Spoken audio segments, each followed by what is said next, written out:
The Honorable Senator on the government benches, Dr. Bernice Nevis, with her presentation.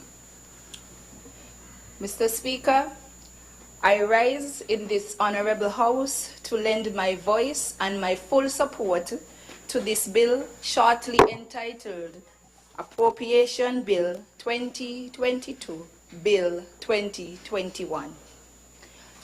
I want to commend and thank the mover of the bill, who is the Minister of Finance and the Prime Minister of the Federation of St. Kitts and Nevis, the Honorable Dr. Timothy Harris, for doing such an exceptional job, not only on his stewardship of the country during the pandemic, but to commend him and his team at the Ministry of Finance for putting together the annual budget for the upcoming fiscal year 2022. Mr. Speaker, I wish to equally applaud the members of this Team Unity government for sitting down together and crafting this optimistic budget at such a catastrophic and economically stringent time. This budget makes provision for and covers every aspect of life for citizens and residents here in the Federation of St. Kitts and Nevis, from education to agriculture, to health, to economics, to entertainment and entrepreneurship. Last week, Tuesday, we would have heard the Minister of Finance in his budget address state that the total expenditure is predicted to reach $909.6 million with an anticipated overall surplus of $4.0 million for the fiscal year 2022. Mr. Speaker, when I assess the 2022 budget and consider the revenue loss and economic turbulence experienced by the Federation during this year, I concluded that this was a well-composed budget. And despite it all, the Team Unity administration has maintained the country's governance above water, and I can only regard these actions that the caring government should be applauded. Mr. Speaker, this budget is progressive. It focuses on expanding education, investing in infrastructural development, building affordable homes, and improving health services. Mr. Speaker, the government continues to push forward and make the necessary changes and adjustments to deliver what it promises: a stronger, safer future for the people of St. Kitts and Nevis. Mr. Speaker, this caring and hard-working government has a track record of building a stable budget, and that alone has convinced me that this budget is indeed a stable one. Furthermore, Mr. Speaker, it is a budget that is calculated to move the country in the right direction. Now, Mr. Speaker, I wish to bring the attention of the citizens of the Federation to the statistical information of the COVID-19 situation in the Federation. Since the beginning of the global health crisis, the government has consistently responded decisively to protect the people of St. Kitts and Nevis. Last year, the Team Unity government pledged to procure COVID-19 vaccines when they become available through the COVAX facility, with an expected delivery date within the first quarter of 2021, and they delivered on their promise. On the 22nd of February 2021, the Federation successfully rolled out its vaccination program against COVID-19.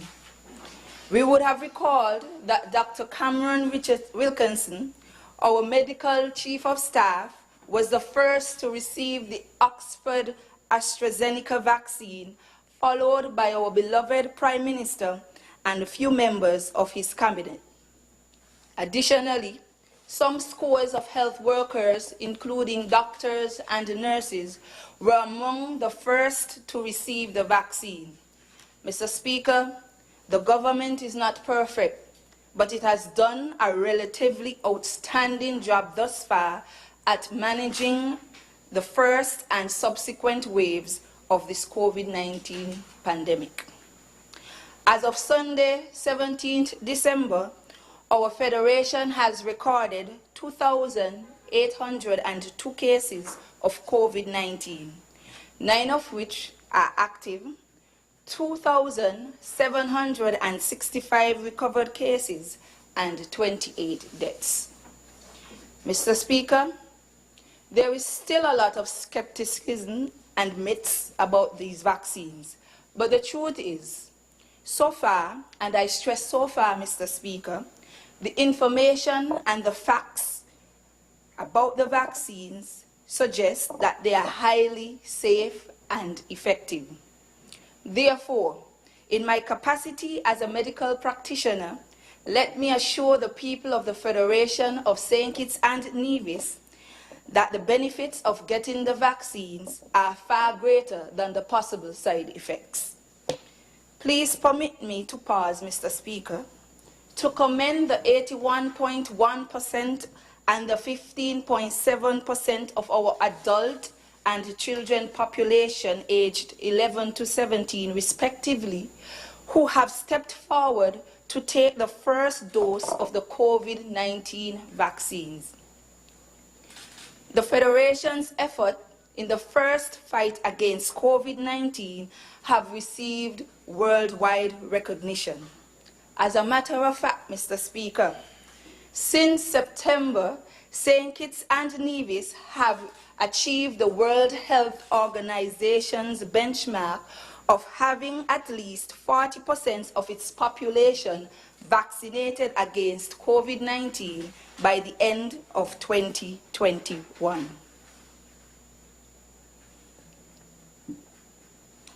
Moreover, Mr. Speaker, allow me to thank the healthcare professionals and the frontline workers for their dedication during this pandemic, despite the challenges they are facing. Equally, I would like to thank those citizens of St. Kitts and Nevis who, for some reason, cannot take the vaccine but are complying with the recommended non-pharmaceutical protocols to protect themselves. Mr. Speaker, I also want to commend Dr. Hazel Laws, our Chief Medical Officer, Dr. Cameron Wilkinson, the Medical Chief of Staff at the JNF General Hospital, and the National COVID Task Force for their unwavering commitment and selfless acts throughout the pandemic. Because of their strong leadership and joint efforts, the country has been recognized globally. Lastly, Mr. Speaker, I want to take this opportunity to publicly thank and congratulate the Ministry of Health under the stewardship of the Honorable Akila Byron Nisbet and the guidance of her Permanent Secretary, Dr. Dolores Stapleton Harris, for its response to this global health crisis that is deserving of praise. Mr. Speaker, I wish to continue on the health care of this aspect of my presentation. The ministry continues to practice its motto of people first, quality always. On August 11th of this year, it has made possible to the people of the Federation of St. Kitts and Nevis an alternative vaccine, which is the arrival of the Pfizer-BioNTech vaccine. I am pleased to say that even though the pandemic demanded much attention of the Ministry of Health, it remained committed to providing health care that is accessible and affordable for all its people. However, Mr. Speaker, I want to highlight two essential pieces of information that jumped out at me on Tuesday, 14th December, during the Prime Minister's budget under the healthcare section. If we were to refer to paragraph 55 of the same, we would note that the government, particularly the Ministry of Health, is serious about investing and improving healthcare in St. Kitts and Nevis. The first thing is the upcoming installation of a new MRI machine at the JNF General Hospital that has been long overdue. The MRI machine will assist the healthcare professionals in diagnosing or monitoring the treatment of various conditions for early interventions. This will significantly decrease the wait time for an accurate diagnosis of an ailment and reduce the travel distance to get to a diagnostic center. These will be two of the most beneficial, these will be two of the most important benefits for patients of having an MRI machine at the JNF General Hospital. The second information, Mr. Speaker,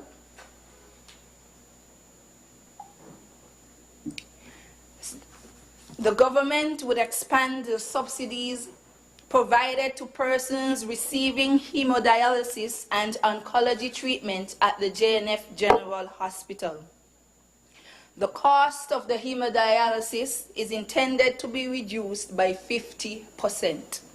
This indeed is a remarkable and indicates that the Team Unity administration is doing what it promises to do. Mr. Speaker, I now shift my attention to the Poverty Alleviation Program, one of the government's major social safety net program. As a reminder, the initiative was first launched in December 2018 with a purpose to target vulnerable households earning a combined income of less than $3,000 monthly, where a sum of $500 monthly would be made payable to each eligible home to meet their essential living expenses. Mr. Speaker, this is a program designed to help curb the issues of poverty. In 2020, as part of the COVID-19 stimulus packages, an additional $5 million was reallocated to the program to assist 940 households with individuals who lost their job or had reduced work hours because of the pandemic.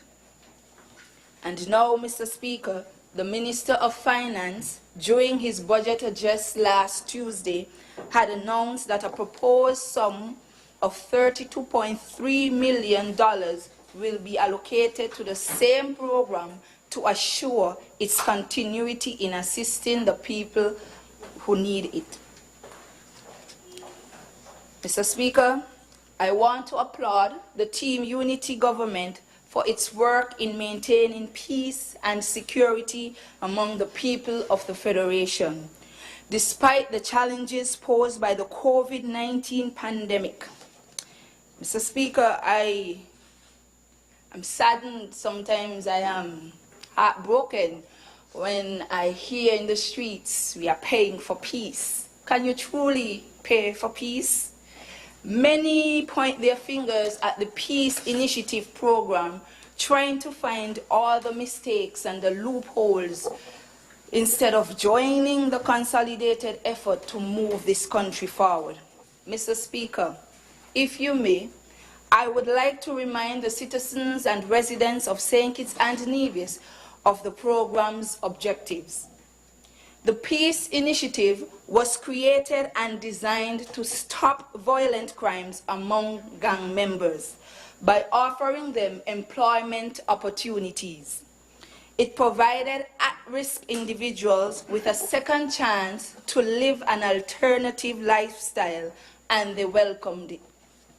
Some are gainfully employed as environmental cleaners through the Skills Training Empowerment Program, while others pursued business and entrepreneurial opportunities, starting their own company. Mr. Speaker, we live in a country where our people are free and where our team unity government believes in administration of justice and the rule of law.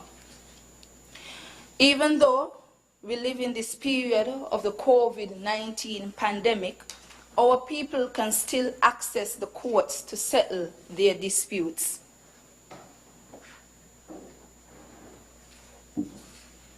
Under Team Unity, the government provided a second court judge for St. Kitts, with one in Nevis, totaling 3 judges for the Federation, and built a second High Court chamber in the judicial complex in Bastia that has reduced the backlog of cases and improved access to justice. And I know, Mr. Speaker, that many of our people are pleased to see the court space for the magistrates' courts. Mr. Speaker, just last Tuesday, the Ministry, Justice and Legal Affairs, held an opening ceremony of the recently built annex in Bastia, now named the Sir S.W. Tapley Seaton Annex. This marks a significant and developing step forward for the country, as the annex will now provide a 3rd magistrates court for the Bastia district. This caring government continues to provide capital projects to our people so that they can have access to justice. On Tuesday, 21st December, that's tomorrow, the new police station complex in Sandy Point, built by the Team Unity, will be opened. Our people in the rural areas will have easier access to the court when the new magistrate court opens, to add to the existing one in Dietbe. This is to say, Mr. Speaker, if you reside in Sandy Point or Old Road, you do not have to travel to Dietbe for court. You can simply go to Sandy Point. Or if you live in Sadler's, Tabernacle, or Molyneux, you do not have to go to Sandy Point. You can still go to Dietbe. Mr. Speaker, this government has shown nothing but good governance during the COVID-19 pandemic. We now have a night court in Bastia where people can deal with traffic matters in the evenings instead of taking off time from work in the day to go to court. This, Mr. Speaker, is what you call access to justice. To conclude, Mr. Speaker, from the debated budget, it is evident that the Team Unity government is honoring its pledge to provide a stronger, safer future for the Federation. Considering the prevailing challenges caused by the COVID-19 pandemic, this government has designed a people-centered budget that continues to respond to their basic needs while supporting a sustainable recovery of the Federation's economy. This budget is relevant and efficient. There are no new taxes proposed in this budget. Mr. Speaker, I wish to repeat. There are no new taxes proposed in this budget. An expansion of the $1,000 monthly initiative will continue in 2022. Our economy is robust. Our public finances are well managed. All civil servants on both islands would be rewarded with a double salary payment in time for Christmas. I say a hearty thanks again to the Minister of Finance and his Financial Secretary, along with her team, for putting together this vital document with its broad-based projection for this upcoming fiscal year. With these few words, Mr. Speaker, I commend this bill for safe passage through this honorable House. May it please you. Thank you, the Honorable Senator Dr. Bernice Nisbet. Honourable members, I recognize the Honourable Leader of Government Business and Member for St. Christopher 8, Mr. Speaker, Mr. Eugene Hamilton. I rise, Mr. Speaker, to give full support to the budget 2020-2022/2021. Before going into my presentation, Mr. Speaker, I want to acknowledge in the gallery, he's stepped out for a bit, our former colleague and former Minister, the Honourable Vance Amory, who has served this country so well. I am glad he has stepped up a bit, but I'm glad that he has come to join us to at least participate in the audience and listening to the presentation of this budget. My good friend Mr. Amory, as you know, served this country since he was a youth. I remember him when I was a youngster thinking about cricket and hearing about Vance Amory at the wicket. And so it was one of my inspirations in my youth, getting involved in cricket. So it's good to have him. He was young 2 years, of course. Of course he was young.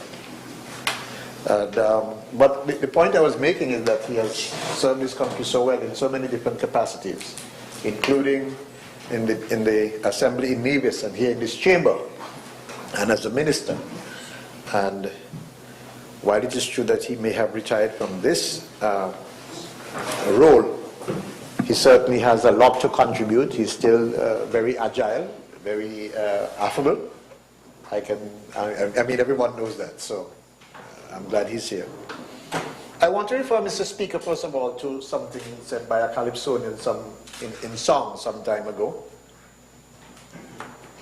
He said, he sung, "It is exhilarating to be accelerated."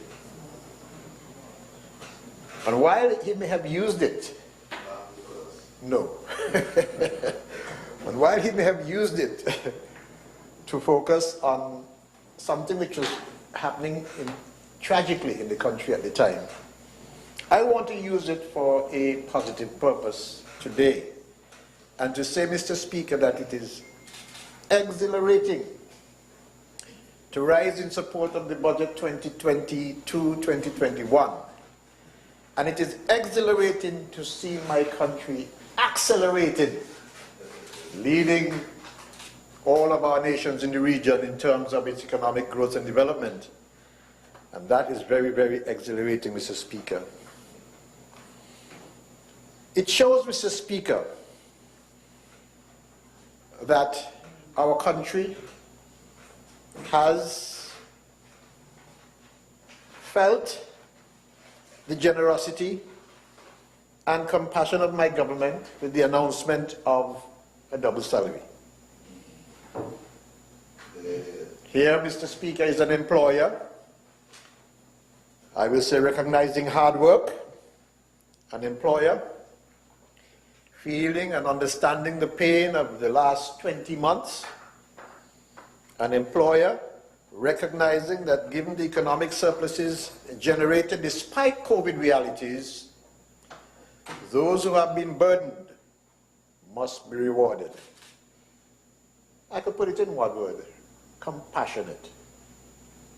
A government that is compassionate. Day one, we learned of a double salary, making it 5 double salaries in 7 years. That is without any legislation requiring us to give a double salary. And I will say it is unprecedented in the history of our small nation. That is one reason, again, Mr. Speaker, that I would want to repeat that it is so exhilarating to be here to give support, full support, to the 2022 budget 2021. The estimates, Mr. Speaker, for 2022, as presented by the Minister of Finance,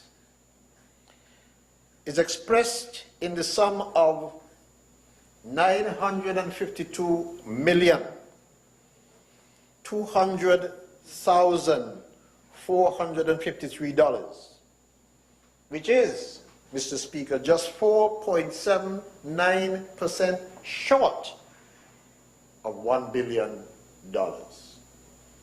47 million and some change short.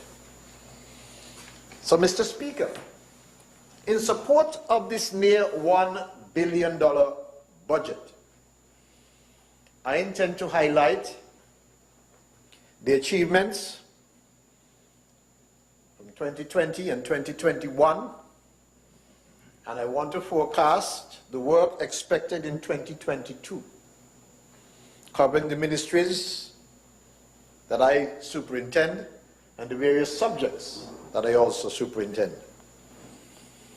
And so, Mr. Speaker, I want first of all to turn to social services and gender affairs, and to point out, Mr. Speaker, that social services and gender affairs has various departments that carry out significant work helping poor, helping the needy, helping those who are afflicted by illnesses and disease. A real social protection ministry, ensuring that our people, as far as possible, do not become indigent. We can take them from that place of indigence and at least ensure that they're protected, so that they have what we call the necessaries: food, clothing, and shelter. And that is the mission of this ministry. Under this ministry, Mr. Speaker, there's a counseling department. The National Counseling Center has operated with a complement of 4 clinical counselors for the majority of the year and 4 family matters counselors during 2021. The work of the clinical staff is to address matters of mental health, distress, and disorder, and to formulate appropriate treatment plans and intervention strategies to address the presenting matters. Matters presented are being addressed by them.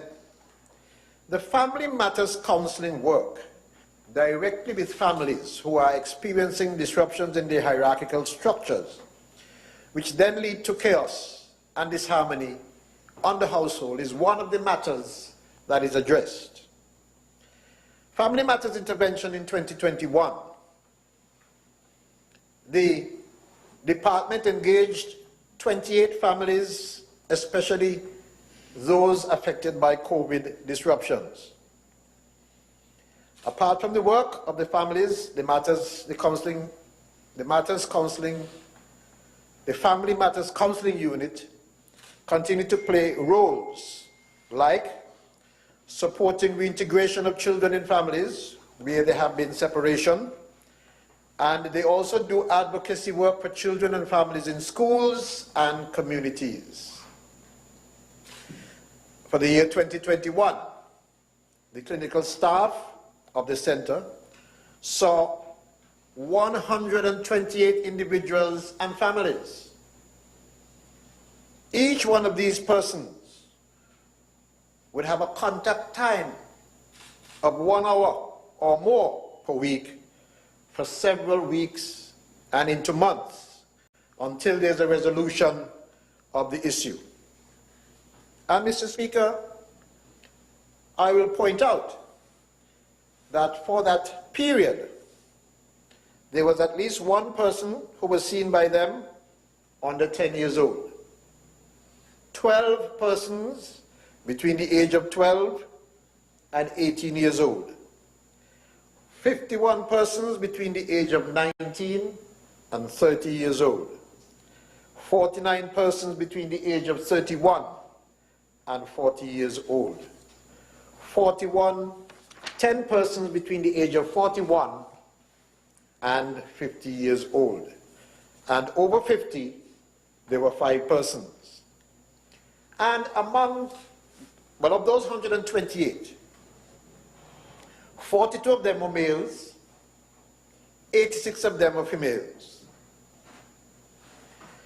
They presented a variety, a myriad of issues like depression, anxiety, mood disorders, substance abuse disorders, suicidal inclinations, adjustment disorders, trauma-related issues, grief and complicated and complex issues, acute and chronic stress, postpartum depression, schizophrenia and other complex mental health disorders, marital and family issues, and disorders identified in childhood. Mr. Speaker, a 2018 publication which was updated in August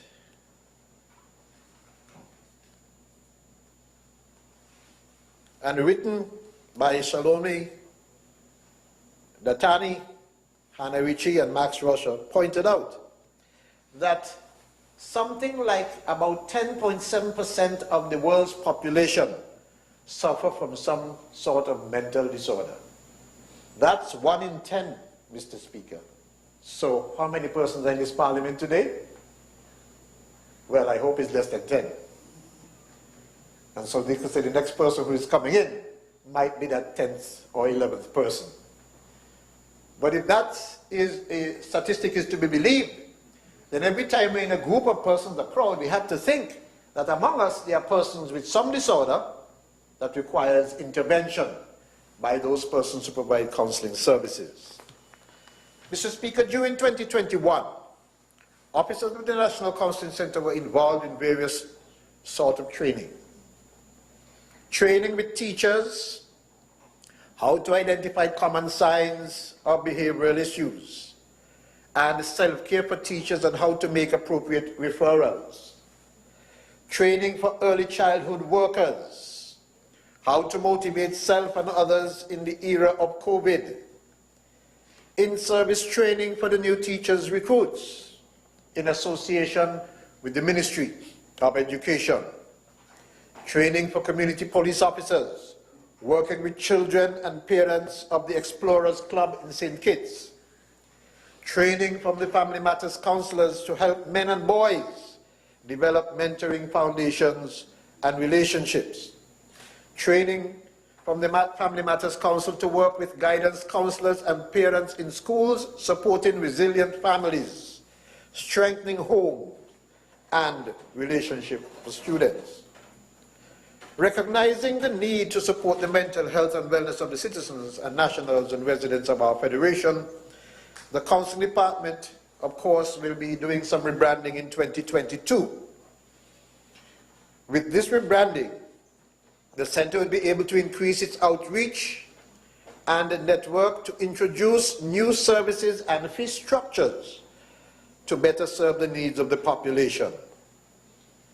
The Center, Mr. Speaker, as you've noticed, which I've outlined, has been pretty active in the last year or two in providing service to quite a number of families and individuals who suffer from some sort of challenge, listed as I said before.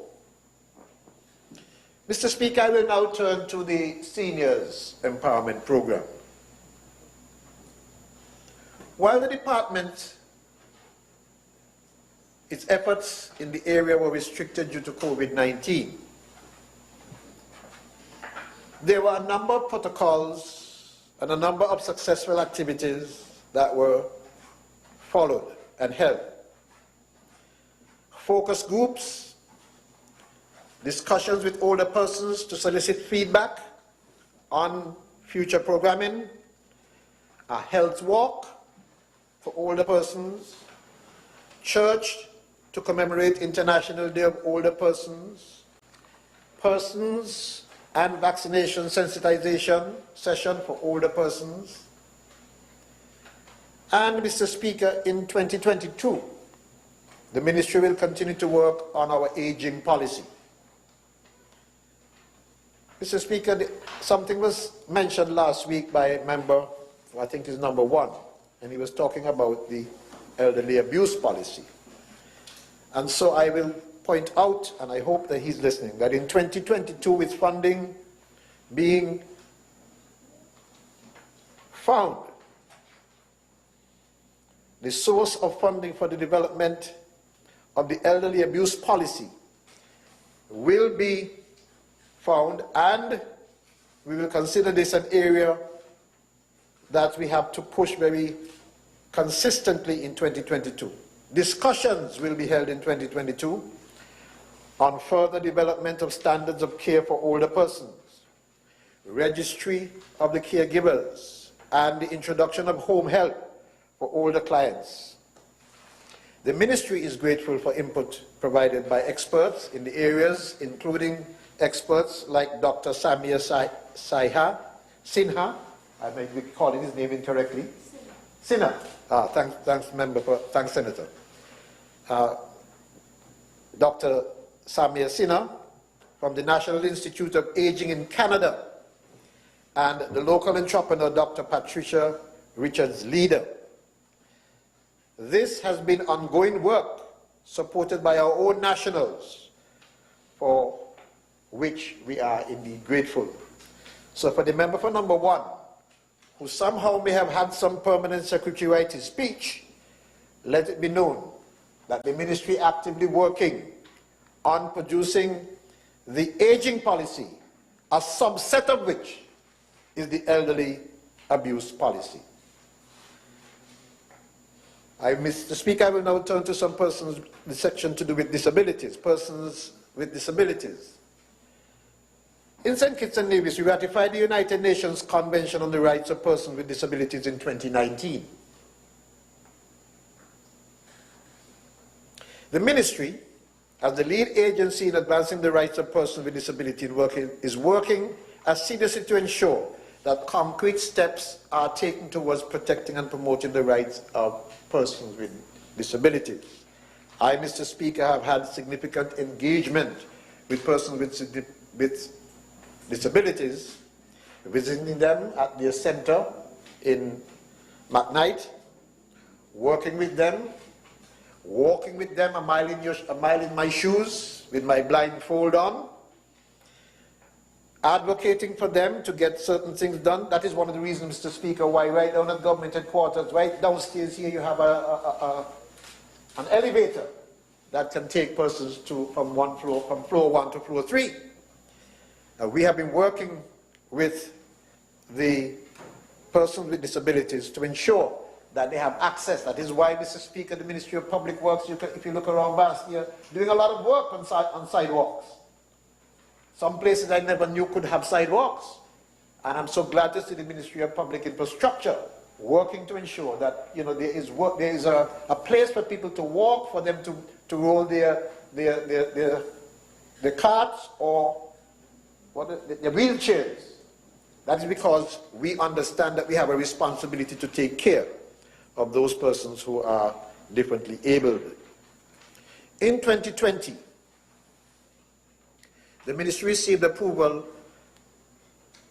from the UPR Trust Fund for the project aimed at mainstreaming the rights of persons with disabilities through a number of activities, including sensitization training for government officials on the rights of persons with disabilities and state obligations, the completion of comprehensive analysis, review of national legislation and policies affecting persons with disabilities, the creation of a roadmap on necessary reforms and development of a database on people with disabilities in St. Kitts and Nevis to guide and inform persons and programs. This, Mr. Speaker, as I mentioned earlier, is ongoing work being done to effect changes that should become societal norms.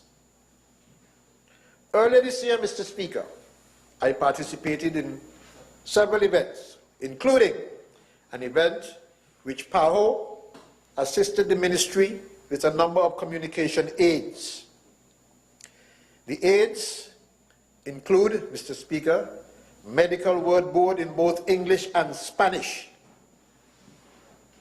first responder communication boards to be used by medical professionals to assist them with communing with persons who cannot verbalize their needs.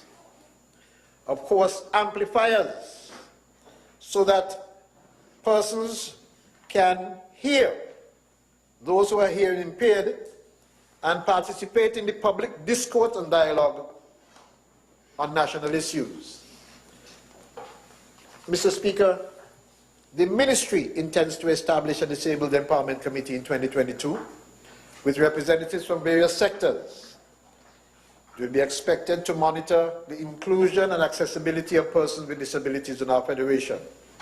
We have requested a new position in the budget, but whether position or not, Mr. Speaker, this ministry will ensure that the committee is established so that we can advance the work being needed to support those persons with disabilities.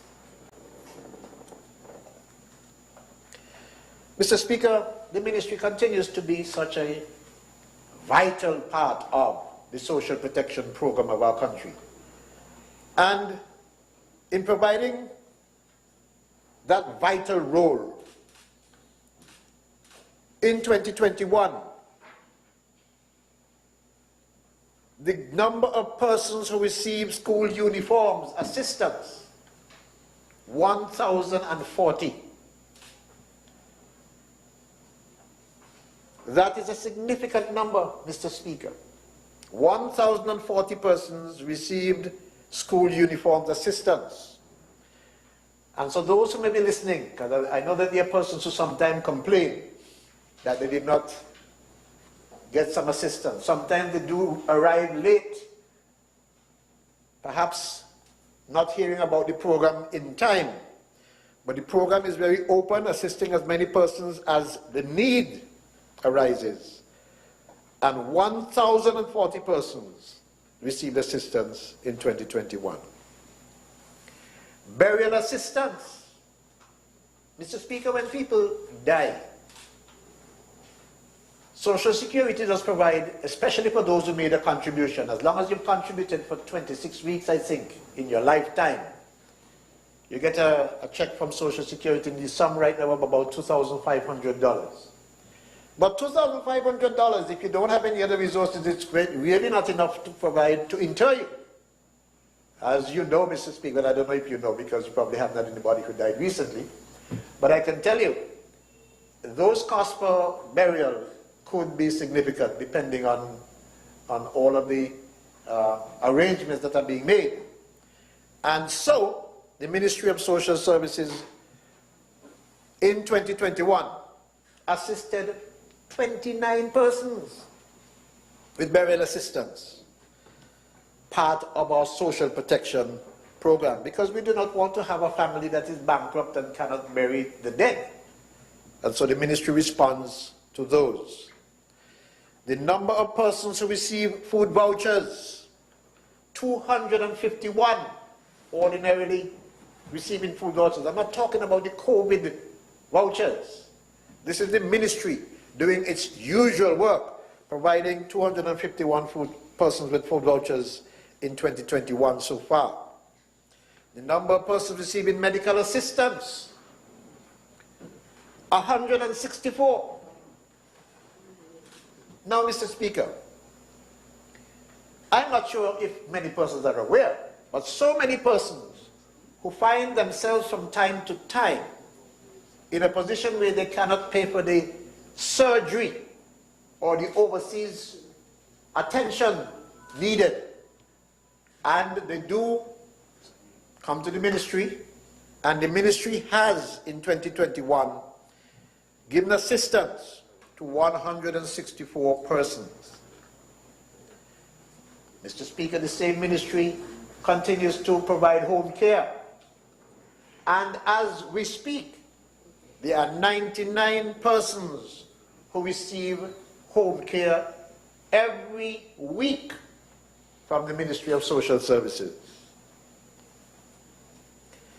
During the period, Mr. Speaker, some new community-based organizations have been registered, 17 of them.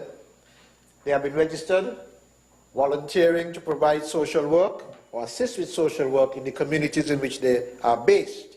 And so we encourage these organizations to continue to provide for those who are in need. During the year, Mr. Speaker,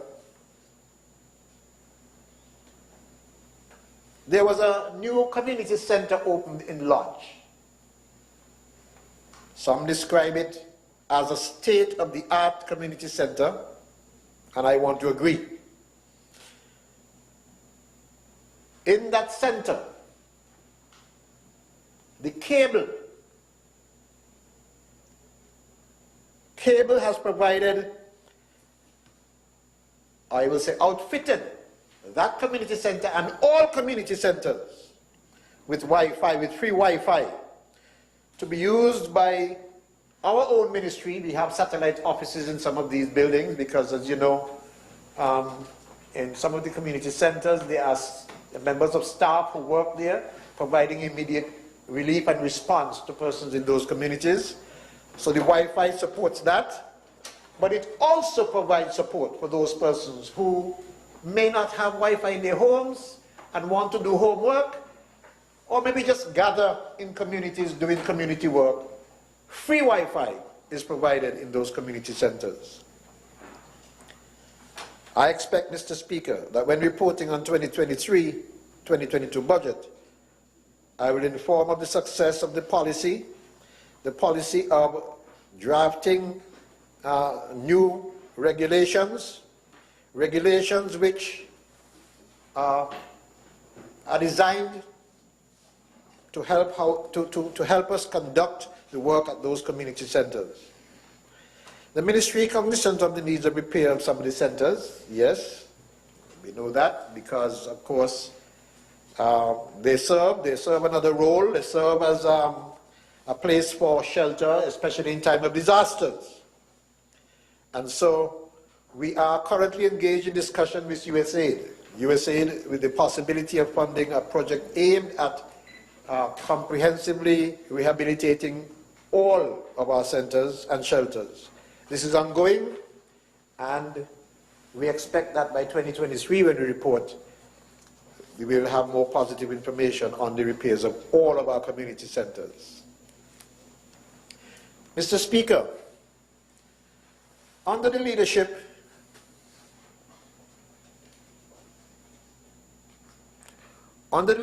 of Director Ward Harris, staff in the Department of Community and Social Development coordinated and executed the packaging of food hampers for over 8,000 persons during the lockdown and during the period of restricted movement. Remember, I just told you that 251 food vouchers were given out as the normal run of things. But during this period of which I speak, 8,000 persons received food packages. And I want to commend the staff for their dedication and the long hours of work, especially working on weekends, to deliver the food packages to those in need. And I further want to commend those who are private individuals who turned up and gave support and who also made contributions. Organizations and service clubs did support, and I want to thank them and say publicly that we do thank them for their contribution. Mr. Speaker, such organizations include 869 To Go, the Antioch Baptist Church, Rotary Club of St. Kitts, the Office of the Governor General, the Department of People Empowerment, Business and Professional Women, the Red Cross, Ministry of Education, school bus drivers. I have to single them out because they work long hours, and I know during the year they had some challenges, but I want to thank them for the hours they put in to ensure that the service is delivered.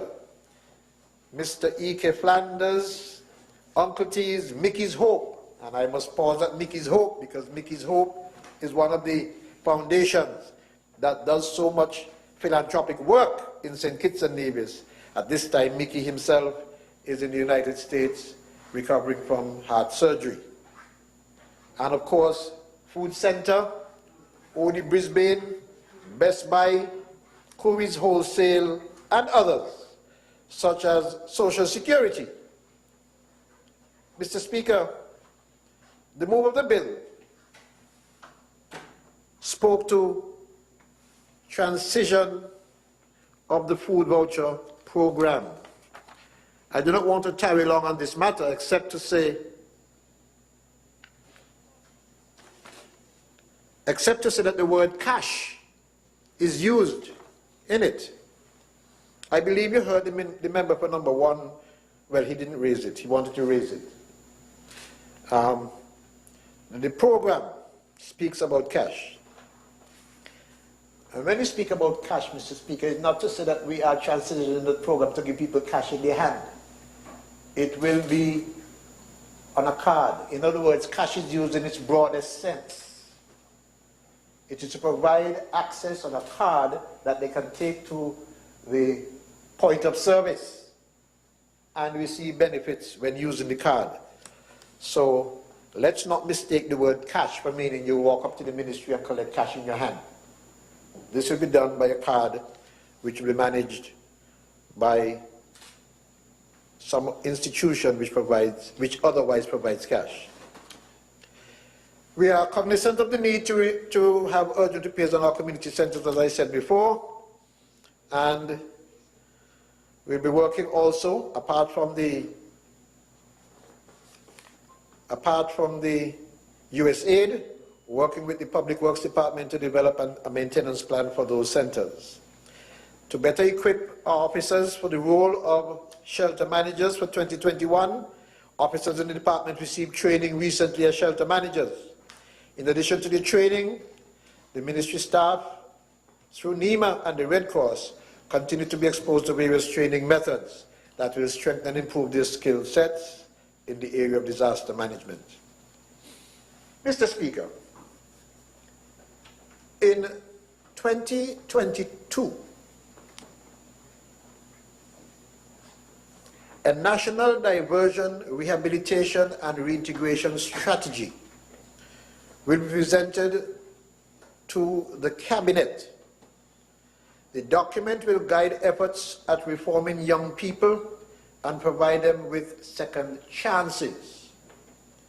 Under the OECS Juvenile Reform Project Phase 2, 3 entities have received awards of financial support and have been identified as diversion programs by the OECS Commission.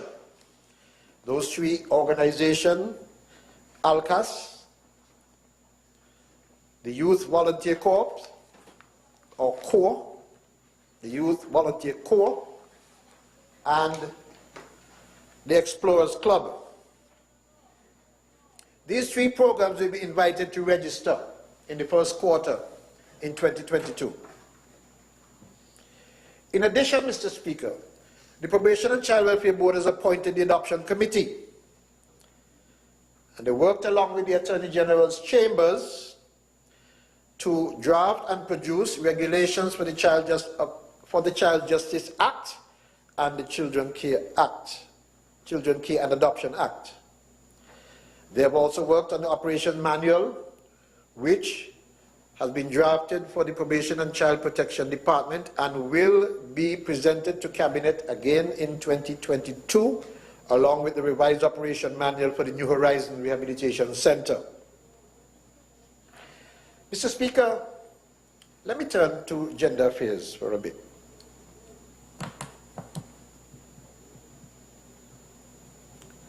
Two days ago, I received a document. The document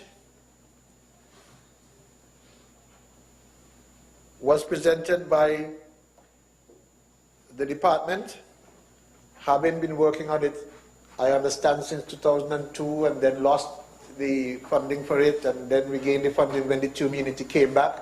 It's now complete. The gender-based policy. I haven't right, Minister Phipps? GBP? Yes. Yes, so that the equality policy for an action plan. The document will serve the country as the country's guides towards mainstreaming. The document is the result of an intensive consultation with various stakeholders and in-depth research on the local situation. It incorporates the human rights-based approach and the leave no one behind principle. The ministry is committed to making the policy a working document, and once approved by Cabinet in 2022, I said I collected the document a few days ago, the ministry over the next few years will roll out a gender sensitization campaign aimed at dispelling negative stereotypes. In addition to this gender-based policy, the sectors will be developed to guide the implementation of the policy and ensure to treat men and women, and that men and women can contribute and benefit equally from all areas of the development. As I said, Mr. Speaker, I received the documents. The next step is to get Cabinet approval. The project, which first commenced in 2001, is now finished. It was eventually funded by UNESCO, and I want to thank Mrs. Dorothy Grant Warner for her work in ensuring that this policy was completed. Mr. Speaker, further, it is important to speak about gender issues because gender-based violence has raised its ugly head, even more so in the last 2 years. I don't know if there's a correlation, maybe there is because of the lockdown, but it is important, Mr. Speaker, to mention that this has raised its ugly head. And it was only a few days ago, on the 10th of December, that we culminated 16 days of activism against gender-based violence. As you know, Mr. Speaker, the 10th of December is Human Rights Day. And on that day, we held an event at the East Independent, at the square, and focusing on gender-based violence. I spoke about those days of activism. It began on the 25th of December and ended on the 16th. Gender-based violence can be described as violence directed against persons because of their gender, or that disproportionately affects individuals of a particular gender, the consequence of which can result in physical, sexual, psychological, or economic harm and suffering. Mr. Speaker, the World Health Organization indicates that some 33% of women in the Americas have experienced physical or sexual violence by a partner. That is also supported by PAHO. PAHO, they indicated that there was some 30% of women in the Americas have experienced physical and sexual violence. Reported incidents, I come home to St. Kitts and the Nevis. Reported incidents of domestic violence in 2019 reveal that of the 87 cases reported, 92% of them were women. And what is troubling is that in 2020, the number of reported cases rose sharply to 358, of which 84% of them were women. And in the first 3 quarters of 2021, we had reports of 443 cases, of which some 70% of them were women. So that gender-based violence is prevalent with us.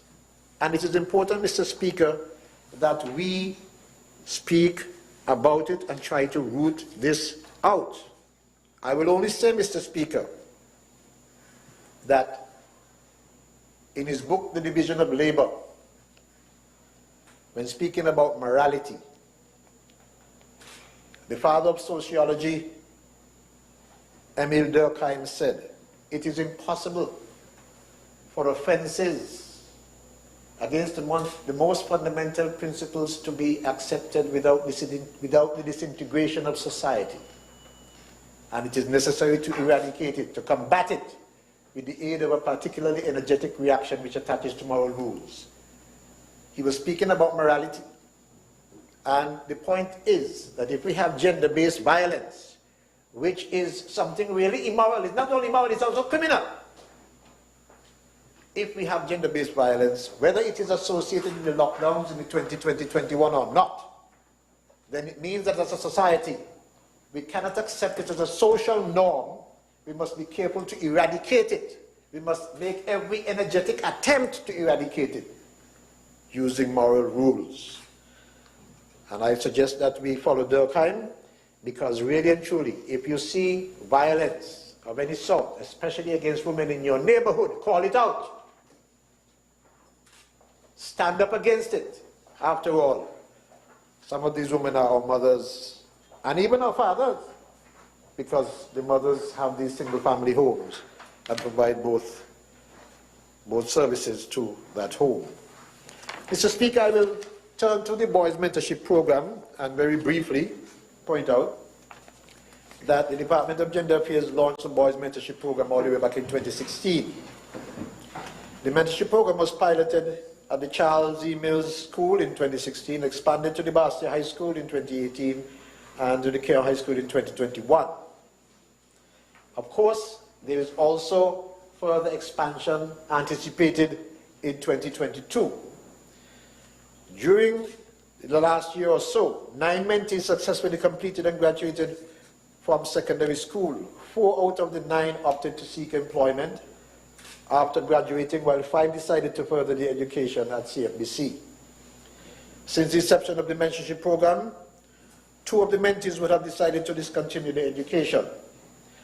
20 of the boys in the program were trained in small business appliances repairs, while 10 were trained in auto mechanic and contributes to them as being self-sufficient. Mr. Speaker, to date, school attendance has improved among those boys by 83%, and the suspension rate of 67% among mentees in the program. All men and boys of the nation viewed the Department of Gender Affairs and Women's Affairs in the past as, even under a new name, as opposed to coming to the Ministry of the Staff as is predominantly women discussions. That's how they view it, a place to discuss women's things. That's how they see gender affairs. This, coupled with the fact that the mentorship program needed a home where the mentees can meet with the members for various activities, engage in summer programs, as well as have alternative space in which to complete school assignments. As a result of all of that, rather than having the concept or the perception that going to the gender affairs is about women's issues, the program was set up at the Newtown Health Center. At the Newtown Health Center, there's an outfit there where boys can go and be mentored. And I'm going to encourage every man and boy to visit the male platform office at the East Bastia Newtown Community Center, which is a safe place to discuss the issues and seek intervention from Monday to Friday, every day between 8 and 4 p.m. So that for those boys who may think that going to the Department of Gender Affairs is for discussion of things about women, and therefore shy away from going to the Department of Gender Affairs, there is a home, right now as we speak, established in the community center in East Bastia, the Newtown Community Center, where the department meets with boys, men, and also does counseling and provide the support for boys and the issues which face boys at this time. Mr. Speaker, I now turn to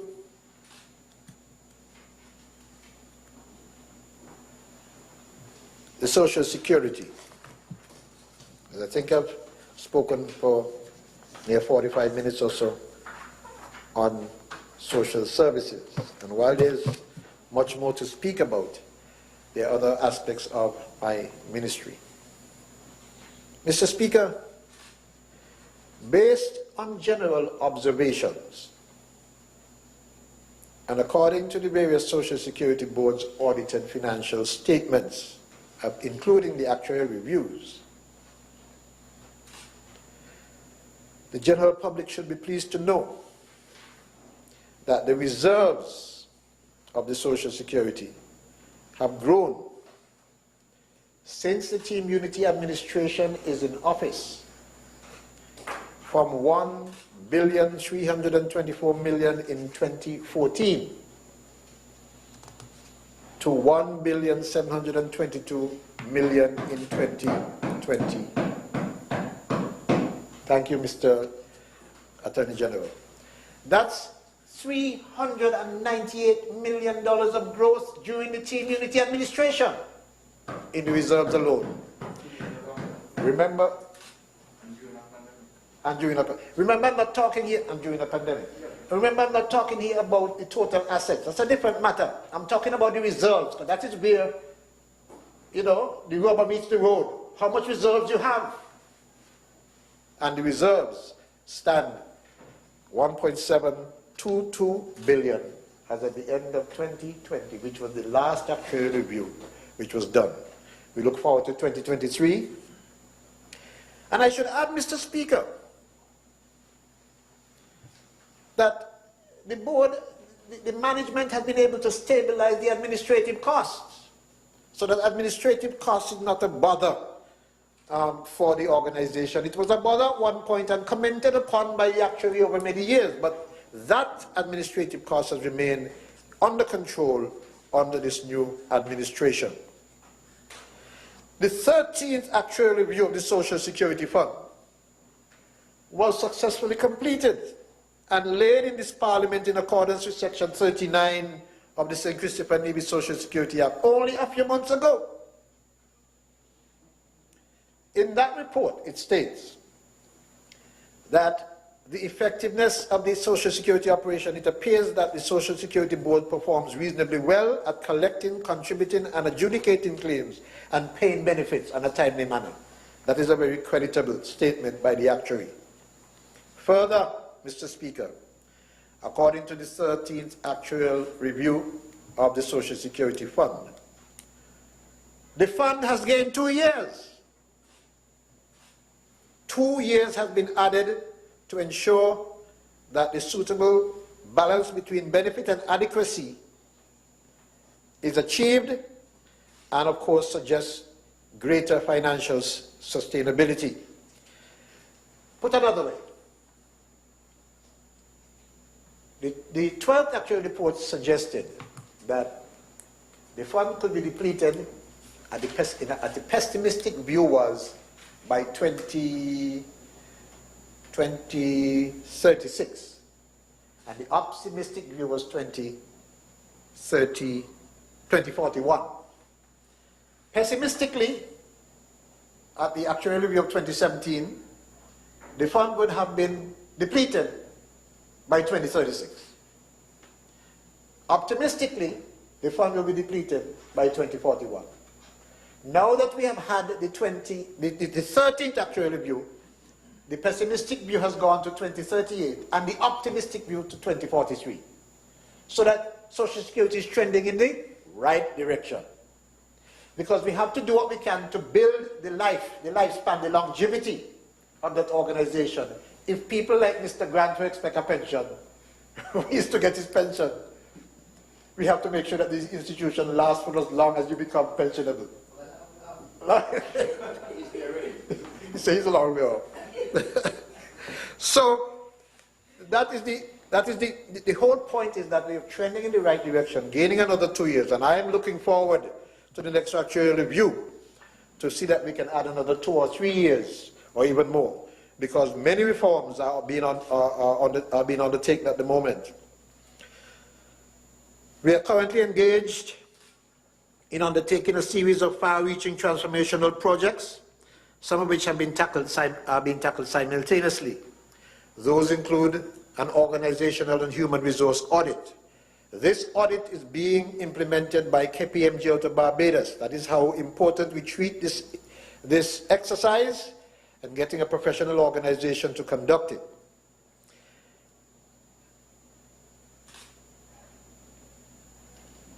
There's a pension reform project that we hope that we could implement. It has to be brought to cabinet, many recommendations, and we hope that the public, we have to do some public consultations and of course engagement with the public so that they all understand, and we look forward to be doing that in the next year or two. And hopefully, while the public understands, they will comply. Compliance is a troubling thing with Social Security people who pay, especially those who are self-employed. But we look forward to compliance. Management is also actively engaged in developing benefits, funding, risk and investment policies, which will be key to the development and revision of the fund. The board is also invited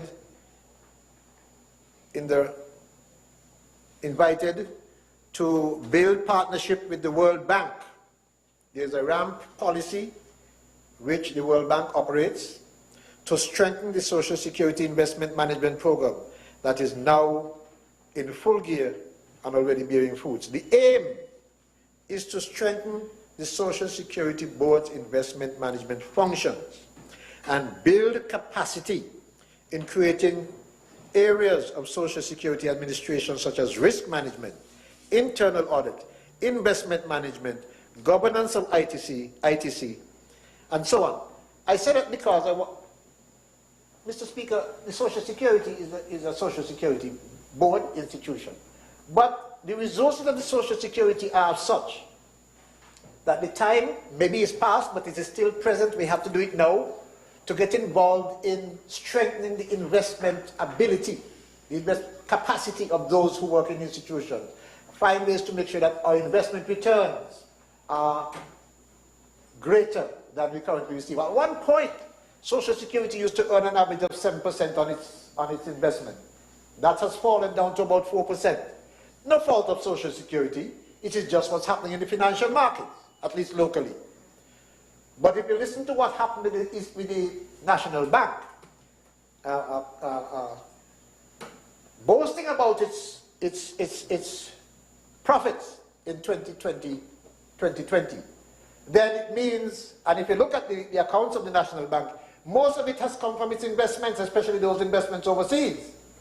So there's no reason, Mr. Speaker, why Social Security, who is a major depositor in the National Bank, should not be thinking of how do you diversify, how do you reform to make sure that you get greater returns than 4%, maybe 12% on your investment. That has to be the approach. And that is why the institution is looking at all of this program with the World Bank, the RAMP program, to strengthen the administration such as the risk management, the internal audit, and the investment management so that we can have greater focus on higher returns in 2022, 2023 and beyond. Mr. Speaker, the Social Security Management and Staff was just recently, I went to that first day of course, engaged in a strategic development review process. And the idea, of course, was to make sure that we have our strategic plan down pat. And of course, that was done at Marriott just a few days ago. I happened to have gone on the first day. And if I may tell you, Mr. Speaker, which I will tell everyone now, there's only, if there are any lessons that I left with them, there's only one lesson I would hope that they remember, if they remember anything at all, is this, that while you are managing people or things or what have you, especially people don't do what you expect. People do what you inspect. And so if you're in management anywhere, make sure that the approach you take is one of inspecting what is to be done rather than to expect them to do it. And that is the message I hope I left with them, to make sure that they understand that that is what I would want to see Social Security doing as we go into the future. Mr. Speaker,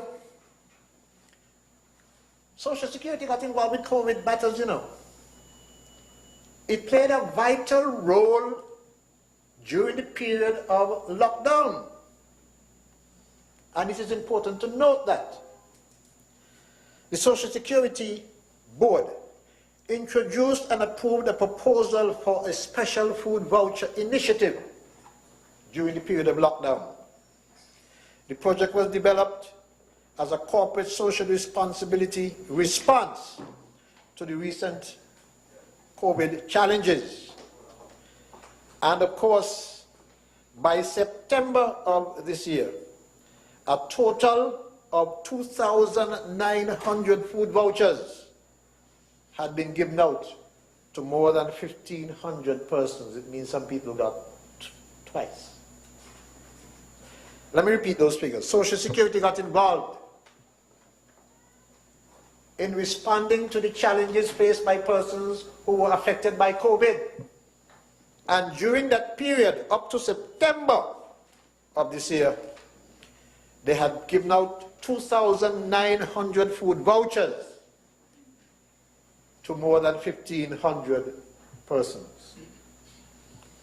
So that the corporate responsiveness of Social Security is present. They did not just hang back and say, well, you're all having COVID, it's all your problem. The management thought it was important to provide food vouchers. The aim is that our citizens, especially those at the lower end, should not go without food, clothing, and shelter. And since Social Security was in a position to provide food, that we did in 2021, and I've just given you the data up to September. Mr. Speaker, there's a lot we can say about Social Security, but I want to turn now to solid waste. Solid Waste Management Corporation. And it is important that I speak about Solid Waste Management Corporation as thoroughly as I can, because you see, it has, for some strange reason, become the bouncing ball, the football of some people who think with their tongue and not with their brain. The tongue. And that's why they talk the way they talk. And say the things they say. You know. And Mr. Speaker, the management of solid waste is not only an essential need for our country. The management of solid waste is also about the health and well-being of our citizens and residents, and also the continuing development of our nation. Here in St. Kitts and Nevis, in St. Kitts in particular, the Solid Waste Management Corporation, SWMC, is tasked with delivering the mandate in regard to the collection and disposal of solid waste. As a small island developing state, the management of such waste must be dependable, it must be efficient, and it must be sustainable. If we are to maximize available physical resources, project the environment and future-proof needs for solid waste management over the immediate years to come, we must have a dependable, efficient, and sustainable operation. During the period under review, the management of solid waste has not been without challenges. Of course, we know what COVID-19 pandemic has done, and it has extended for longer than many people expected. Who would have thought that in 2021 and going into 22 we'll be talking about COVID? Everybody thought it was a short-term thing. Nevertheless, and despite all of the length of this COVID and what it is causing to economies around the world, including ours, the management of solid waste has been resolute. It must be noted that SSMC rose to the occasion, SWMC rose to the occasion, even in the midst of multiple national lockdowns, to ensure that the residential waste was collected regularly, and on schedule from communities across the nation. And I dare anyone to point a finger and say that the refuse was not collected. On schedule.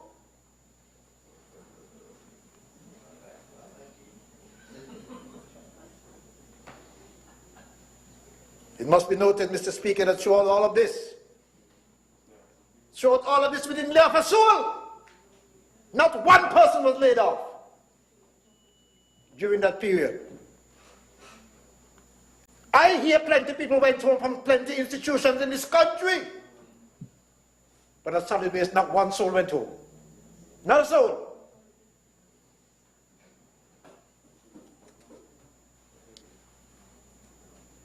It has been tremendous, a tremendous achievement, stemming from the fact that solid waste collection schedule remained uninterrupted.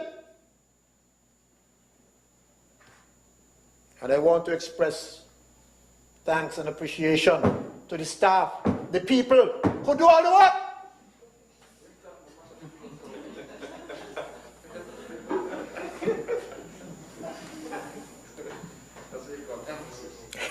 Yes. It is important to point out, Mr. Speaker, that a critical source of income of solid waste comes from the environmental levy.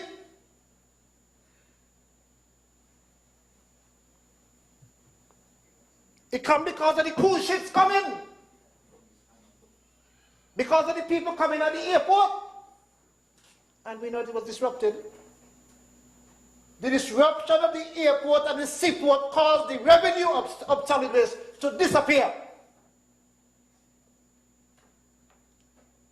It's important for people to know that. And we still did not disrupt our service, and we didn't send home nobody.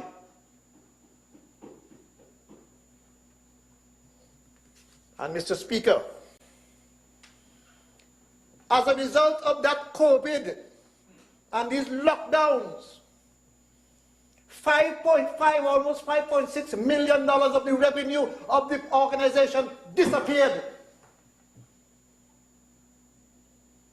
Any organization who losing $5.5 million who continue to operate? But we operated. So those people who think with the tongue and not the mind and the brain, pay attention. Yes, Mr. Speaker, we lost a tremendous amount of revenue as a result of this pandemic. About $5.5 million, 2020, 2021. Any other organization that did not have that responsibility. Look, we kept the doors open, collecting your garbage. Well, solid waste. Day in, day out. Mr. Speaker, and yet, you know, many of the people who talk so much, they are the ones who are doing a lot of illegal dumping. It's disturbing. There are some people in our communities who, for whatever reason, find it opportune to dispose of their solid waste in wherever they used to have a cane field and in some of the guts and all up in the valley up there. Yes, Minister Eric. Yes. It's a shame. Such people give no consideration to the tremendous environmental harm that they perpetrate. They aren't caring about the potential health and fire hazards that they are creating. Not to mention how unpleasing and the aesthetics are. where they dump all these things. Mr. Speaker, the situation is very bad, you know. It's not a little bit bad, you know. It's not plenty, but it's very, very, very, very bad. Mr. Speaker, people's behavior. I mean, we could always, if you catch them, penalize them. I can't legislate behavior, so I could only talk about it. Oh, you stop it.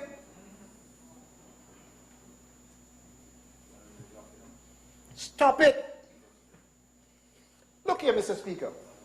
What they who do this don't understand, that putting your white goods, the old fridge, the old stove, the washing machine, right there in the grass, collecting water. Water breeds mosquitoes, Zika, chikungunya, what else? All of them, dengue. Mr. Speaker, you know why I'm glad we are going to Zika, isn't it? Must be one case we had with Minister of it. One case or no case? Probably one case. You know why I'm glad we are going to Zika, isn't it? And Nevis? Those who have Zika are at risk of giving birth to children with what they call microcephaly. You know what that is, Mr. Speaker? Small head. I'm saying this to say, when you throw your white goods, collecting water, breeding mosquitoes, you are probably risking having small head children born if Zika is bred by this stagnant water. That's why I said stop it. We have to be careful. You only have to look at what happened in Brazil. I have not looked at the statistics recently, but in Brazil, and let's face it, folks, if you're listening, we had chikungunya. It disappeared. Where it gone? You see anybody take it up and carry it anywhere?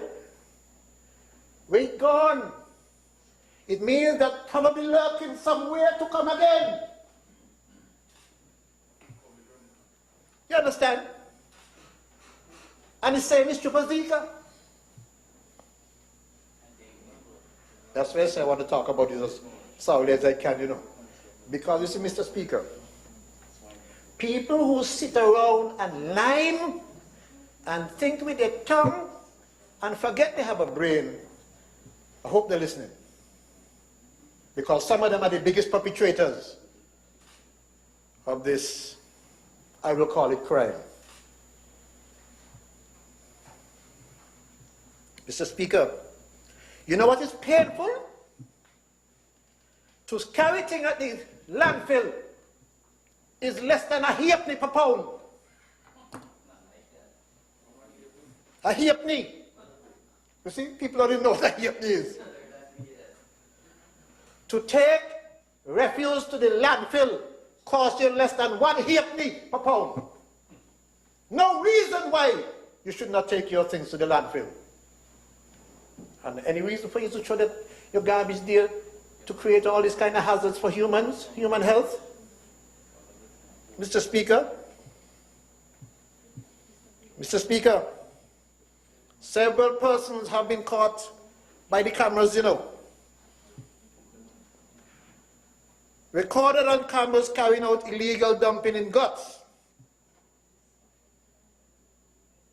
And if I have to, I'm going to take a second look and a third look at the legislation, because Mr. Speaker, while I am having the task to be superintendent over such a ministry, cannot accept that people dump anything in the guts. You go on what you call the scenic railway. It's an embarrassment.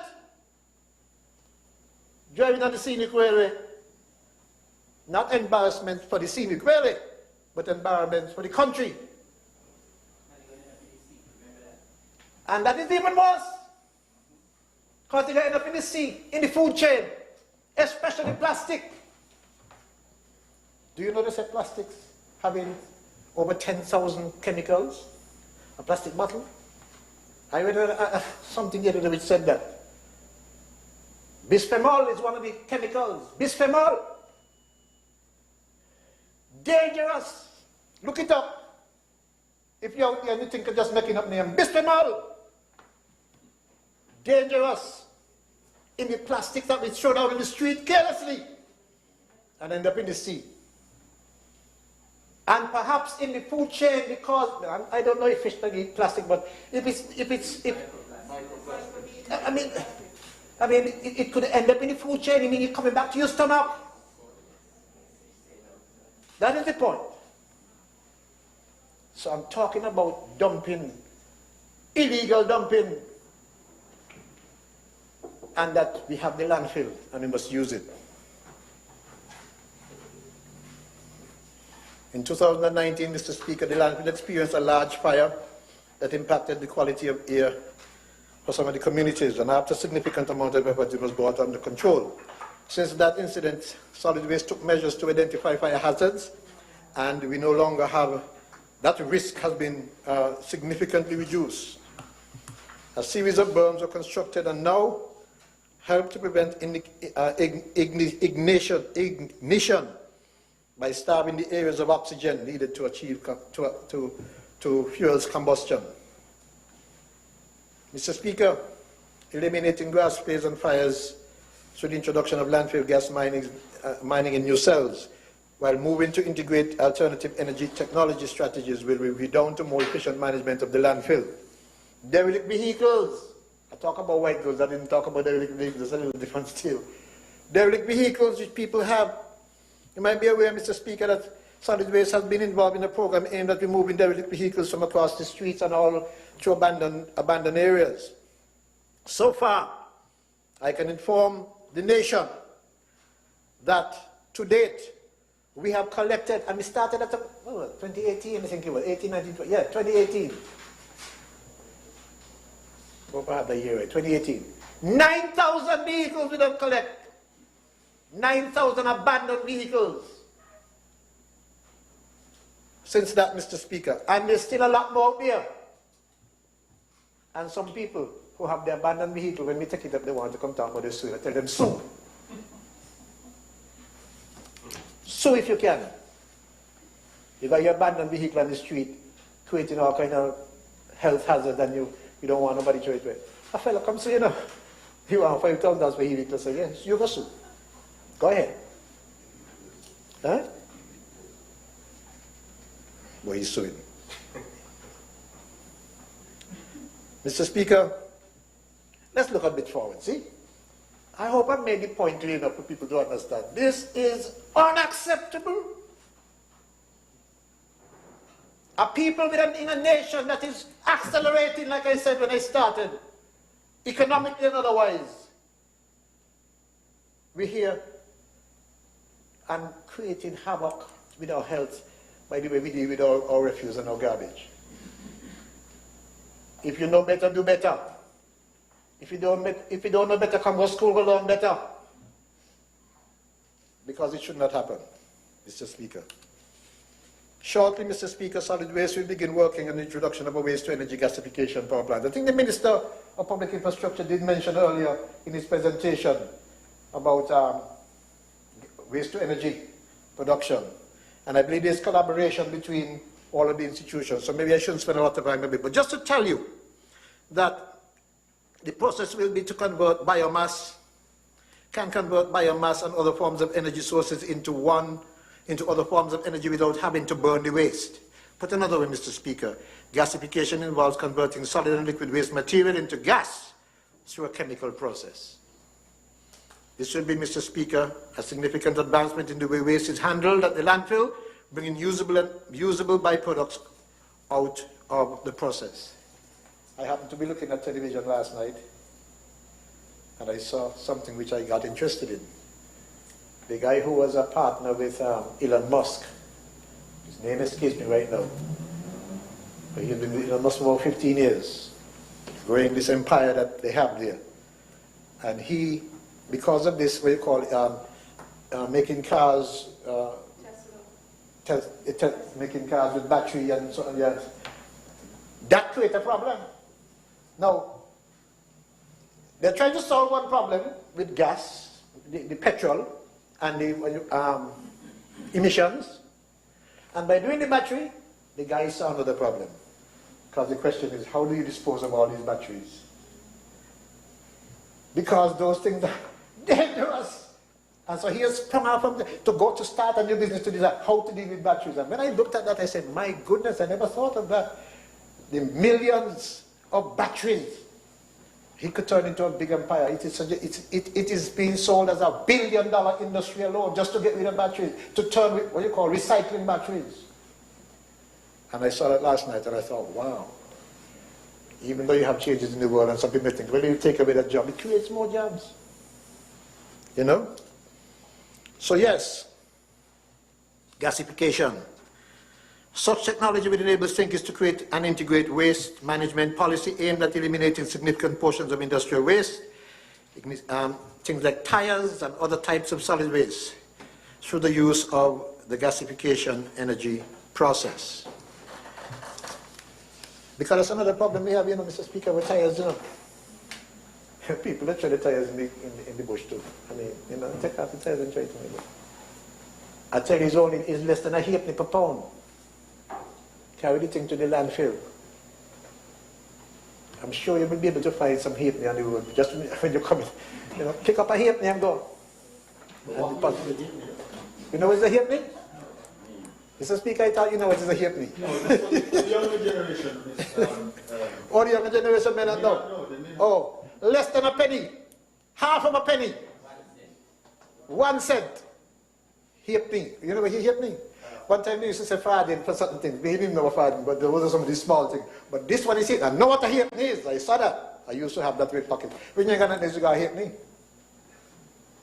Half of a penny. Look, you have to understand colloquial talking. You have to understand, we always find a way how to, when people speak and I hear them say they're talking gibberish, it's broken English. So, halfpenny. What it sounds like to you? Half a penny. That's what it is. Yes, Mr. Speaker. As an offshoot of this program, there will be the reclamation of portions of existing landfill site, allocating such land for alternate energy initiatives. In addition, we'll begin constructing a waste facility specifically to accommodate the safe disposal of medical waste. Now, I have not yet spoken to the minister, but I'm sure she has already heard about it. But I know that with the assistance from Minister Phipps's ministry, through Mr. Laplace, the information has come, the Bureau standards, the information has come of a safe way to dispose of medical waste. And so that discussion is undertaken right now, and that is one of the things that will happen. In addition, we'll be constructing facilities specifically to accommodate safe disposal of medical waste. Now, I think we have a waste done now by a gentleman, I think it's Mr. Tweed, but I am not, but there's a safer way, and we're going to pursue that. It is expected that the initiative will be recovering material. It is expected that the initiative will be accompanied by what is termed material recovery facility, and we make moves to monetize the landfill. This will involve the rolling out of our recycling program to accept and to separate plastics, gas, cans, cardboard, and mixed papers. So we're moving into separating the items now. Solid Waste will pursue the establishment of a facility to collect single-use plastics and other waste for a fee and use it as a means to produce clean energy while reducing volumes of plastic on our island. The plan, when completed, will be our most serious entry into the area of recycling, and specifically the transformation of the Conway landfill into an ecological park. Mr. Speaker, to push forward towards recycling and energy conservation has a specific and important goal in mind. On a small island of our size, it is not practical to build, use, and cover landfills, then to construct new ones. So the idea is to move into this area where we don't have to be constructing new landfills. You know, it costs tons of money, millions to produce these cells, you know, to make these cells, tons of money. Land space is limited, therefore we must look at alternative strategies. This new strategy, Mr. Speaker, means that for the first time we shall have the means by which the footprint of the Conway landfill could be reduced. It means also that the long-standing problems that plague the residents in the neighborhood communities, where we have all kinds of smells, that they will have cleaner air and improve the quality of life. Now, Mr. Speaker, environmental monitoring and opportunities. Solid Waste shall introduce environmental monitoring to detect and remedy existing environmental air and ground hazards, including obtaining early data on groundwater contamination risks. The enhancements do not end there. Between now and December 2022, we expect to install and modernize a modernized scale. That's one of the reasons why we're working so closely with the Bureau of Standards. We expect to install a modernized scale and establish a robust composting program that will turn rubbish into compost and soil that will help rehabilitate the site. As part of this initiative, we intended to establish an e-waste recycling program to properly manage, dispose of computers and other electronics. That was part of the entire project I was talking about with the batteries as well, as an e-waste disposal of e-waste. It is no secret, Mr. Speaker, that discarding electronics such as computers, television sets, cell phones, and other electronic gadgets pose significant risks on account of some of the toxic elements they contain. To this end, Mr. Speaker, we will be substantially transforming the Connery landfill, and that will facilitate the development of a lush 52-acre ecology and industrial park. Now, I read it, and maybe I went a bit too fast, but the idea will be, put it as simple as I can for those who might be listening, that the normal run of things, you would have had to build another cell, find another place to put another cell, do another cell, and that is costly and using more land. The approach will then be to use this approach where we can dispose of e-waste, we can do recycling, we can do waste to energy, and you do not need the same amount of land. You then reduce the footprint, the land footprint.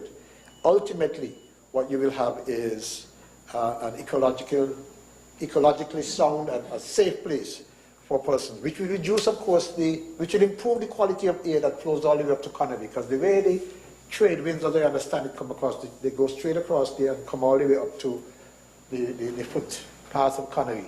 That will be improved as a result of moving into this new technology.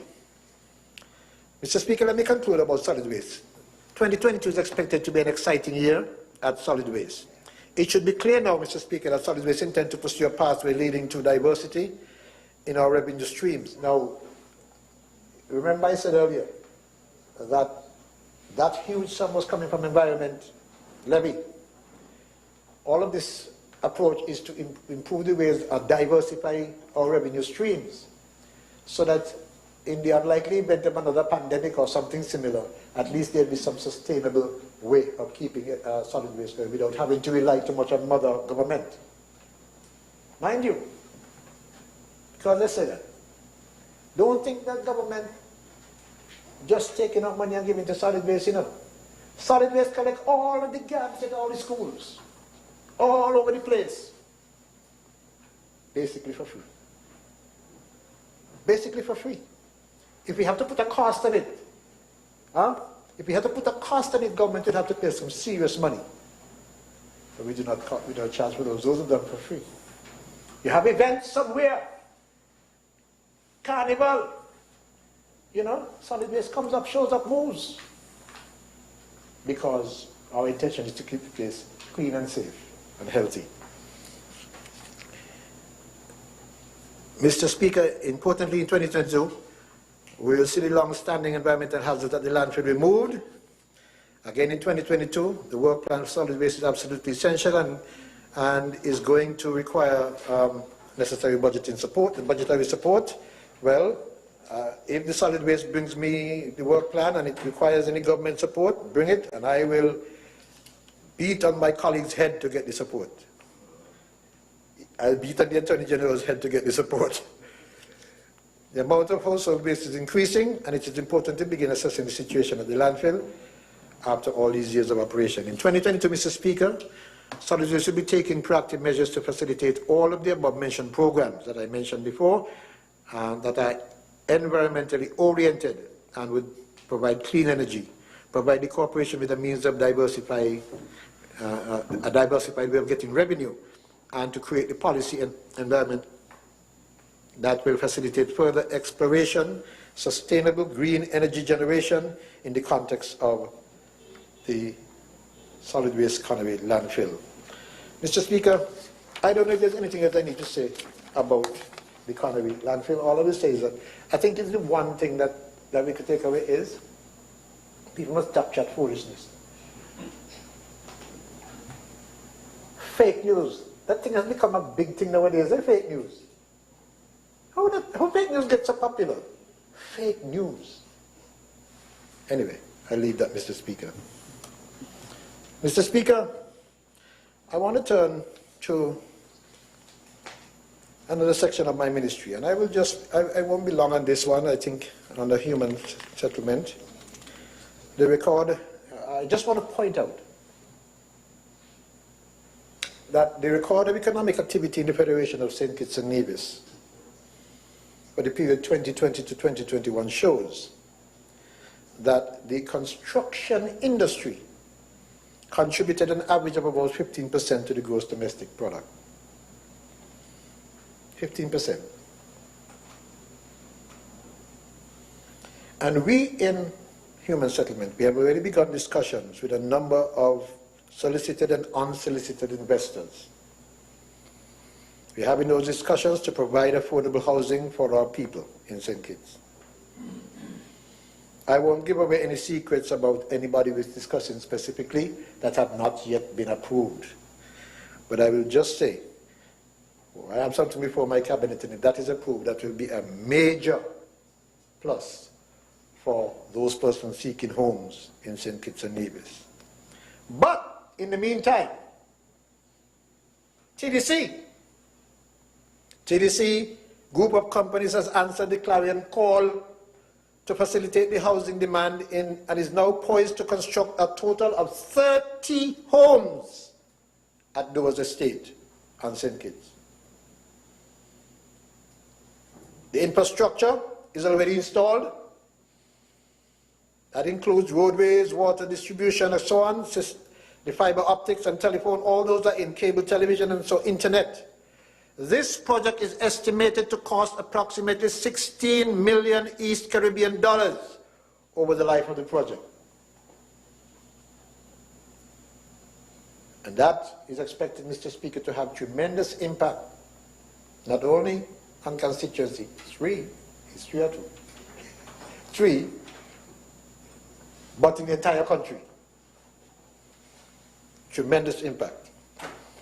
The government has also partnered with Limega Middle-Income Housing to construct a total of 180 middle-income homes over the next 4 years.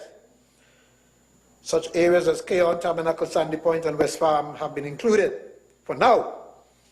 But I also hear my colleague minister from Constituency 4 say, I want mine too. So, and I see another hand. All right, I see your hand. I see you.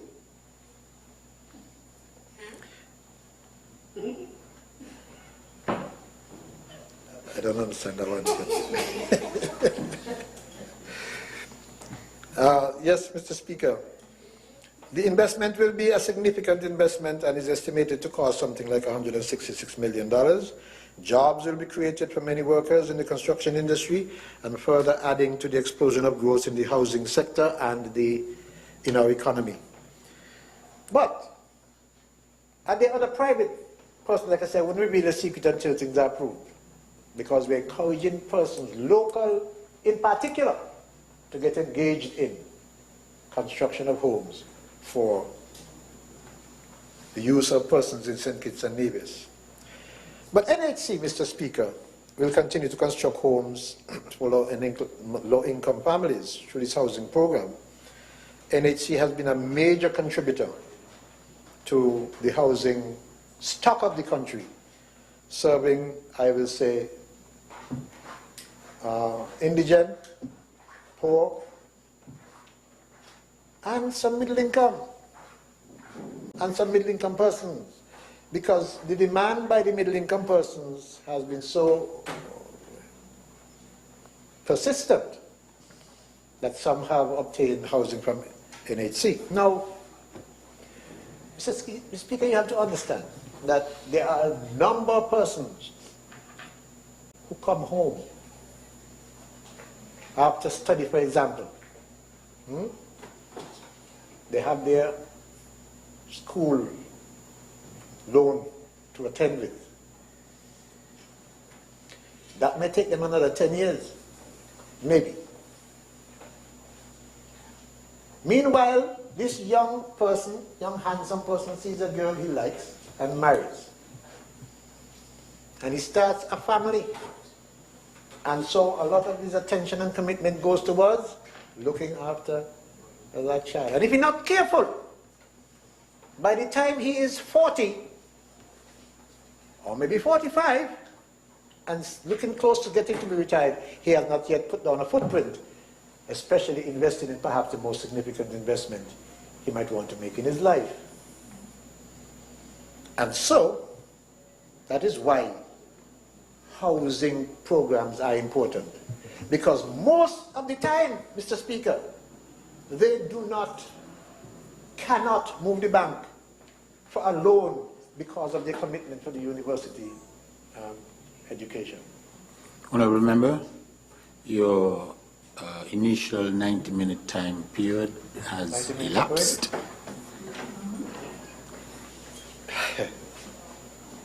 Mr. Speaker, I'm going to break the trend. And I'm going to break the trend and ask Mr. Speaker that I get another 30 minutes, if that is possible. With your permission. The question is that the Honourable Member has requested an additional 30 minutes. Those in favour? Aye.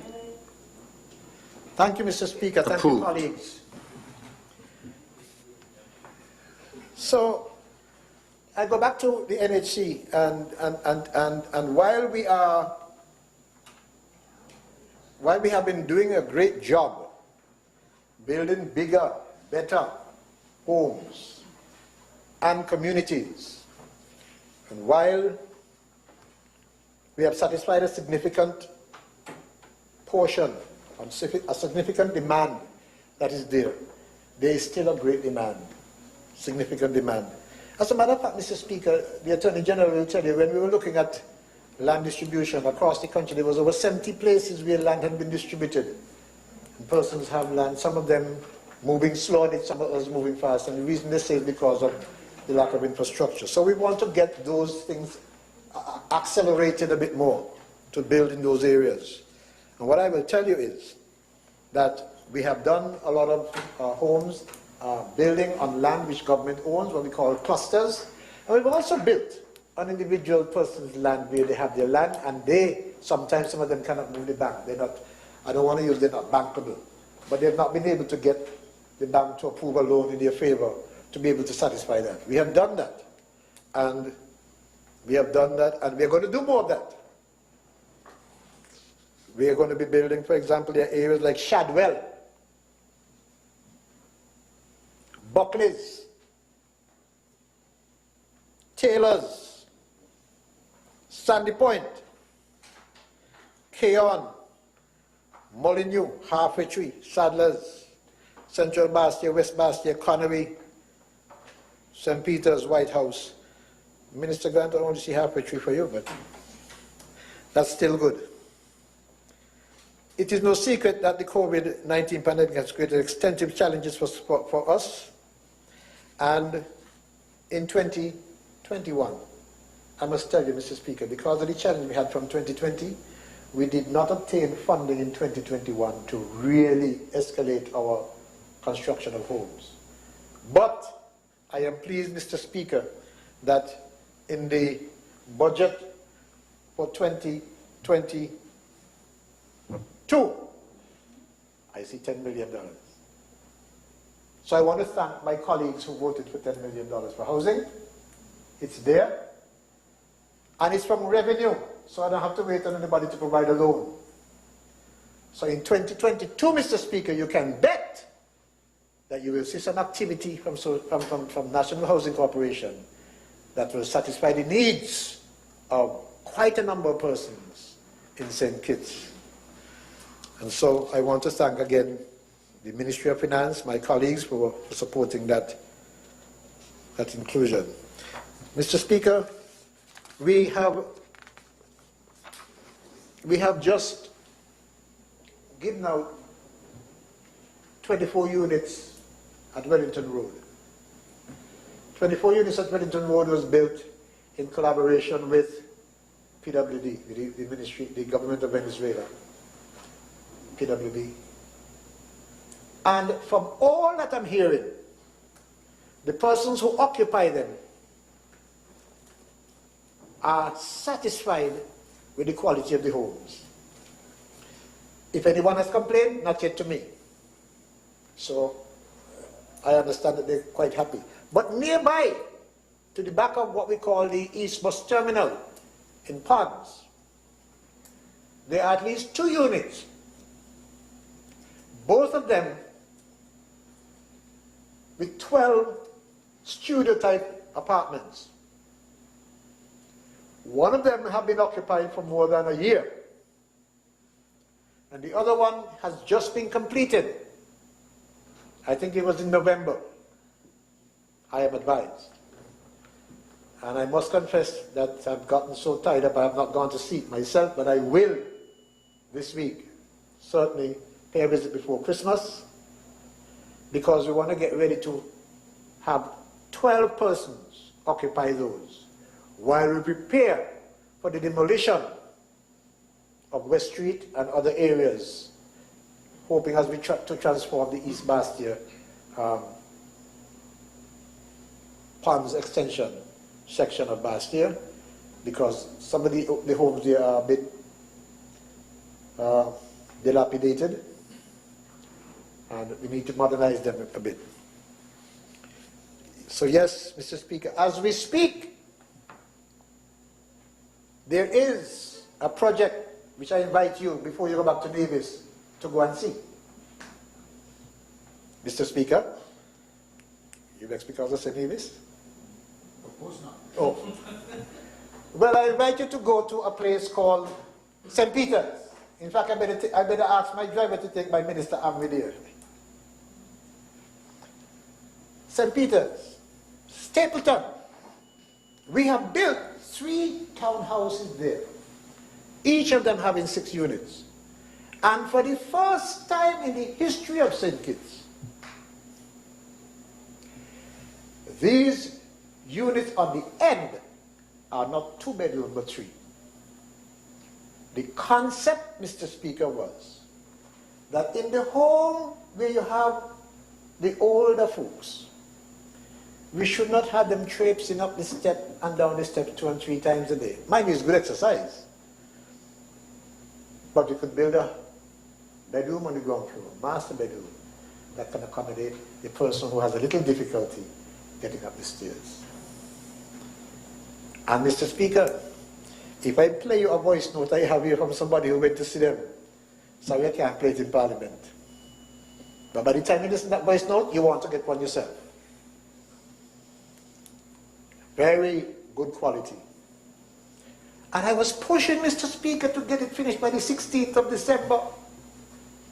But remember I said we didn't get the money in 2021 for housing. So it looks as if I have to wait until January. But I can tell those folks who have been earmarked, who have been notified, that come January, before January ends, you will be part of the ceremony. And I invite you, Minister Richards, to start putting some words together, because you have to come and speak at that one. And that's my constituency. So you have to speak there. Okay, sir. I invite you, Mr. Speaker, before you go up to Nevis today, tell somebody drive you there and take a look. And when you finish, call me. Tell me what you think about it, because I think it's exciting. It's exhilarating when you go there. I love it. First time. But in 2022, with this $10 million that we have in the budget, we're going to move in a direction, Mr. Speaker, that will satisfy another 300, maybe 200 or so individuals. In fact, I hope to be able to convince my colleagues to do that every year for the next 4 years. And by the time we get to that point, I hope the demand for housing has been shrunk down to a minimum in St. Kitts and Nevis. Mr. Speaker, the people at NHC, they do work very hard, and I want to commend them, compliment them for going through this pandemic, and despite the fact that we have chronic delinquencies which has been exacerbated by political considerations over many years, despite that, they do a great job of trying to collect what is due. Mr. Speaker, I should touch on universal health, because you see, I did hear the comment as well. Oh, everybody talking about, well, why universal health ain't come yet? Since 2004, you know. Another government was in office, you know, and they lost in 2015, and they had, how much years that? 11? 11 years, and they did not do a thing about it, and it was in the manifesto for 2004 for them. It was in the manifesto for 2004. They did not know how to do it. But, Mr. Speaker, I'm going to read you, I'm going to cut it up for you, the events, and why it is we are very cautious and careful, because we're not going to start something that's going bankrupt, you know. When we start, it's because we are on our sure footing of how this is going to operate sustainably. It's going to be part of our social, well, quasi-social program, because I personally, mind you, I'm only one man, would think that persons would want to contribute to it. So let me just run through. UWI Health Economics Unit, they were brought on board. Professor Theodore came, a team came, spent a whole year here. They came here and they met and had consultations around the country.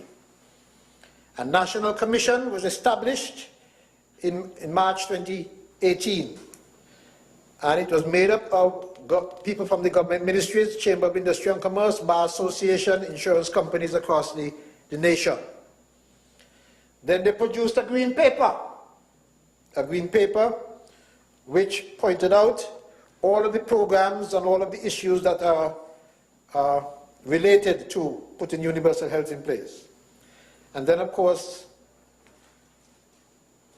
we sent a team to Turks and Caicos and to the British Virgin Islands to observe their procedures, what they did, how they did this thing. So that was done. Then, of course, the national team we had went across this nation, St. Kitts and Nevis, and engaged in what we call public consultations. They had a website on which they promoted everything that they were doing. This was done in, a blueprint was then eventually produced. The blueprint on putting together universal health in the Federation. Then, of course, we invited the actuary. The actuary produced a review and costing of what this project will be. That, of course, was complemented by what was done by the University of the West Indies when they put together a costing. Of course, they were different in terms of the figures, but I don't know what all the parameters they used, but we have those two. Eventually, Mr. Speaker, it went to Cabinet. Cabinet approved that we move forward to provide and understand how the costing is going to be. So that last year, the committee started its work. And the committee began its work. It was comprised of members from government and from private sector and so on. They began their work, and they were supposed to produce for me a report by this December. But I have to appreciate that we had COVID and everybody has had some upsets in the thing, so that they probably won't get it until January. Meanwhile, however, we have persuaded PAHO to fund or partially fund a legal expert, a draftsman, to produce draft legislation. And that person has been engaged since September and is currently working on the legislative framework for the universal health. And if my estimation is correct, within the first quarter of 2022, we'll be in a position to present to Cabinet and say, Cabinet, this is what it is, this is the proposed legislation, this is the cost if you do A, the cost if you do B, the cost if you do C, and then we will begin to determine how we implement. It is unfortunate, COVID came in and slowed down some of the processes, but that's it. This is where we are with universal health. And Mr. Speaker, when it gets started, you see, a lot of people think about universal health as paying for my bills, right? Oh, I got a medical bill, pay for my bills. I don't look at it that way, Mr. Speaker. I'll tell you how I look at it. I look at it that universal health must be used to change lifestyles, change habits, let you understand what all of the challenges are when you use a certain kind of product irresponsibly.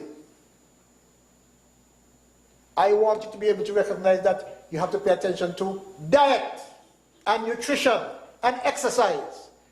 And while universal health is about health, I want those focuses to come because, Mr. Speaker, my belief is that if we focus on where we are going, on the way we are going now, certainly the cost for medical services could bankrupt an individual, bankrupt a family, bankrupt a nation. But it brings attention to what is good and what is bad, what is safe and what is unsafe, and what is healthy and what is not, and causes changes in lifestyle, in habits.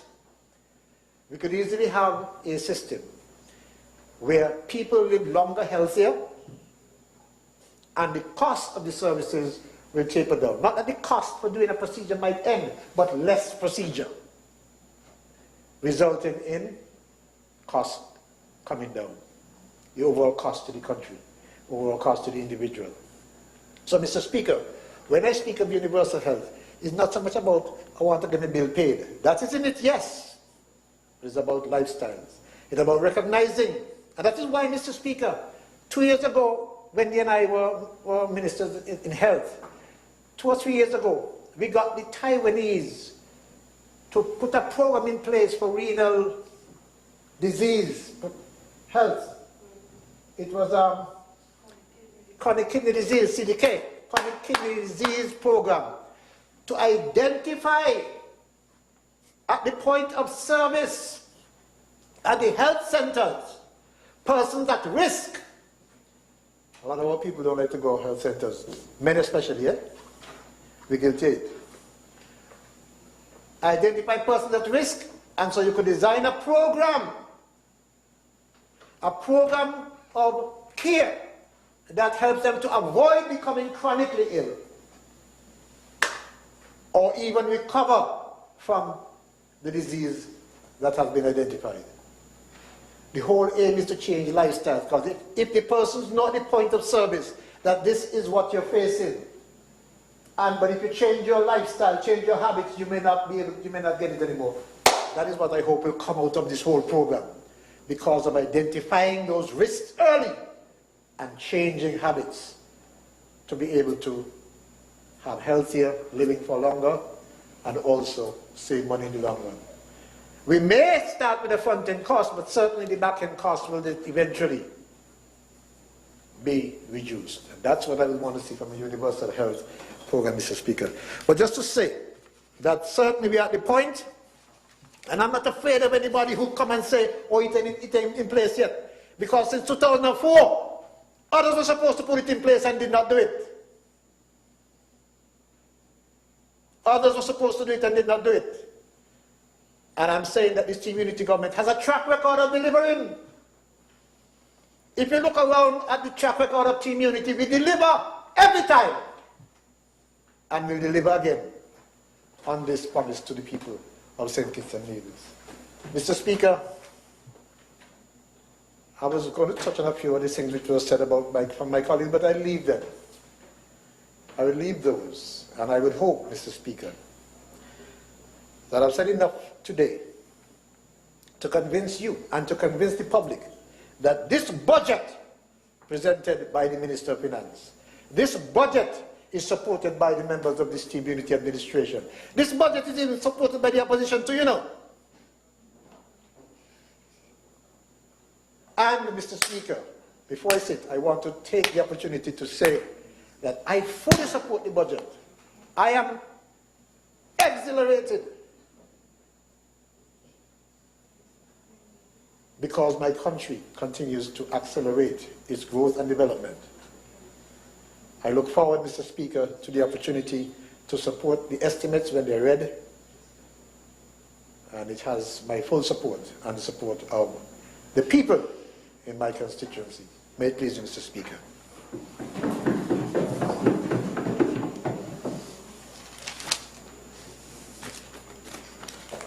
Thank you, Honourable Member for St. Christopher 8, Honourable Eugene Hamilton. Honourable Members, this... Mr. Speaker, can I propose that we have I think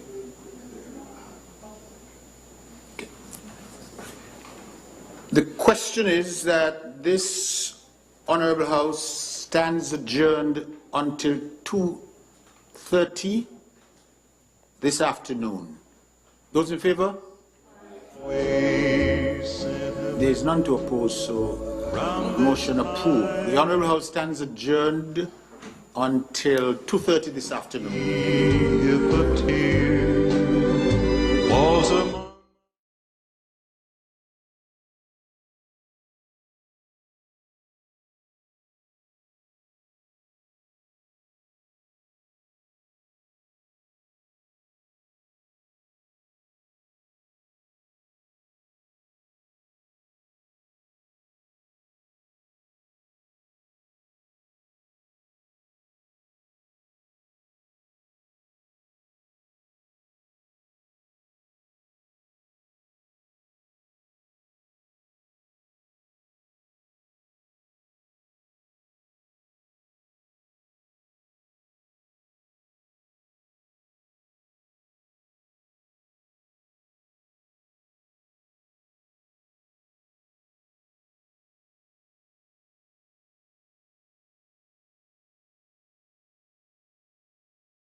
Christmas coming, then New Year's morning. Christmas coming, then New Year's morning. Mama, make you Johnny cake, Christmas coming. Mama, make you Johnny cake, Christmas coming. Christmas coming, then New Year's morning. Christmas coming, then New Year's morning.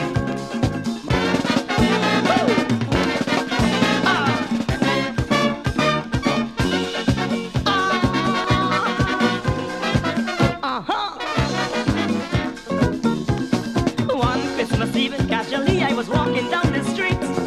One Christmas Eve, casually I was walking down the street. I was attracted by the voice of a little boy as he held his mother's hand, telling of his plan. What you think the conversation could be? As he said, listen mama, I want you to tell Santa Claus to bring a trumpet and a concertina for me. I'm so lonely, cause there's no children here by me. Ma, you don't know how happy your son will be.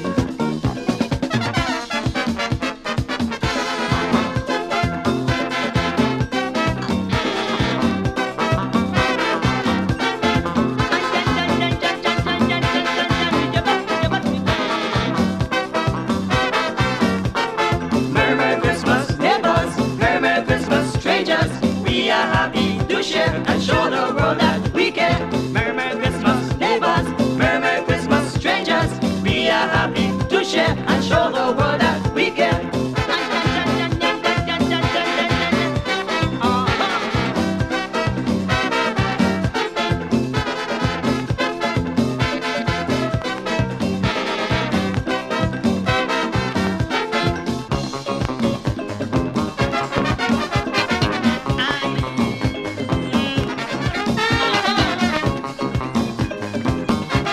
Look how you're staggering.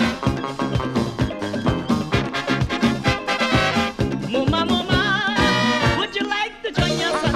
I am over here, happy in this warm-up country, darling, for this Christmas. Your son will be really jumping. Listen to the chorus of what we always be singing. Drink a rum and a punch of cream, drink a rum. Mama, drink it, you drink it. Drink a rum and a punch of cream, drink a rum. It's Christmas morning. Drink a rum and a punch of cream, drink a rum. Everybody will jump in. Drink a rum and a punch of cream, drink a rum. Shaking and doing the whole thing.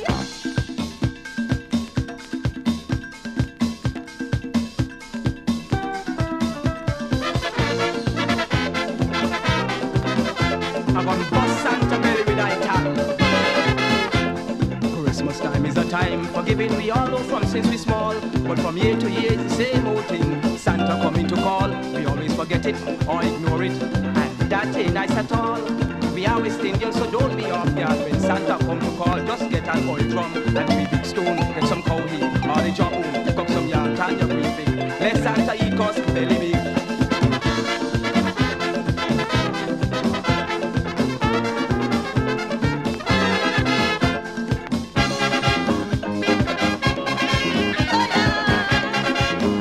Christmas breezes.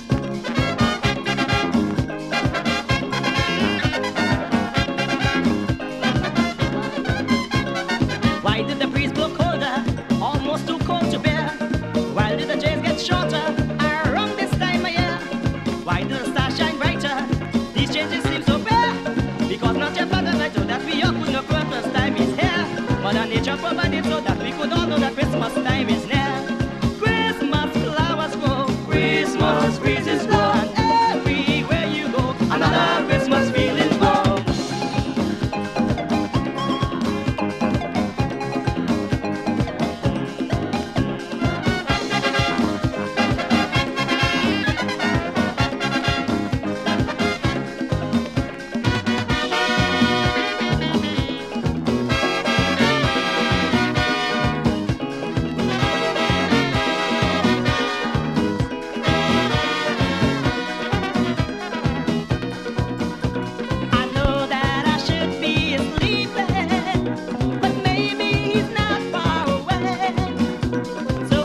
such a long time, and ever since she's been gone, she's been on my mind.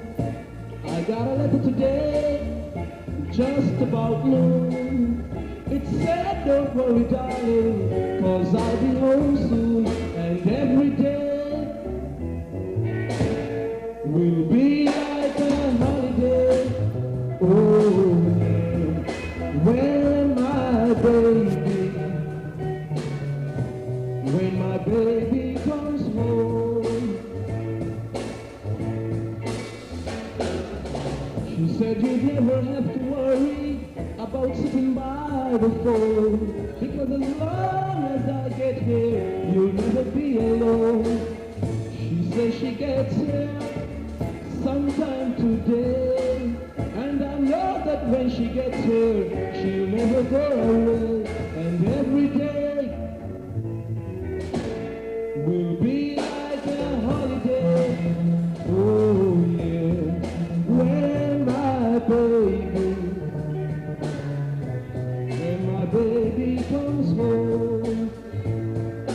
Oh, every day will be like a holiday. Oh yeah, when my baby comes home. Yeah, yeah, yeah, every day.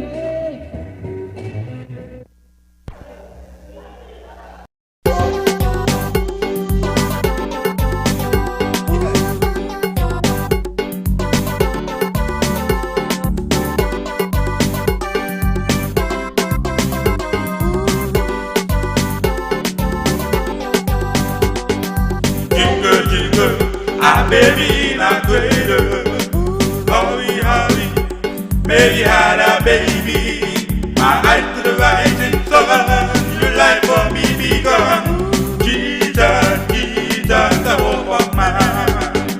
Oh, if it was time again, the day when Jesus Christ was born. He was born of a Virgin Mary. No place to lay his head. Make it one to all my friends. Jingle, jingle, our baby in a cradle. Hurry, hurry, Mary had a baby. My eyes to the rising sun. Your life for me begun. Jesus, Jesus, the hope of man. Oh, if it was time again, the day when Jesus Christ was born. He was born of a Virgin Mary, no place to lay his head. Make it much to all my friends. Jingle, jingle, our baby in a cradle. Hurry, hurry, Mary had a baby. My eyes to the rising sun. Your life for me begun. Jesus, Jesus, the hope of man. Oh, jingle, jingle, our baby in a cradle. Hurry, hurry, Mary had a baby. My eyes to the rising sun. Your life for me begun. Jesus, Jesus, the hope of man.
Oh, come and enjoy your festival song, for this is a bright and a blessed Christmas morn. Oh, come and announce it to the nations abroad, for this is a bright and a blessed Christmas morn. So happy Christmas to you all. Happy Christmas to you all. Happy Christmas, happy Christmas, happy Christmas to you. Oh, come and enjoy our festival song. For this is a bright and a blessed Christmas morn. Oh, come and announce it to the nations abroad, for this is a bright and a blessed Christmas morn. Happy Christmas to you. Happy Christmas to you. Happy Christmas, happy Christmas, happy Christmas to you. Oh, come and enjoy our festival song, for this is a bright and a blessed Christmas morn. Oh, come and announce it to the nations abroad, for this is a bright and a blessed Christmas morn. If Adam lost a farm and a blood, this for Bethlehem where Jesus Christ was born. This for King who drank again brother Abel. This is for Daniel who was crafty in lion den. This for Elijah who was taken up to heaven. It's for the flood road that drowned the world. This for giants, for life was slain by them. It is for Hannah who gave her son to the Lord. I am for Isaac, Lord, the son of Abraham. This for Jacob, whom the angel of the came for Korah, was swallowed by God. This is for Zion, the home of the blessed.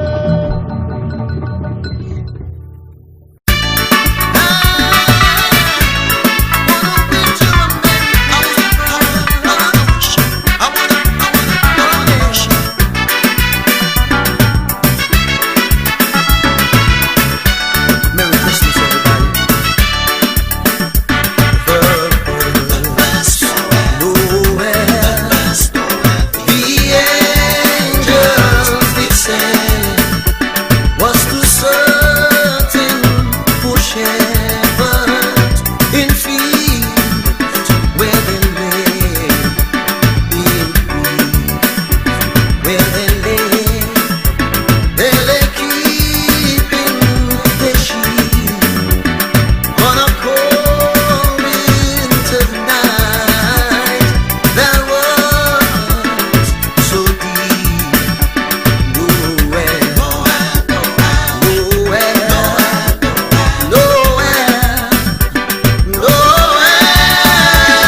If you see a brother standing by the road with a heavy load from the seeds he sowed, and you see your sister walking by the way, just stop and say, you're going the wrong way. You've got to try a little kindness, show a little kindness, just shine your light for everyone to see. And when you try a little kindness, then you'll overlook the blindness by the narrow-minded people in the narrow-minded street.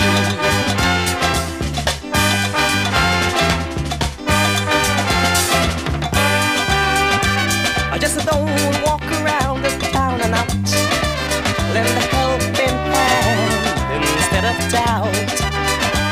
And the kindness that you show every day will help someone along their way.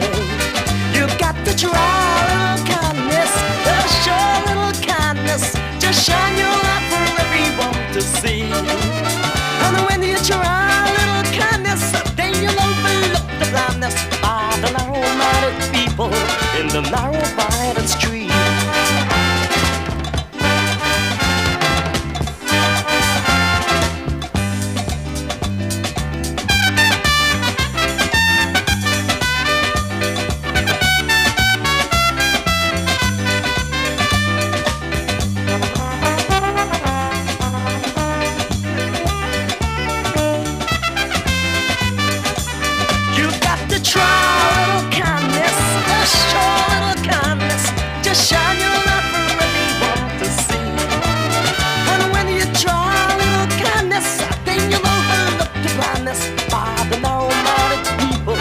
The narrow-minded street.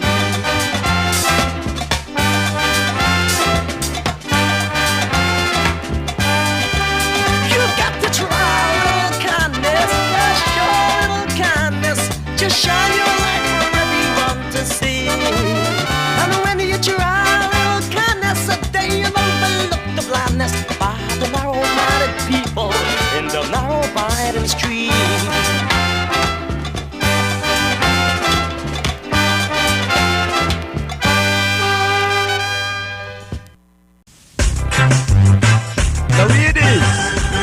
Talk, man. If you smoke some down that are passing through, man. Now come with it, big store. Johnny get out of fight with Goldfish Tail. Goldfish Tail had to end up going to jail. Two dumplings that were willing, food fighting in the kitchen. Sweet boy is another thing that's quarrel in the pot, especially when the pot is getting hot. Two dumplings that were willing, fighting in the kitchen. I ain't never seen that so since the born. Dumpling and saltfish kicked in a storm. All body heating is frying pan. I tried to pass it, I bought me hat. This is the new brand talk. New brand talk. It them they fighting at the kitchen. It them they fighting at the kitchen. And when me pass to the door, Lord, me take a little look. Beside pot, just a bubble, but no food, now cook. Mr. Lettuce box down, Mr. It me fighting at the kitchen. Come in, Mickey. Johnny get a fish, you better know your place. And you're so ugly that you have to hide your face. Two dumplings that were willing, fighting in the kitchen. Big snow. You don't know what the fuss is all about. Till you want to push in your thinking box. Two dumplings that were willing, food fighting in the You kitchen. saltfish, don't bother me. You're smelling rust and dumpy. John, you think you might, you think you're that done. But where's that till you reach in this frying pan or Milan? This carrot give bun to Mr. Saltfish. Body ready fight, look like nothing like a left. Me have to grab me dish, rush through the door. Quick in them, they fighting at the kitchen. But this a new brand something. This a the new brand something. In them, they fighting at the kitchen. Kodo, kodo, kodo.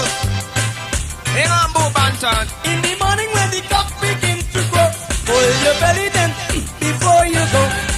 Dumplings that were willing, food fighting in the kitchen. Flour. You and water stick together tight like glue. But Mr. Yeast swell you up like bomb and food. Two dumplings that were willing,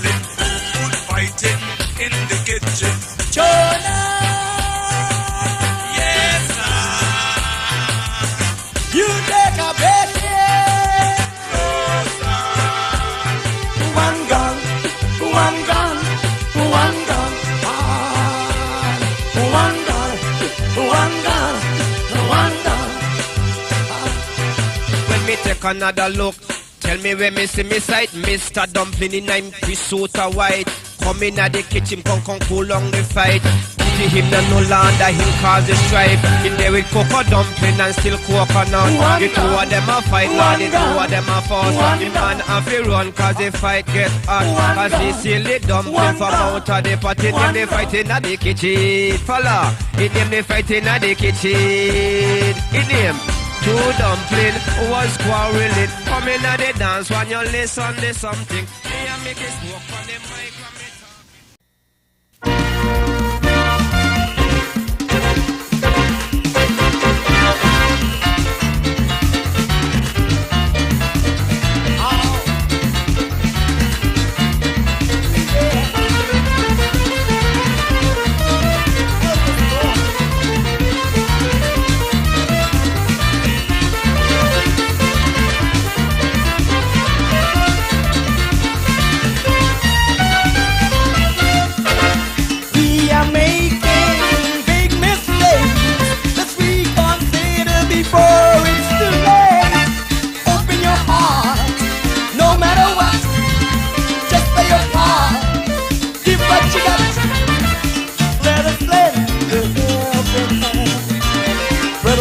Joy throughout the land. Give it a try, you can't deny. If we help each other, life will be much better. Oppression only brings anger. Nobody cares, no. Nobody should, no more. Hungry little children, nobody cares. Okay, there's a problem. Nobody cares.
motion. Come and I rock your body. You want like handsome pussy. Come let me and you show them how to do. All kind of things. All kind of things. But when you come to pet, be careful, you might get all kind of things. All kind of things. Go ahead, go ahead, go ahead, go ahead. Say go bossy, go bossy, go. Go bossy, go bossy, go. Go bossy, go bossy, go. Go bossy, go bossy, go. We're doing all kind of things inside here now. All kind of things. We're doing all kind of things now, make no good. All kind of things. Come on and say pump your fist like this. Everybody, pump your fist like this. Gimme, pump your fist like this. Pump your fist like this. Say oh, say oh, say oh, say yo, yo. And you show them how to do all kind of things. All kind of things. Put your hand on your hip and let your backbone stick. All kind of things. All kind of things. Some drinking their rum, chasing it with beer. All kind of things. All kind of things. Call up the DJ, tell them they must play. All kind of things. All kind of things. Go on, beat down.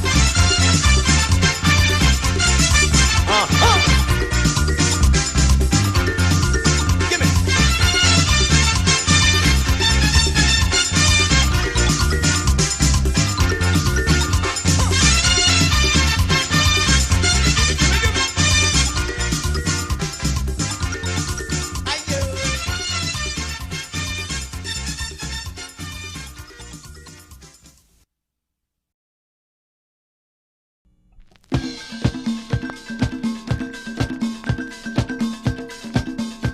Irie Christmas.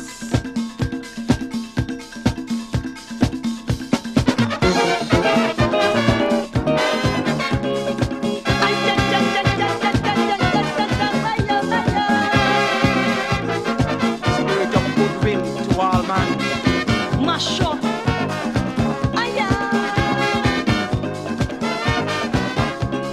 Mama, make you Johnny K Christmas coming.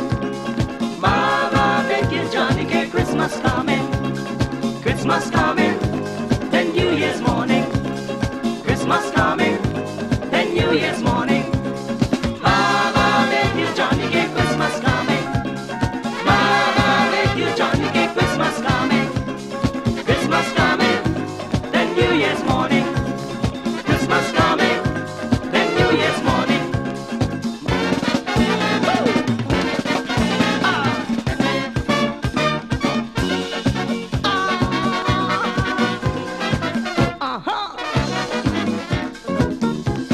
One Christmas Eve, casually I was walking down the street.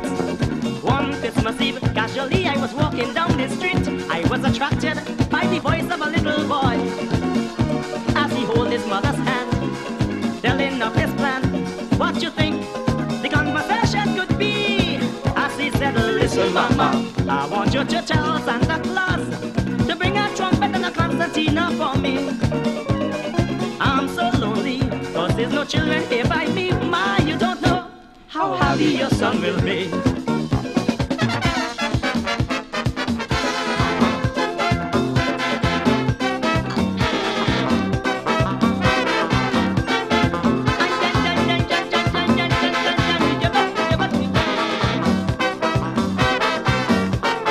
Merry Christmas, neighbors, Merry Christmas, strangers. We are happy to share and show the world that we care. Merry Christmas, neighbors, Merry Christmas, strangers. We are happy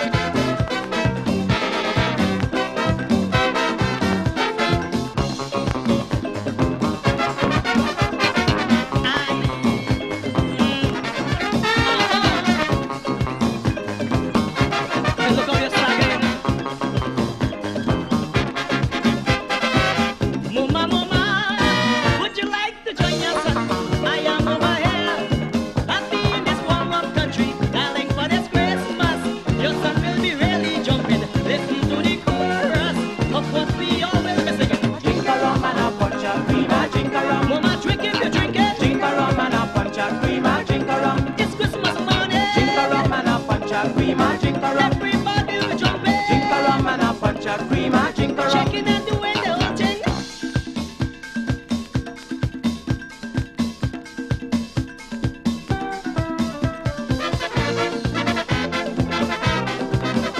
I'm gonna bust Santa belly with I tap. Christmas time is a time for giving. We all know from since we small, but from year to year it's the same old thing. Santa coming to call, we always forget it or ignore it, and that ain't nice at all. We always think young, so don't be off guard when Santa come to call. Just get an old drum and 3 big stone, get some cow hay, or a job home, pick up some yard and your green thing. Let Santa eat cause belly big.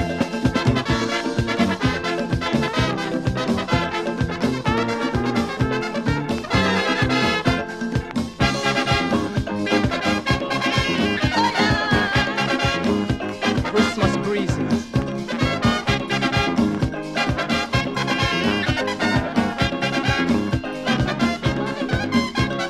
Why did the breeze blow colder? Almost too cold to bear.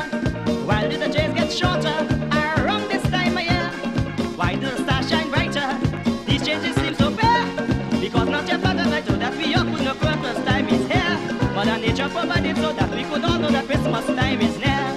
Christmas flowers grow, Christmas breezes blow, and everywhere you go, another Christmas feeling flow.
will be like a holiday.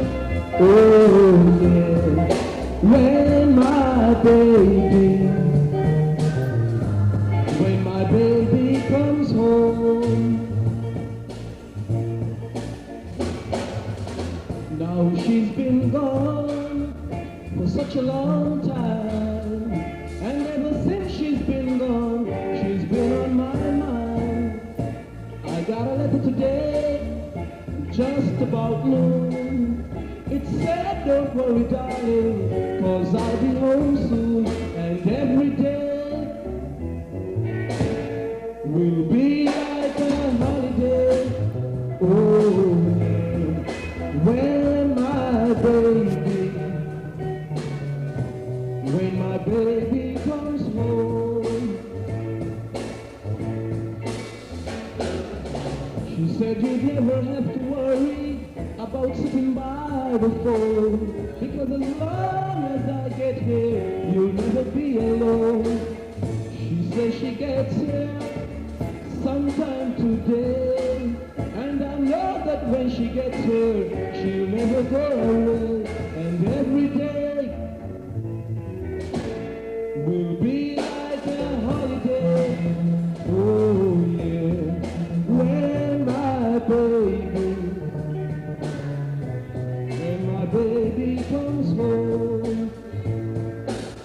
Oh, every day will be like a holiday. Oh yeah, when my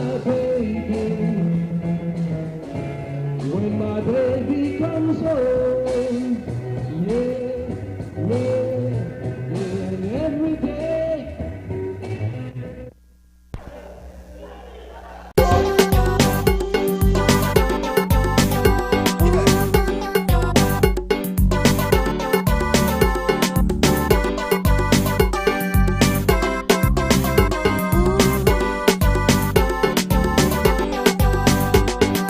Jingle, jingle, ah baby in a cradle. Hurry, hurry, Mary had a baby. My eyes to the rising sun. Your life for me begun. Jesus, Jesus, the hope of man. Oh, if it was time again, the day when Jesus Christ was born. He was born of a Virgin Mary. No place to lay his head. Make it one to all my friends. Jingle, jingle, our baby in a cradle. Hurry, hurry, Mary had a baby. My eyes to the rising sun. Your life for me begun. Jesus, Jesus, the hope of man. Oh, if it was time again, the day when Jesus Christ was born. He was born of a Virgin Mary. No place to lay his head. Make Christmas to all my friends. Jingle, jingle, our baby in a cradle. Hurry, hurry, Mary had a baby. My eyes to the rising sun. Your life for me begun. Jesus, Jesus, the hope of man. Oh, jingle, jingle, our baby in a cradle. Hurry, hurry, Mary had a baby. My eyes to the rising sun. Your life for me begun. Jesus, Jesus, the hope of man.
Noel, Counselor, the mighty God, the everlasting Father, the Prince of Peace. Hallelujah. Sing we Noel, Calypso Noel, Give Jesus a way. Noel, Give Jesus a way. Noel, Give Jesus a sing way. we Noel, Give Jesus a Calypso way. Noel, Give Jesus a clap. we Noel, Give Jesus a clap. Noel, Give Jesus a clap. we Noel, Give Jesus a clap. Calypso Noel, Give Jesus a dance. we Noel, Give Jesus a Calypso dance. Noel, Give Jesus a dance. we Noel, Give Jesus a Calypso dance. Noel, Give Jesus a dance. we Noel, Give Jesus a Calypso dance. Noel, Give Jesus a dance. we Noel, Give Jesus a Calypso dance. Noel, sing we Noel, Calypso Noel, sing we Noel, Calypso Noel, sing we Noel, Calypso Noel, sing we Noel.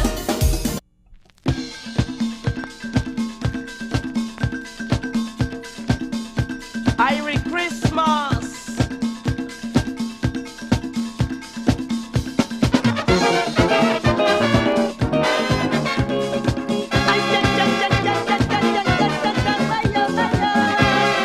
Spirit of goodwill to all man.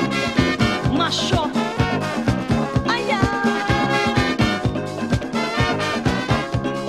Mama, reggae Johnny gave Christmas coming. Christmas coming, then New Year's morning.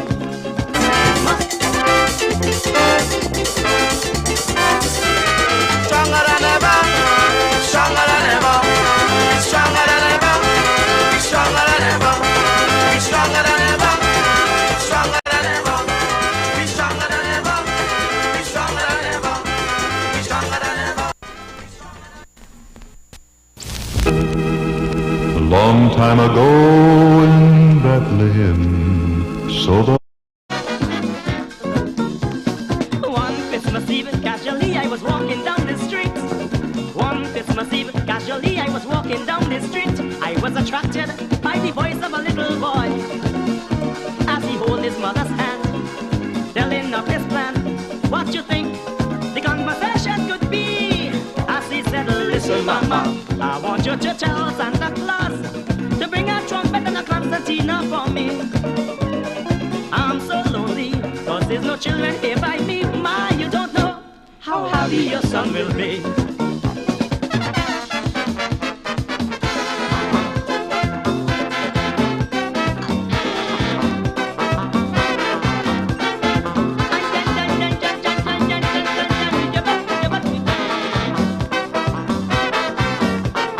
Merry Christmas, neighbors, Merry Christmas, strangers.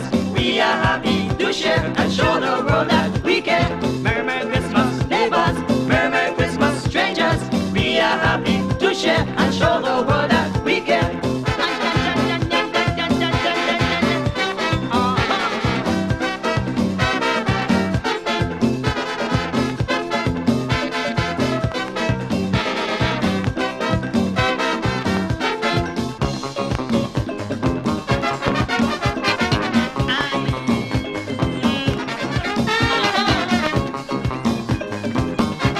Look how you're staggering. Mama, mama, would you like to join us? I am over here, happy in this warm up country, darling, for this Christmas. Your son will be really jumping. Listen to the chorus of what we all will be singing. Drink a rum and a punch of cream, drink a rum. Mama, drink if you drink it. Drink a rum and a punch of cream, drink a rum. It's Christmas morning. Drink a rum and a punch of cream, drink a rum. Everybody will jump in. Drink a rum and a punch of cream, drink a rum. Checking and doing the whole thing.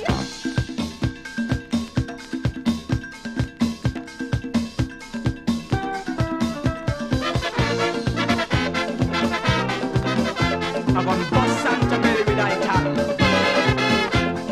Christmas time is a time for giving. We all know from since we small, but from year to year it's the same old thing. Santa coming to call, we always forget it or ignore it, and that ain't nice at all. We are West Indians, so don't be off guard when Santa come to call. Just get an oil drum and a big stone, get some cow hay or a jawbone, pick up some yam, tan your green big. Let Santa eat cause he belly big.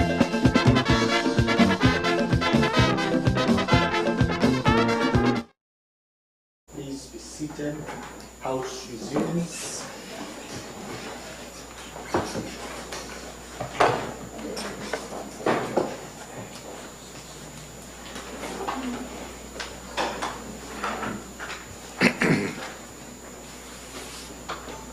I recognize the Honorable Attorney General Vincent Byron Jr. Thank you very much, Mr. Speaker. And Mr. Speaker, with your leave, I rise to lend my support, my unadulterated support, to the honorable mover of the Appropriation 2021 Bill, 2022 Bill, 2021.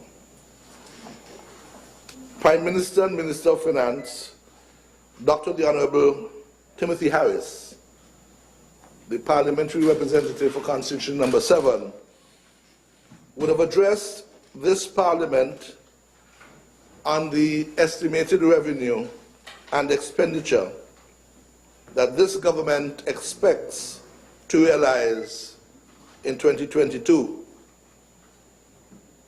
He would have given an overview of the various programs and work plans of the Team Unity administration for the upcoming year. And some 6 days ago at the St. Kitts Marriott Resort, it was a prudent bill, but it was also exciting. Double salary. As you know, we have convened there under the special circumstances occasioned by COVID-19 to allow for members and invited guests, albeit a limited number, occasioned and given the constraints of physical distancing, and made up primarily of specially invited guests, diplomats, business leaders, senior public servants, to hear him. His address followed the tabling of financial documents required by law to do so, and the second reading of the bill, and began the budget debate that has ensued since then, with the ministers of his cabinet reporting to the nation on their individual portfolios. Today, it is the turn of the Office of the Attorney General and the Minister responsible for Justice and Legal Affairs, yours truly, Mr. Speaker, to report to this Honorable House. And I do so in relation to the various subject matters that fall under those portfolios, as well as the two committees assigned to me by the Honorable Prime Minister as Chairman, Co-Chair of the National Disaster Mitigation Council, which oversees the National Task Force in response to COVID-19, the COVID-19 pandemic, and as Chairman of the National Anti-Money Laundering Committee. And I will also make mention of one or two other matters, if time permits, that as Attorney General I have been tasked. Mr. Speaker, in accordance with Section 64 of the Constitution, the Attorney General is the principal legal advisor of the government of St. Christopher and Nevis. Such functions as outlined in the Attorney General's Act include ensuring that the administration of public affairs is in accordance with the Constitution and the law, supervising all matters connected with the administration of justice, advising on the legislative agenda and generally advising the government on all matters of law, refer to the Attorney General's chambers,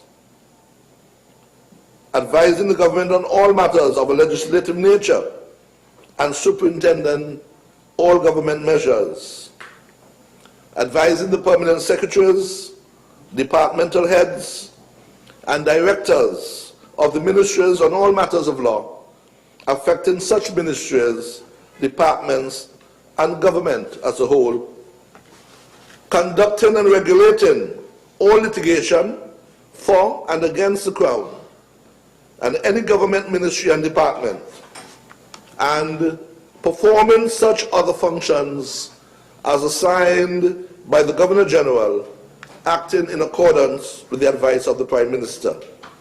As such, Mr. Speaker, the Office of the Attorney General provides significant support to the government in the form of advice and legal representation in all matters where the Crown is concerned. Importantly, its pivotal responsibility for drafting all legislation that goes to Parliament from the executive branch creates a major impact for the law and order mandate of the government. In its present configuration, the Office of the Attorney General also provides administrative support for the independent functioning of both the Office of the Director of Public Prosecutions and the Electoral Office. These two functions, respectively, are critical to the impartial dispensation of justice and the maintenance of the Federation's robust democratic traditions. And, Mr. Speaker, as Minister of Justice and Legal Affairs, that will be subject 04 in the budget estimates book circulated, we are responsible for support for judicial institutions and legal services that will function in an enabling legal framework, ensuring a transparent, fair, and equitable system of justice which gives to our citizens a measure of stability and security while promoting democracy and the rule of law. We superintend the High Court and Magistrates Court, the Law Commission, the Land Registry, the Intellectual Property Office, and the Legal Aid and Advice Center. Mr. Speaker, we recall the words of the Roman senator, lawyer, writer, and orator Marcus Tullius Cicero when he says that we are all servants of the laws in order that we may be free.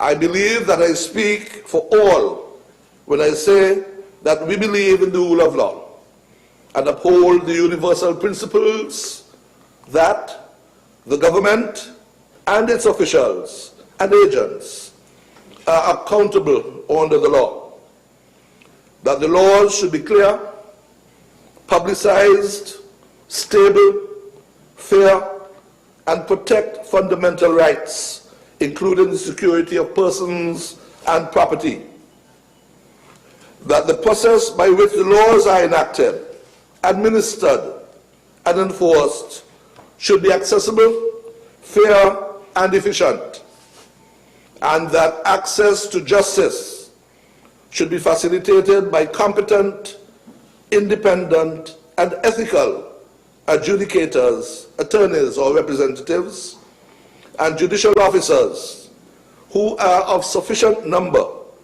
have adequate resources, and reflect the makeup of the communities they serve. Mr. Speaker, the appropriation bill before the House and the schedule incorporated in it shows total estimates of revenue for St. Kitts and Nevis to be $913.6 million for the year 2022, and of expenditure to be $909.6 million. Expenditure is made up of the total recurrent expenditure of $728.6 million, and total capital expenditure and net lending is estimated to be in the sum of $180.9 million. This appropriation bill, currently before the House, allocates the sum of $12.3 million to the Ministry of Justice and Legal Affairs, or an increase of $2.6 million. That is 26.1% more than that budgeted last year for this year. It includes some $3.07 million for capital projects. The sum of $12.3 million is also allocated to the Office of the Attorney General, of which $1.1 million is to provide for electoral services. This is an overall decrease for this portfolio of $343,000, or 2.7% less than the amount that had been estimated for this current year coming to a close. In the Office of the Attorney General, Mr. Speaker, we look towards the festive season, as we look towards the festive season, with all its attendant celebrations. The budget session affords us an opportunity to take a sober look back on the past year and reflect on not only the unique challenges that we have encountered with the pandemic, but also to focus our attention on sound strategic approaches that we would seek to employ for the fiscal year of 2022. The Attorney General's Chambers, our most senior officer, is the Solicitor General, and she reports to the Attorney General, but superintend, manages a number of Crown Counsel, Senior Crown Counsel and Junior Crown Counsel.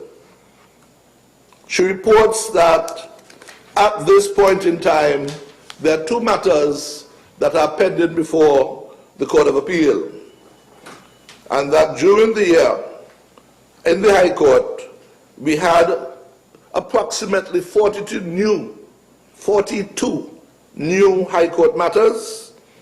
This is in addition to approximately 52 pending matters at the beginning of 2021. In the Magistrates' Court, the Attorney General's Chambers will be managing some 23 Magistrates' Court matters pending for 2021. And these will also include matters pending from 2020 and new matters filed in 2021. The Attorney General's Chambers continue to receive requests for legal advice and assistance from various government ministries and departments during the year. Some 245 other non-contentious matters included marriages, contracts, agreements, alien landholding licenses, and bonds related to study leave were also dealt with during the year. And currently, there are 7 pending mutual legal assistance requests from bilateral states that are at various stages of processing. The Chambers has been very strong in recent years on training, and our Crown Counsel have received training in the following areas: in international law, in the cyber era, finding balance between state interest and individual rights, online executive certificate course for strategic management of anti-corruption program, the World Trade Organization training course on trade and gender held during the period 9th, 12th, and 13th August. Developing tobacco control legislation in the Caribbean, 5th June to 10th September. Legislative drafting through the Impact Justice Program. And currently, 2 council on scholarship from the International Maritime Law Institute, pursuing studies towards Masters of Law in International Maritime Law. Mr. Speaker, please permit me to move on to and expand on matters that relate to the legislative agenda. The legislative agenda for 2021 was an ambitious one, and notwithstanding the peculiarities presented by the pandemic and the requisite adjustments, we were nevertheless able to present through the Parliament a significant number of important laws for peace, order, and good governance. Parliamentary Council have drafted some 22 acts this year, including amending legislation and approximately 44 subsidiary legislation. This subsidiary legislation included the Emergency Powers COVID-19 regulations, which were critical to the government's response to the COVID-19 pandemic. Mr. Speaker, permit me to highlight some of these enactments that represented the hard work of this Parliament and the Ministry of Justice. As you would be aware, Mr. Speaker, 2021 required the world in general, and St. Kitts and Nevis in particular, to utilize certain flexibilities to continue to do business in a rational manner. In order to facilitate some of these measures, this Honourable Parliament would have engaged in discussions on a number of relevant pieces of legislation to better accommodate the necessary changes brought about by the pandemic. In that connection, we would have passed the following laws. The COVID-19 Prevention and Control Amendment Act 2021. This was an act aimed at amending the COVID-19 Prevention and Control Act to better regulate breaches of the mask mandate. In that vein, Mr. Speaker, during the past year, the Ministry of Justice would also have published approximately 16 statutory rules and orders to regulate the day-to-day exigencies in relation to the pandemic, the restrictions that come out in SRNOs. Further, Mr. Speaker, the legislative agenda would have included amendments to certain key laws that touch and concern the operations of the justice system. Some of these amendments arose out of the certain necessary changes that were made as a result of the pandemic. These included the Magistrates' Code of Procedure Amendment Act 2021, which was amended to empower the Chief Justice to make rules of practice regulating proceedings in criminal causes and matters, and in all matters of criminal procedure not already provided for in existing laws.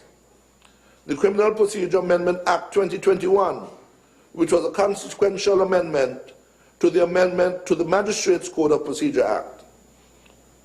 Jury Amendment Act 2021.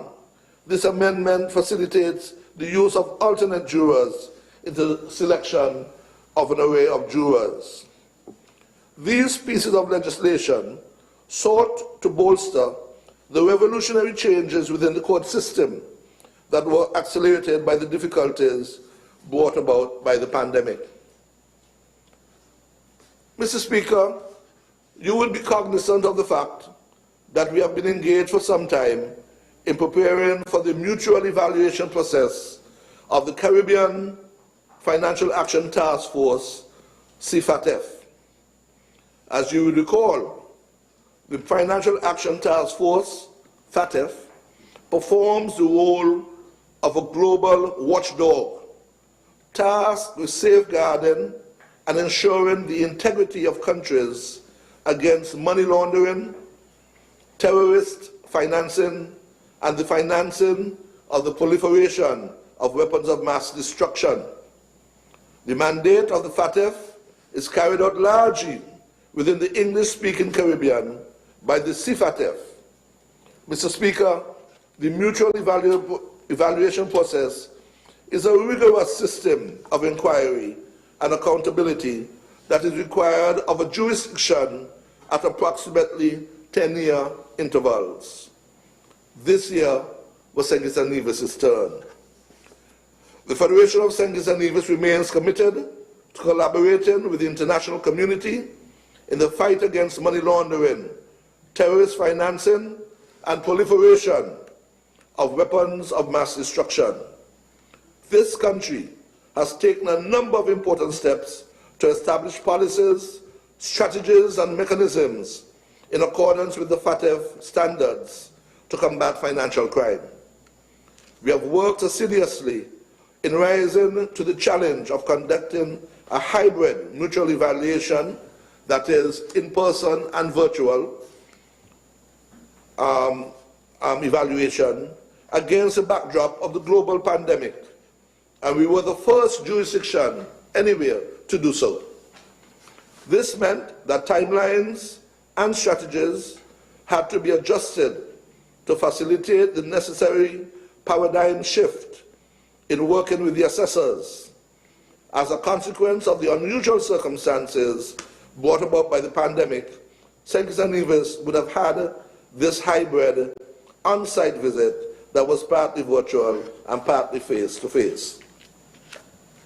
As part of the ongoing framework for St. Kitts and Nevis in this area, a national task force would have been formed prior to the mutual evaluation process. This task force evolved into the larger body of the National Anti-Money Laundering Committee. This year, the following pieces of law were added to the robust existing legal framework to seek to ensure that the Federation remains in compliance with the requirements of the FATF. The Proceeds of Crime Amendment Act 2021. This amendment represented an updating of the Proceeds of Crime Act to extend and expand the capacities of law enforcement to comprehensively address asset recovery, both in terms of civil forfeiture as well as through criminal convictions. Miscellaneous Financial Services Amendment Act 2021. This was an omnibus amendment to facilitate changes to several pieces of legislation that are intended to combat money laundering, terrorist financing, and the proliferation of weapons of mass destruction. The Virtual Assets Amendment Act 2021, the Gaming Control Act 2021, and the Companies Amendment Act 2021. This amendment made necessary adjustments to the Companies Act to better facilitate administration of the Act and certain FATF and OECD requirements. These changes, Mr. Speaker, were largely made pursuant to the requirements of the international body, the Financial Action Task Force.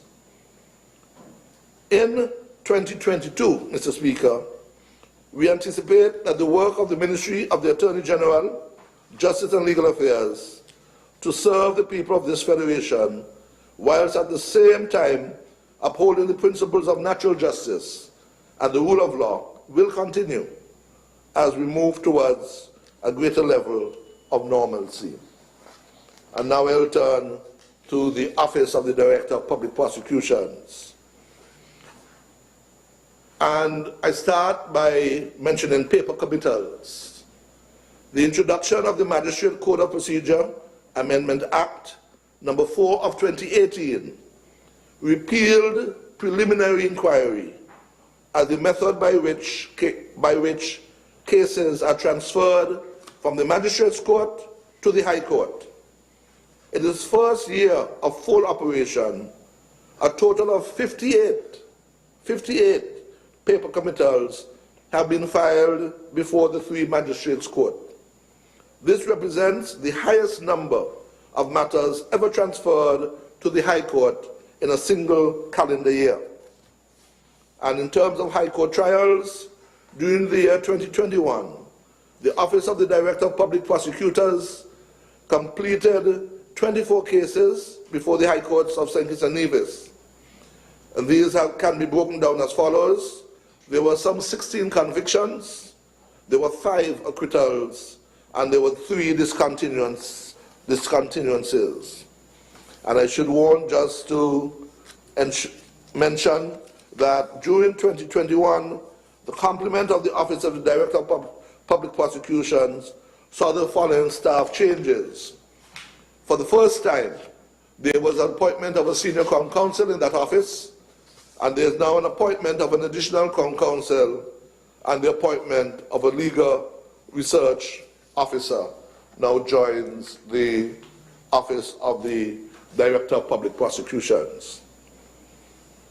Mr. Speaker, in relation to the electoral office, the Office of the Attorney General lends administrative support to this critical constitutional institution. Section 33 of the Constitution provides for an independent electoral commission whose function shall be to supervise the supervisor of elections in the performance of his or her functions under Section 34(1), 38(9), and 113, sub 5 of the Constitution. The duty of the supervisor of elections shall be to exercise general supervision over the registration of voters in elections of representatives and over the conduct of such elections. It should be noted that local government elections for the island of Nevis, the Nevis Island Assembly, are due anytime during the next 15 months. The Commission and Supervisor have begun preparations for these upcoming elections. The registration of voters has continued apace during the year. As prescribed by law, monthly lists, revised monthly lists, and the revised annual register for each constituency were published and put up by registration officers in prominent locations in all constituencies. And I should just note one figure. The annual register had been prepared and was released in July. That is the revised register. It contains 48,404 names of voters, 36,095 in St. Kitts, and 12,309 in Nevis. Claims and objections continue to be heard and disposed of in both St. Kitts and Nevis. I want to mention, Mr. Speaker, that anyone who wants to look at any of these lists can do so by accessing the website of the Ministry of Justice and Legal Affairs, the Attorney General's website, and it is www.legal.gov.kn. And there you can find on the section dealing with the supervisor of elections, and if you were to go into matters of interest, you have access to all of the monthly lists that are published. You have access to all revised monthly lists, and you have access to all annual registers for all constituencies in St. Kitts and Nevis. And these are online for you to check your name to see this process that is open and clearly fair. I should add, Mr. Speaker, that the supervisor of elections attended training this year. He was awarded an OS scholarship to participate in a training course entitled Advancing Open Government in the Caribbean, Strategies and Tools to Increase Transparency and Citizen Participation in Public Policy. This was a virtual course that was held sometime in July. And of course, there are the annual statistics that I won't bother to go into at this time, Mr. Speaker. Instead, Mr. Speaker, I now turn to the Constituency Boundaries Commission. Mr. Speaker, the question of constituency boundaries has been a protracted one, a vexing issue here in St. Kitts and Nevis. Since 2009, the government of the day, the Douglas Labour Party government, attempted to change the boundaries, and on 3 occasions, the courts of the land had found the process wanting. We would recall the debacle we had here in this very house on the 6th of January 2015, when the then Speaker and others ramrodded a boundaries report through this very Parliament.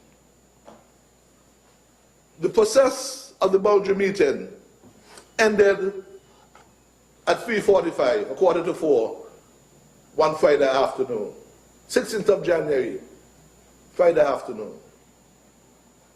And there was a meeting of the Parliament called and started in half an hour, 4:15, without any notice or limited notice to the members of the opposition.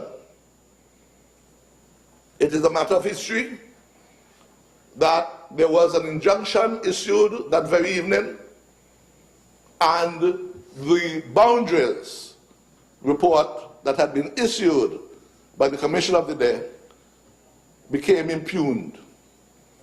The matter went all the way up to the Privy Council, and as a result of the intervention of the court, those boundaries were not used. Mr. Speaker, I want to report to this Honourable House that that matter, the substantive matter, was finally resolved on the 31st of March 2021, this year, when the court, the High Court in St. Kitts and Nevis, struck down what had come to be called the Douglas boundaries. The Douglas boundaries are no more. The claimants in that matter, and I should name them, the Honourable Mark Brantley, in his capacity, his own personal capacity, and as the leader of the CCM, the Honourable Timothy Harris, in his own personal capacity, and as a representative, the leader of the PLP, the Honourable Sam Conda, in his own personal capacity, and the leader of the PLP, and the Honourable Sean Richards, in his own personal capacity, and as the leader of the People's Action Movement, all need to be commended. They stood for democracy at a time when we had reached the lowest low in our country. And this matter that has now been put to rest allows us to understand that they stood up for democracy in our country, and they all need to be commended for their courage, their perseverance, their sense of justice. Mr. Speaker, the Constitutional Boundaries Commission still has its work to do. Sections 49 and 50 of the Constitution sets out how it is to be constituted and gives it its mandate. On the advice of the Prime Minister, and having consulted the leader of the opposition, His Excellency the Governor-General has appointed Mr. James Buchanan as the chairman of the Constitutional Boundaries Commission. The Governor-General has also appointed Deputy Prime Minister, the Honourable Sean Richards, member for number 5, and the Honourable Keela Byron Nisbet, member for number 3, on the advice of the Prime Minister, to the Commission and the Right Honourable Dr. Denzel Douglas, member for number 6, and the Honourable Jeffrey Hanley, member for number 1, have been appointed by the Governor General on the advice of the Leader of the Opposition, Dr. Douglas, the member for number 6 himself. Mr. Speaker, the Commission is mandated to review the number and the boundaries of the constituencies into which St. Christopher and Nevis is divided, and they need to submit a report to the Governor General not less than 2 years and not more than 5 from the previous time. There also are they have to give effect to the rules of the Schedule 2 to the Constitution. And the Commission has to state whether there needs to be a change to the boundaries, and they need to say whether the number of constituencies should be increased or should remain the same. I need to repeat that again, because it's very important for us in our country to understand what this long-standing and vexing question is all about. The Boundaries Commission shall meet, and they shall review the current existing boundaries. There are 8 constituencies in St. Kitts and 3 in Nevis. The Commission has to determine whether there needs to be any change in those boundaries. What the boundaries are, the scope, the size. They also need to determine whether there needs to be an increase in the number of constituencies or if they should remain the same. This rule or this section of the Constitution is governed by Schedule 2 of the Constitution, which sets out the very basic principles. 1, the constituency boundaries, each constituency should have nearly equal number of inhabitants. I repeat that. Each constituency should have nearly equal number of constituencies. And this goes for the island of St. Kitts and the island of Nevis. And by that I mean that if St. Kitts has a population of 34,918 at the last census, and there are 8 constituencies, each constituency should have nearly equal to 4,365 inhabitants. In Nevis, the population of the last census was 12,227. And if you have 3 constituencies, you're then talking about 4,000 and change, near equal. What we have in St. Kitts and Nevis demands that our Boundaries Commission meet and get our constituencies into alignment. The last census indicated that the population of St. Anne's Sandy Point, constituency number 5, the population was 2,795. 2,795. But the population of constituency number 8, that contained the whole of St. Mary's Parish and the whole of St. Peter's Parish, had 7,400 plus. It was nearly 3 times the size of the constituency number 5. They're not nearly equal. Over in Nevis, the parish of St. George, Gingerland, had 1,700 inhabitants, while the parish of St. John, Fig Tree, and St. Paul's, Charlestown had 6,500. They're not nearly equal. And so, because we have a democratic tradition, there needs for the Boundaries Commission to regularize that, to meet and determine how best to get our constituencies into near equal. It may well mean that there is a need to increase the number of constituencies. So that, for instance, if you need to add one constituency in St. Kitts, the rules say that any increase in the number of constituencies, the next iteration should be Nevis should have 1/3 of the number of constituencies of St. Kitts and Nevis. Currently there are 3 in Nevis, 8 in St. Kitts. That is not 1/3. So that to get another constituency in St. Kitts, you first have to add 2 in Nevis. And then you can get 1/3, which will be 5, 10, 6, 12. That then becomes the ratio going forward. But the Commission might determine that there's no need for any change, and so they may remain at 3 and 8.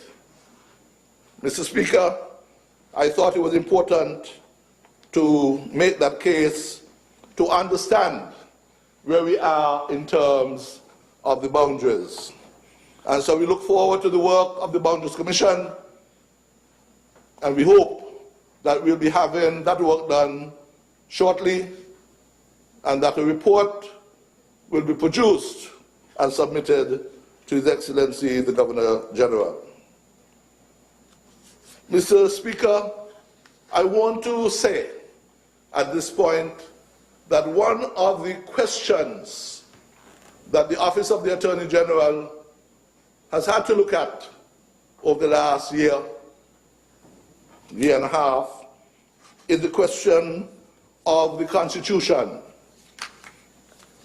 And I would want to make an appeal to us that it's time, some 38 years after our independence, a young nation, that there be a review of our Constitution. There are matters that we need to look at. We may keep them as they are, but it's one in which the public, our leaders, should take note. We often hear about electoral reform. There needs to be some changes in the electoral system. Do we require to have voters living overseas returning home to vote and influencing the outcome of elections for those inhabitants who live here? The Electoral Commission itself has made a number of recommendations that have to be taken to the Cabinet and maybe ultimately to the Parliament, to this Parliament. Such things as counting of ballots. The Commission strongly recommends that ballots must be counted where they are cast before being transported to a central location in the constituency for recounting if necessary. The count at the polling station by the presiding officer would be considered a preliminary one, while that done by the returning officer would be definitive, and the number of counts being prescribed. And there are a number of other recommendations that have been made by the Electoral Commission under the rubric of electoral reform. There's the question of citizenship. St. Kitts and Nevis is unique in the English-speaking Caribbean that one has to reside here for some 14 years before we can apply for citizenship. And that is other than through the economic citizenship route. Other territories, jurisdictions, have 7 years, some 5 years, that somebody comes, lives, works in our community can apply and can qualify to become a citizen. So this would be another area that one would want to recommend that our parliament, our country review. Then there's the question of term limits. The tenure of the Prime Minister is a matter that has been discussed and has been around for some time. And this too, we hope, will be brought before the Parliament at some time. One last one I would mention at this point in time, because there are many others, and that is some of the issues relating to our sister island of Nevis, where we have questions in terms of financial services and the arrangements of the offshore industry there, where we have questions relating to the personality of the Nevis Island administration. Can it be sued? Can it sue? These are questions that we need to review as we move forward to our 40th year of independence. Reviewing the Constitution is nothing new. Those of us who follow American history would know that the United States of America had their Constitution in the 1980s, 1987, 1989, when they had their independence. And they've had some 26, 27 amendments to their Constitution over time as the need arose. And so reviewing our Constitution and bringing it to line with what we want for our democracy is something that we need to take into account. Mr. Speaker, I move on to the Ministry of Justice and Legal Affairs. We here in St. Kitts and Nevis, as in other jurisdictions in the OECS, have been grateful for the High Court's, the Supreme Court's proactive decision to introduce and implement a number of measures and strategies in response to the COVID-19 pandemic. By these measures, the court sought to strike the balance of safeguarding the health and safety of the public, judicial officers, and court staff, while maintaining a functional judicial system, allowing access to justice and the proper administration of justice. Mr. Speaker, electronic means of communication, video and teleconferencing have been utilized over the last 21 months. We are feasible to conduct hearings in each of our member states and territories. Practitioners working remotely from their offices and other locations have appeared before judges by electronic digital link such as Zoom, set up by the court office. The court's use of technology, and in particular, the electronic litigation portal, continued to pay dividends during the past year. And we continue to file matters online, and there has been the facilitation of remote hearings. From January 2021 to the end of November, here in St. Kitts and Nevis, there were some 196 High Court matters filed in the Civil Court, and 17 matters, along with 24 depositions, in the Criminal Court. There were 36 matters appealed to the Court of Appeal. The statistics also show that some 92 probate matters were also filed. We note also that some 18 matters were sent to mediation. 3 were settled, 8 remain unsettled. We continue to encourage litigants to seek this course of action which allows matters to be settled in a timely and less costly way.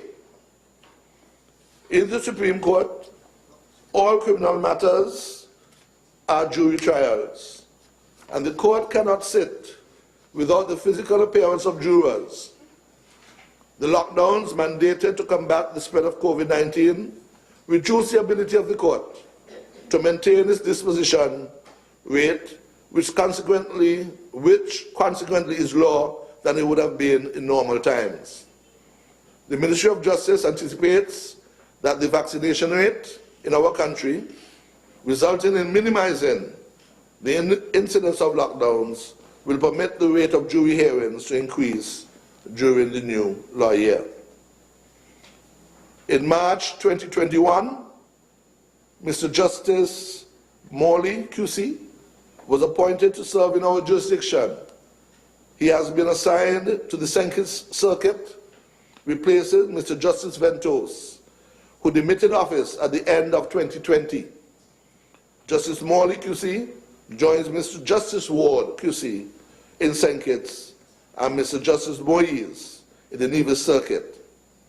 Justice Morley, QC, sits primarily on criminal matters.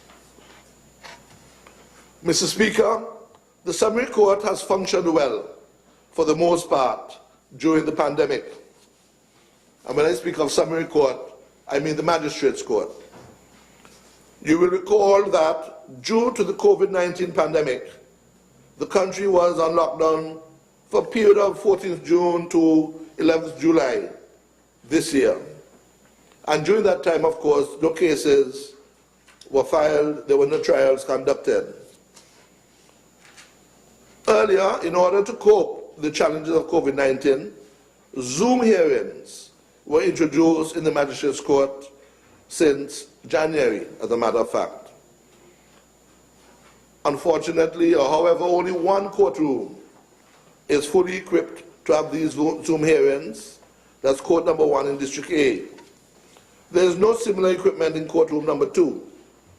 Zoom allows a full list, court list, to be scheduled where ordinarily it was not possible. Lawyers remain in the offices with their clients for court hearing via Zoom. And Zoom hearings, you can have evidence taken from witnesses overseas. You can have evidence taken from people who are disabled. And you can also have civil court call over monthly, twice monthly. All contentious matters, that is where there's disagreement, are adjourned for trial in person in court. But we wish to note, Mr. Speaker, that Zoom has been a tremendous help in eliminating the backlog caused by numerous lockdowns. This year, Mr. Speaker, a night court has also been introduced in District A, and it has been a tremendous success. Approximately 360 matters, primarily traffic matters, have been heard, and it is favored by litigants because they do not have to take time off from work to attend court. The night court runs from 5 p.m. to 8 p.m. once a week at the moment, but as we go into the new year and go forward, it's envisaged that maintenance matters, child support matters, other family court matters would be added to the night court.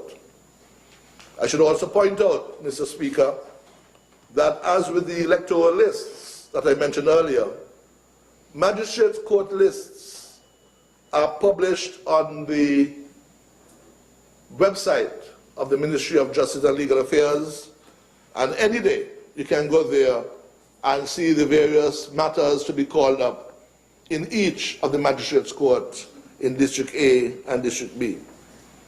I noticed, for instance, just last week, I read and noted that some 38 matters had been listed in terms of the night court. one evening.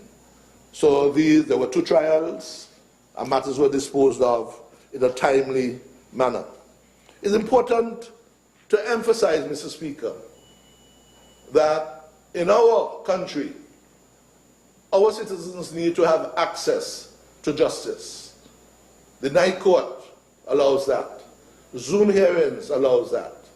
The way in which we manage our systems allow our citizens to get their day in court, to get access to justice, and it is for us in the ministry and in government to ensure that the administration of justice is live and well. I want to point out, Mr. Speaker, that legal aid clinics held by the Legal Aid and Advice Center, which provides legal assistance to the indigent, were greatly reduced from an average of 15 in the last couple of years to only 4 this year due to the pandemic. However, while legal aid clinics were reduced, clients to the Legal Aid Center increased. There was a vast increase with persons coming to seek legal advice or legal services at court or otherwise regarding employment law issues, regarding domestic violence matters, matters dealing with child maintenance and arrears, spousal maintenance and arrears, and numerous landlord and tenant matters were all dealt with by the Legal Aid and Advice Center this year. It's an important function that the government provides for our less fortunate individuals who need support, may not be able to afford a high-priced lawyer, but we do so through the Legal Aid and Advice Center that's available. Mr. Speaker, I want to move quickly on to the Judicial and Legal Service Expansion Project. During this challenging period, the Ministry of Justice and Legal Affairs continues to give support to the judiciary and judicial institutions, as well as to provide various legal services to practitioners and the general public. Last week, Tuesday, Mr. Speaker, the 14th of December, what we have come to call the annex building to the main court building in the Salih Elmore Judicial and Legal Services Complex was commissioned. It was a very important and moving ceremony. This new edifice, this new building, houses a 3rd Magistrates Court chamber for District A. It includes a mediation center and a new law library. The new Magistrates Court chamber will complement the work being conducted in the 2 other Magistrates Court chambers in the main court building. This new one will be dedicated primarily to in-camera, juvenile, and family court matters. And when I say in-camera, with the public is not allowed in. So you have a minor, you have a juvenile, this is done in camera for the protection of the youngster. And other family court matters will be had in that way. In terms of court-connected mediation, matters can now be consistently scheduled, and this will alleviate the challenges experienced before due to the lack of dedicated meeting space. There's also dedicated staff to preside over mediation, which we hope will help to reduce the number of matters going to trial and allow litigants to receive justice in a timely and cost-effective manner. It should be noted, Mr. Speaker, that earlier this year, a 2nd cohort of mediators, including lawyers and individuals from an array of professions, were trained under the auspices of the court. And we now have some 15 individuals on a roster of mediators, up from the 2 mediators who had performed yeoman service over the years. And I am sure they won't mind me special commendation to the work performed by Mr. Dennis Freddy Knight and Mrs. Michelle Delacadrebeck over the years. They have done the work of mediators at very personal hardship for a number of years, and they've worked well. We now have a number of other mediators for litigants to be able to find a way to settle their differences quickly without having to spend time in court, drawn out for years sometimes. Matters in mediation can be dealt with in a less costly way and in a timely fashion. And finally, Mr. Speaker, the new law library is a significant investment and is the first specialized public library in the Federation, and for this we are truly proud. With the advent of this library, practitioners, litigants in person, students, and the general public will be able to utilize online search engines, Justice, LexisNexis. We hope we can add others next year, Westlaw and others, Hein Online, that they would have law journals and various specialized law books available. There will also be a reading room for persons who wish to sit quietly and conduct research. We would like to record the thanks of the Ministry of the Government and People to Professor Velma Newton of UWI and Impact Justice for the assistance provided in the form of donation, significant donation of hundreds of thousands of dollars in law books for the library. I want, Mr. Speaker, to make a special note here that last Monday, the Cabinet of Ministers determined that they would bestow the honor on His Excellency Sir S.W. Tapley Seaton, Governor General, to have this new building named after him. So the annex in the main court building was officially named and declared so by the Honorable Prime Minister, member for number 7, last Tuesday at the ceremony. It is the Sir S.W. Tapley Seaton Annex. Sir Tapley has been the first Attorney General in St. Kitts and Nevis at the time of our independence. He first served as Attorney General in 1980 until 1995. He has been President of the Bar. He has been President of the ACBA, the Regional Bar Association, and he has been very prominent in many of our civic and non-governmental organizations, whether it be in the Heritage Society, in the Chamber of Business and Commerce.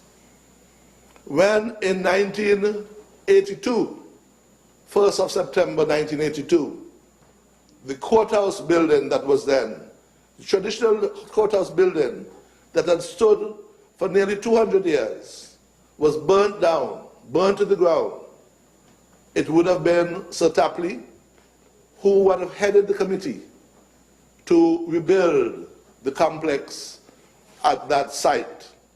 And so it was thought fitting by the Cabinet to confirm that that building would be named after Sir Tapley. I should point out that at the time that that courthouse building was burnt down, so too was the Barstow Public Library that had stood for many, many, many years.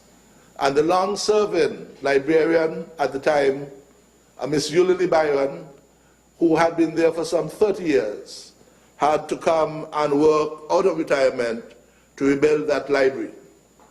the Law Library now carries the distinction of a name on it. So in the new edifice, in the new Sir S.W. Tapley Seaton Annex, we now have the Eulerly Byron Law Library as well. Mr. Speaker, in relation to capital projects for 2022, you would note that some $3 million plus $3,007,000 would be allocated for the capital projects in the Ministry of Justice for 2022. And this ministry, my ministry, continues to seek to ensure that government assets are preserved and that employees can work in a relatively safe and healthy environment.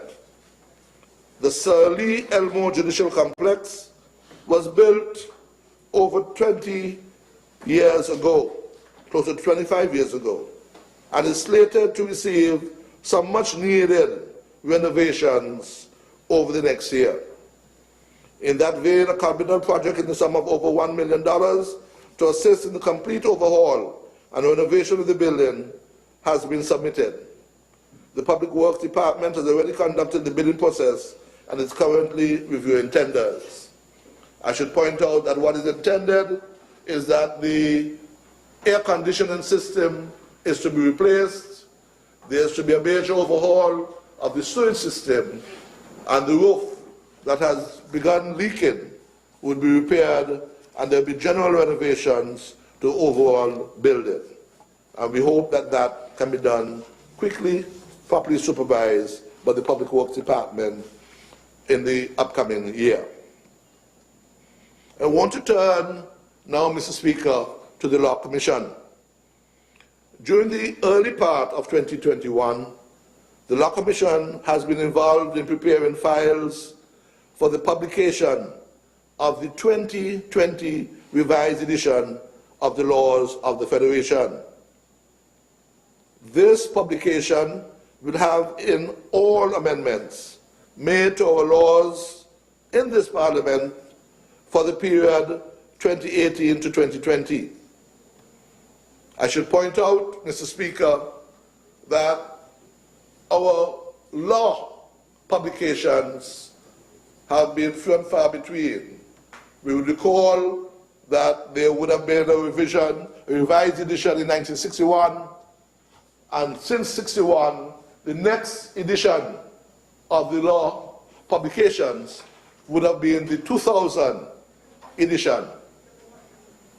Subsequent to the 2000 publication would have been a 2009 revision.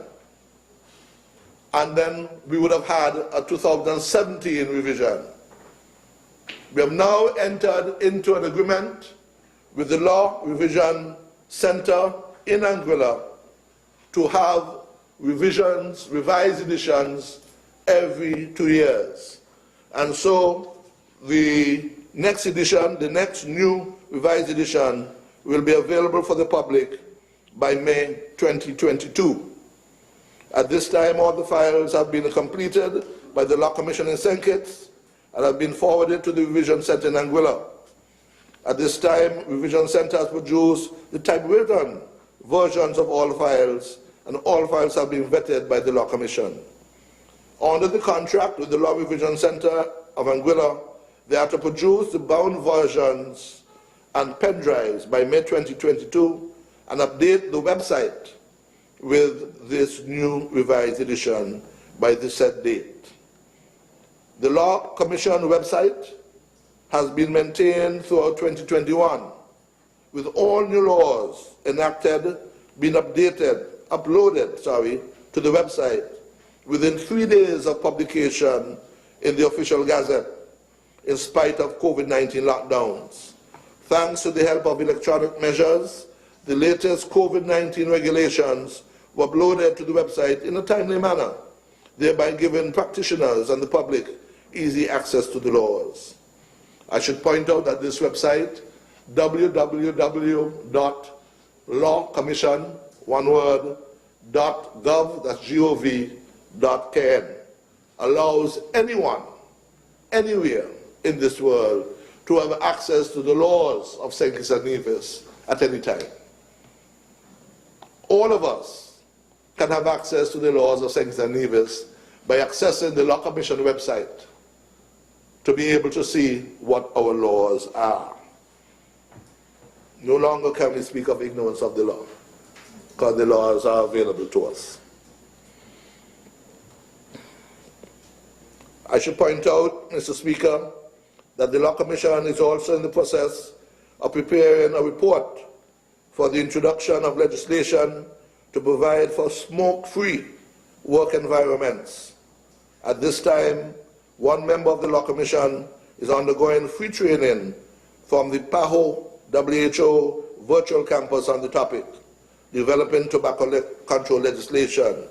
This training will assist with the production of legislation whereby the Federation can fulfill its obligations under the WHO Framework Convention on Tobacco Control, to which we are party. This comes at a very important time, as with the advent of COVID-19, the health experts are seeing an urgent need for smoke-free work environments. I'd like to just commend Law Commissioner Mrs. Josephine Malalu-Webb for the work that she has been doing as Law Commissioner in being able to keep our laws up to date, and the reform work that she continues to do.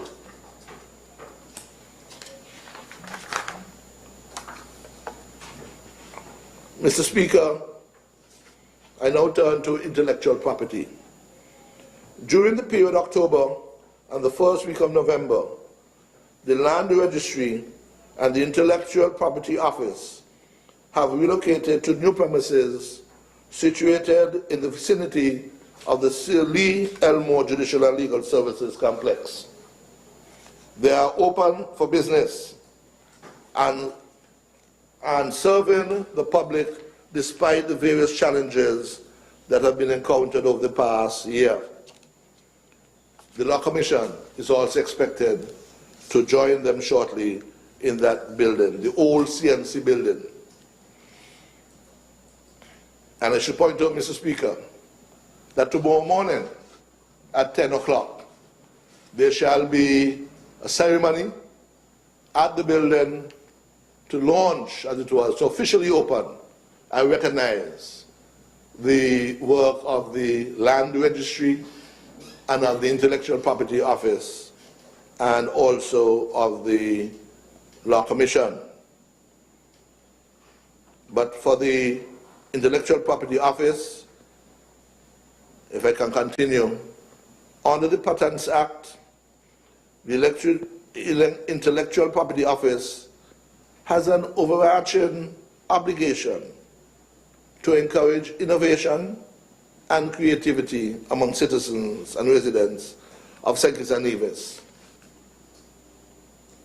As such, the twofold responsibility of the office is simple: to encourage people to see value in the expressions of their mind, that is, ideas, talents, creativity and skills, and two, to administer the legal and technical frameworks to ensure that those innovative and creative expressions can be protected from unauthorized use so that the creators can reap the economic benefits of their work.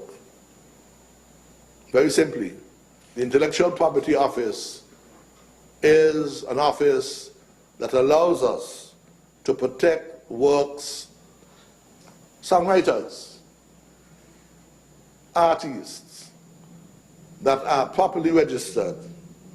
You can have unauthorized protection from unauthorized use of the things that you create.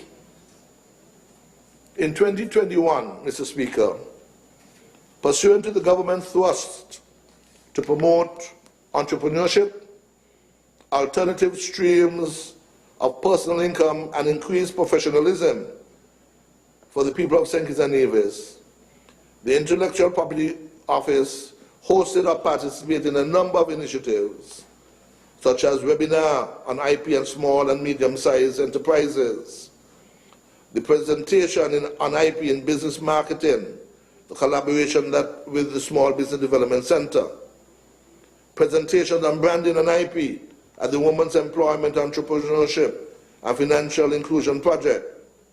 This, of course, was at the invitation of the Ministry of Social Development in November. They have had 2 seminars on how to get your books published. One was in Nevis and one in St. Kitts in May.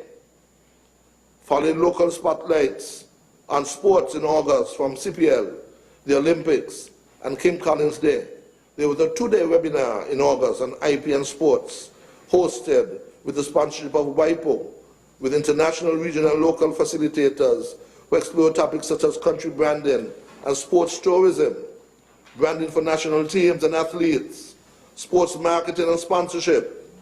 This, the Honorable General Powell gave welcome remarks and spoke at that program. Most of the initiatives of Intellectual Property Office have surrounded entrepreneurship, partly due to the number of small businesses that we have seen emerge during the height of the pandemic. The IPO has educated on issues such as identifying IP in your business, logos, and other distinctive elements of a brand, such as specific color used in packaging, using IP to create a competitive identity in the market, ownership of intellectual property, rules about using other people's IP, such as music and photos, especially when you found it online, how to license intellectual property and collect royalties. We must encourage persons to take their skills and talents seriously so that they can reap and protect the economic benefit from the exploits. The IPSKNN is doing its part to help persons see their hobbies as possible industries and doing the necessary work to help persons turn their fun into funds. I should just point some of the statistics of the office. Trademarks, which is one of the 3 major things to do. As of 14th December, the office administers 6,699 trademarks, including pending applications. But, Mr. Speaker, only 131 of that 6,699 are from persons resident here in St. Kitts and Nevis.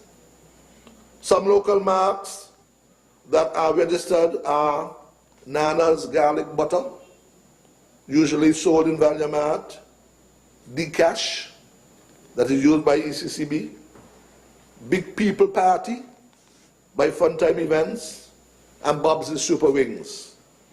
Other applications include Pozzante, Native Water, Old Road Rum, and a number of trademarks from IMAC, who is a popular dancehall artist from Keon. People who do pepper, who make drinks. You need to be able to understand how to protect your product and to become branded. Register your logo, your name, and so other people use it. You can protect it because other people can use your name and your popularity to make money off of you. The effect of registration is that no one else in St. Kitts and Nevis could potentially erode a brand's goodwill by using a trademark that is identical or confusingly similar to the registered mark. Businesses who register their trademarks understand that their brands are valuable assets and know that it is the easiest way to protect it in law. So far for 2021, the office has received a total of 215 new applications for trademarks. This is below the 2017-2018 average of 247 applications per year, but it is an increase from the 2-year average since the pandemic started of 154. Patents. The office received 3 patent applications so far in 2021, which is on par with the 5-year average. Mr. Speaker, in 2022, the Intellectual Property Office has developed a roadmap to transform the office with the goals of increased output and efficiency, in service delivery and strengthening of the legal framework for ivory protection. More details on the roadmap will be given in the coming months, but there are major areas which must look out for and are worth noting. I turn, Mr. Speaker, to the land registry. The land registry has had great success over the past 2 years, having worked to eliminate a significant backlog in the registration of documents and making its registration processes more efficient. Documents in the registry have been digitized, and the online search function of the Land Administration Information System, LAIS, has now been completed and will be launched tomorrow morning. The function allows attorneys at law, their clerks, and other registered users to search the records of the land registry in St. from the comfort of their offices. The process of registering documents online will be available within the next few months. The Ministry of Justice and Legal Affairs is grateful to the government and people of the Republic of China and Taiwan for their significant investment in the land registry. They have given technical and financial support to the land administration system, the building of the LAS platform, and the financing of equipment and furniture. Mr. Speaker, lest we forget, this budget address and debate comes after some 20 months of the COVID pandemic. This past year has been a challenging one, filled with interesting experiences and new learning as a result of COVID-19 pandemic.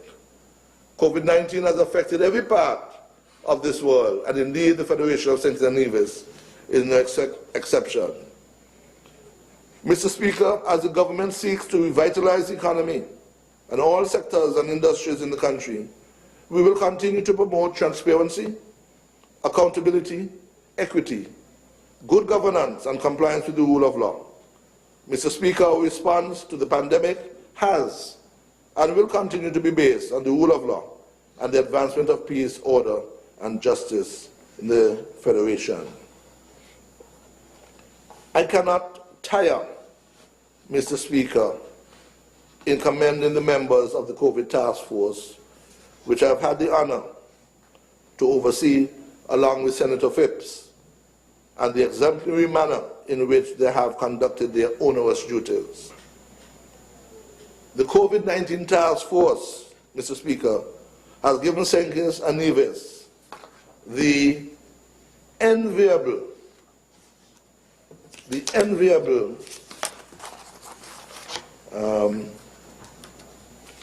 has given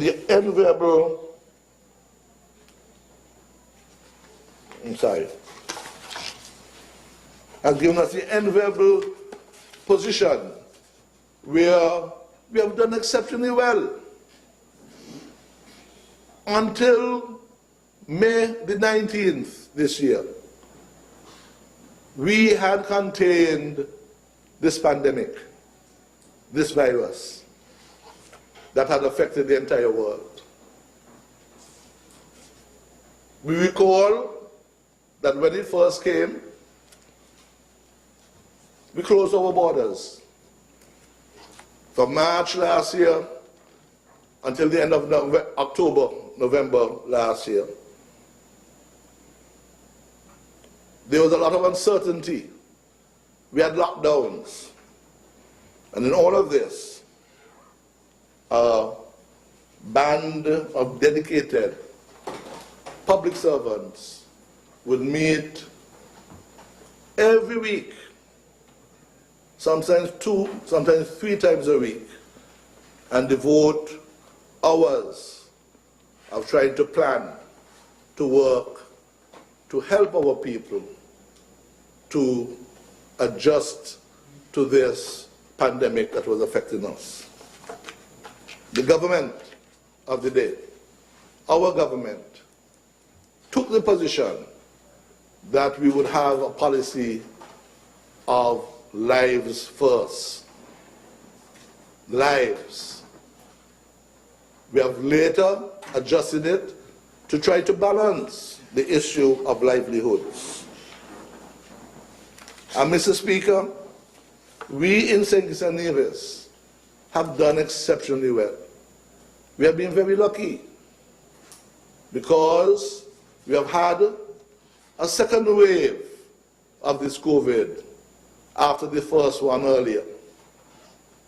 We have had a surge late August, September, where some days 45 cases, 30 cases. We wondered what would happen next. But we have again weathered the storm and got it under control. Mr. Speaker, as I wind down, I want to talk a bit about the pandemic and the task force, because we are entering into a very critical stage of this pandemic. As of today, Monday, December 20th, 2021, the total number of confirmed cases of COVID-19 reported in St. Kitts and Nevis is 2,802. We have had a total of 2,765 individuals who have recovered.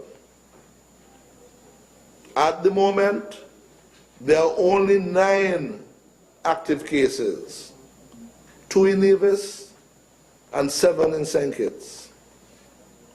These are being monitored by a team of senior nurses and doctors. And most regrettably, most unfortunately, we have had some 28 deaths. At this point, as I speak, there are no hospitalizations in St. Kitts and none in Nevis.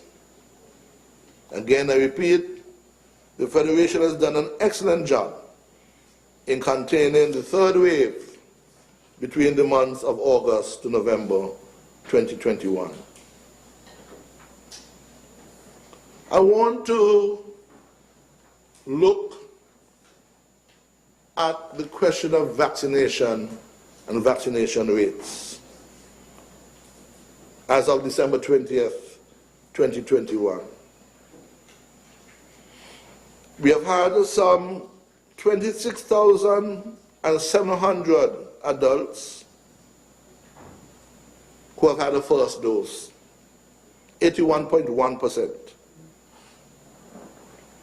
Of those, 20,534 are in St. Kitts, or 85.7% of the adult population in St. Kitts.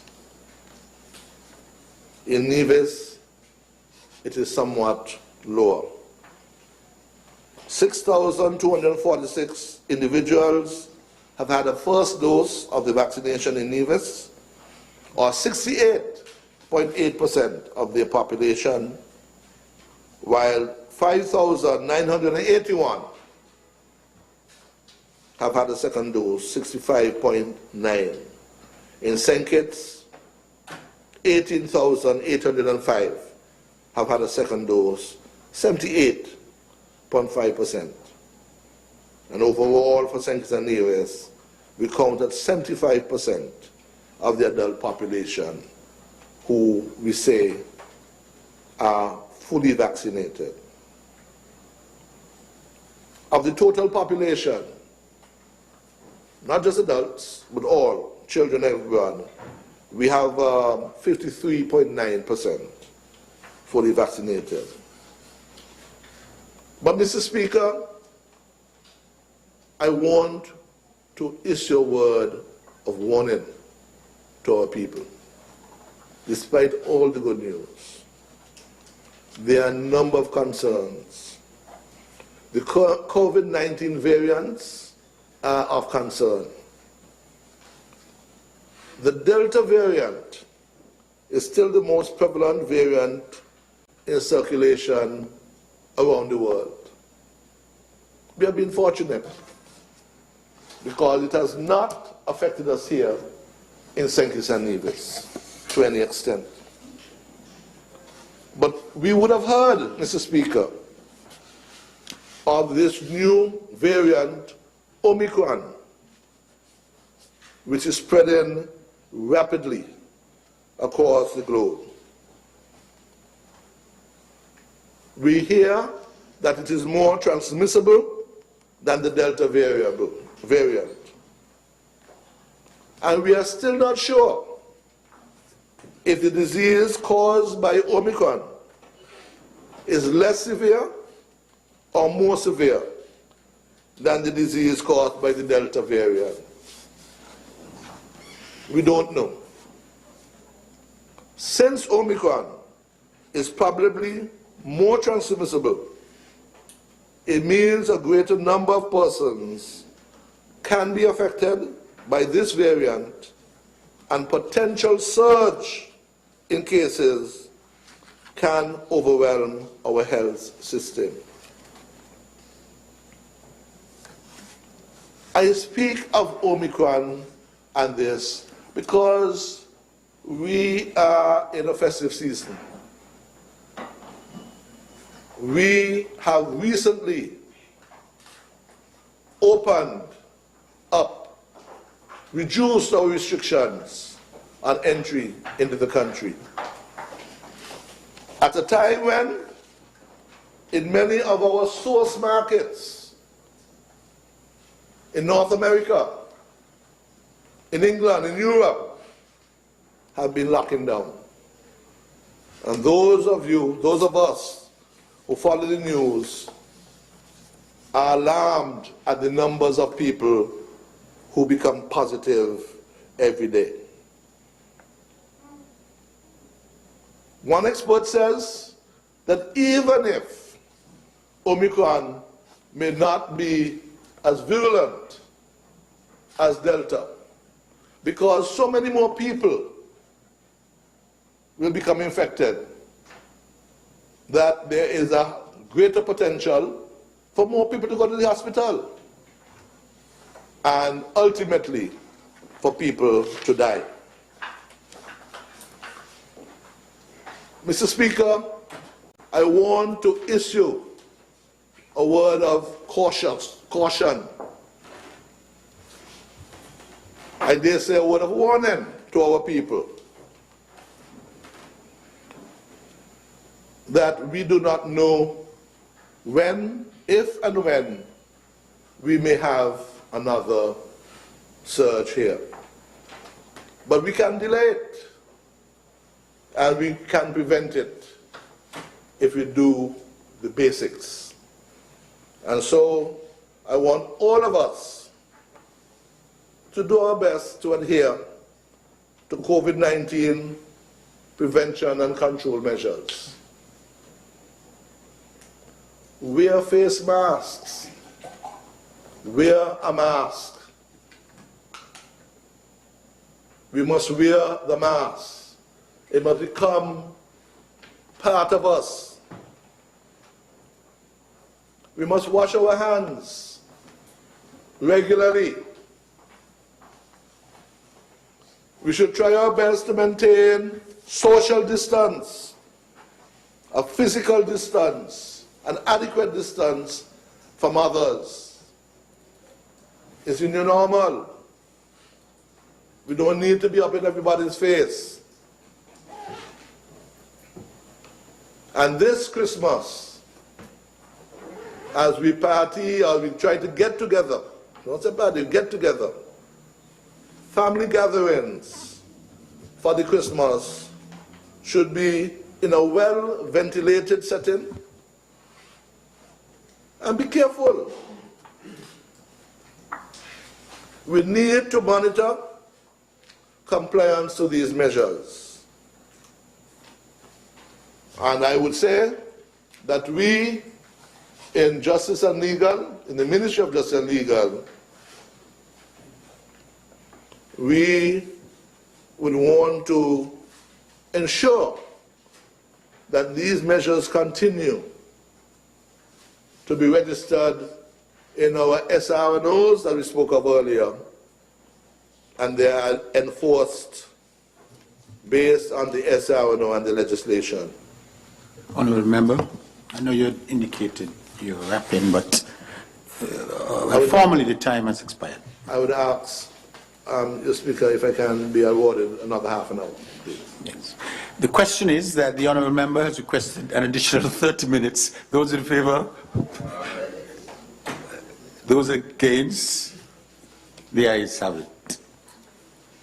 Mr. Speaker, but just as important as the non-pharmaceutical measures are, the wearing of the mask, sanitizing, washing hands, and physical distance, we say that vaccination is the most powerful tool that we can have.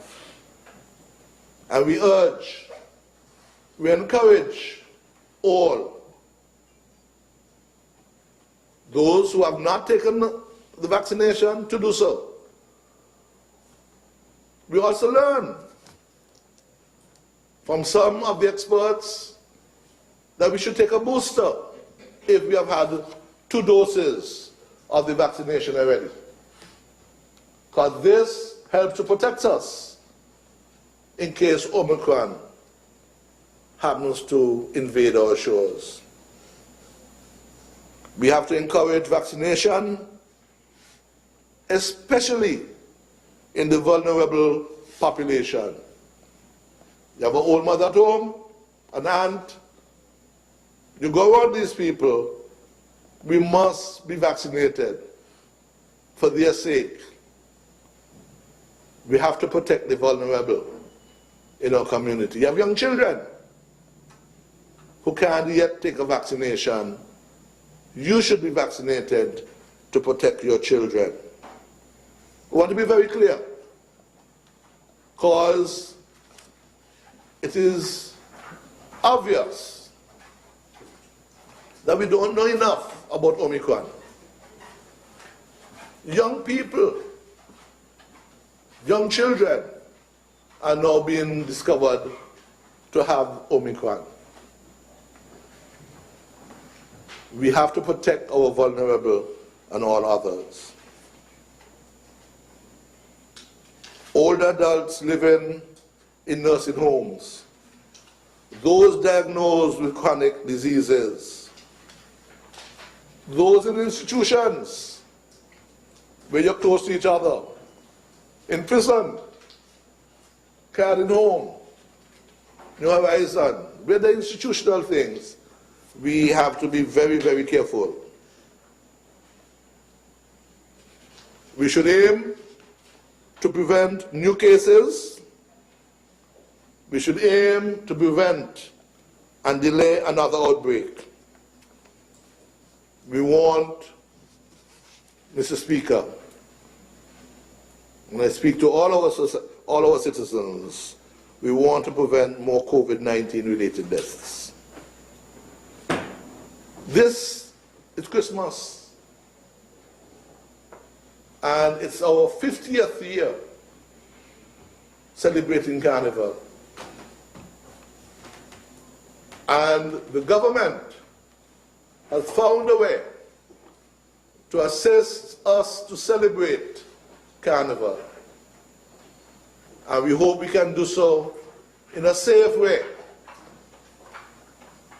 We have to be careful with the risk we take. But we urge you to be cautious. We encourage you to be careful, because we do not want that before the end of the year, for that matter January morning, that we suddenly have another wave of infections. The COVID-19 task force will continue to do its work. We work very hard, and our job is to try and protect the health and well-being of our citizens, the response to COVID. We meet with all groups. We don't hesitate to speak to them to work with them. Often you might hear words that we don't want this, we don't that we have some sort of big hammer on what's going on. But we explain very carefully why these things are. Let me be very clear. We have understood that we can't stay in the basement. We understand that. We have understood that we have had to find a way to live with COVID. We all understand that. And the restrictions that have gradually been eased over the year, the restrictions that have been modified to allow us to do livelihoods, more economic activity, to get back to our taxi, hair braiding, to start small businesses, to go in the food markets. It's because the government of the day has tried their best to have that balance between protecting us, our lives, and livelihoods. But we can't be silly and throw it away. Because if there's a surge in St. Kitts, if there's a wave, the very people who want to come will not come. They'll go somewhere else. The CDC will issue level warnings on us and tell their citizens not to come to St. Kitts. We have to be careful. We have to be careful. Again, we must wear our masks, sanitize. We have to be careful. We must have social distancing, reasonable. Avoid mass tight squeezes. And if you're not vaccinated, get vaccinated. Those of us who are fully vaccinated, we too should go quickly and get a booster, a boost. Because what that does is to increase the level of protection. Let's be clear. Even if you're fully vaccinated, there's a possibility that you can still get the virus. But what we have come to know is that you should not get seriously ill. You should not go to the hospital, and God forbid, you will not die. It has been found in other jurisdictions that those who are not vaccinated, nearly 100% of them, high 90s, are the ones who are becoming seriously ill, are the ones who are going to ICU, and who, unfortunately, are passing away. Let's not be ignorant and stupid. We have children, we have parents, we have those loved ones who are rooting for us. And we need to ensure that we do the right thing. We have to, as a task force, and we will be monitoring events, sporting activities, to ensure that we conform to the regulations. We have eased them. We have eased them. Mass gatherings. We have gone from where you might have had 20 people in a space, where we have relaxed those that it could be 75 now. But there's an inherent risk that we have to measure, an individual choice that we have to do. And Mr. Speaker, I wanted that they wind down to issue this word of caution to our people. Because it's in our hands. It's in our hands. the rigid restrictions at the airport and other ports have been relaxed. We still require you to take a negative test to come to St. Kitts and Nevis.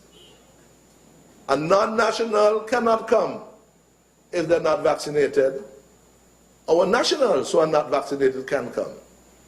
And they still have to do quarantine for 9 days. But we don't know about Omicron. We don't know if somebody can come in, negative test, vaccinated, and pass through the airport and integrate. And so, let us not let down our guard this Christmas. Let us have a good time and move forward. I think it was my colleague earlier today, Mr. Speaker, the Honorable Eugene Hamilton, member for number 7.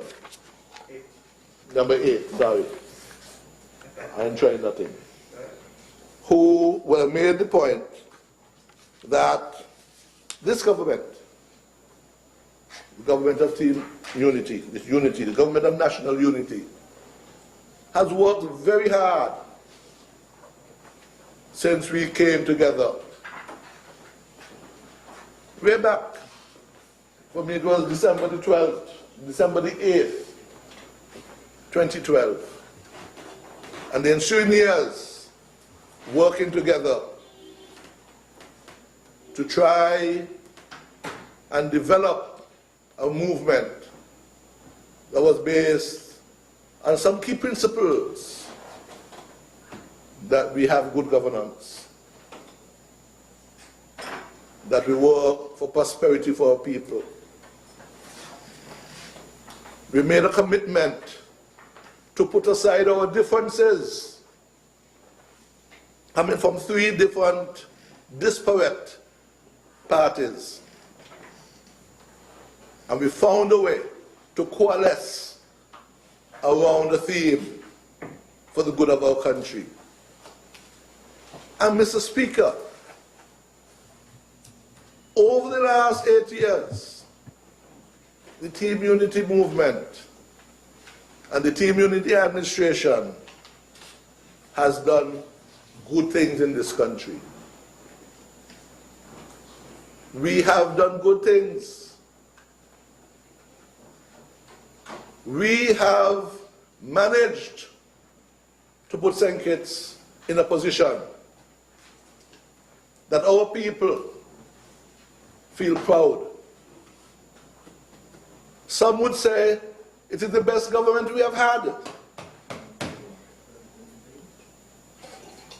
We come from different positions. Whether it is we come from the People's Action Movement, or the CCM, or PLP, we have found a way to work together for the good of the government. We have found a way for the good of the people. We have found a way to deliver on a wide range of things. We have looked after the less fortunate.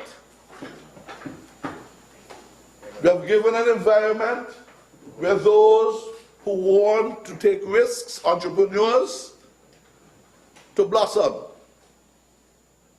And this budget we have here, this budget, where we expect to raise revenue of over $900 million in a COVID environment.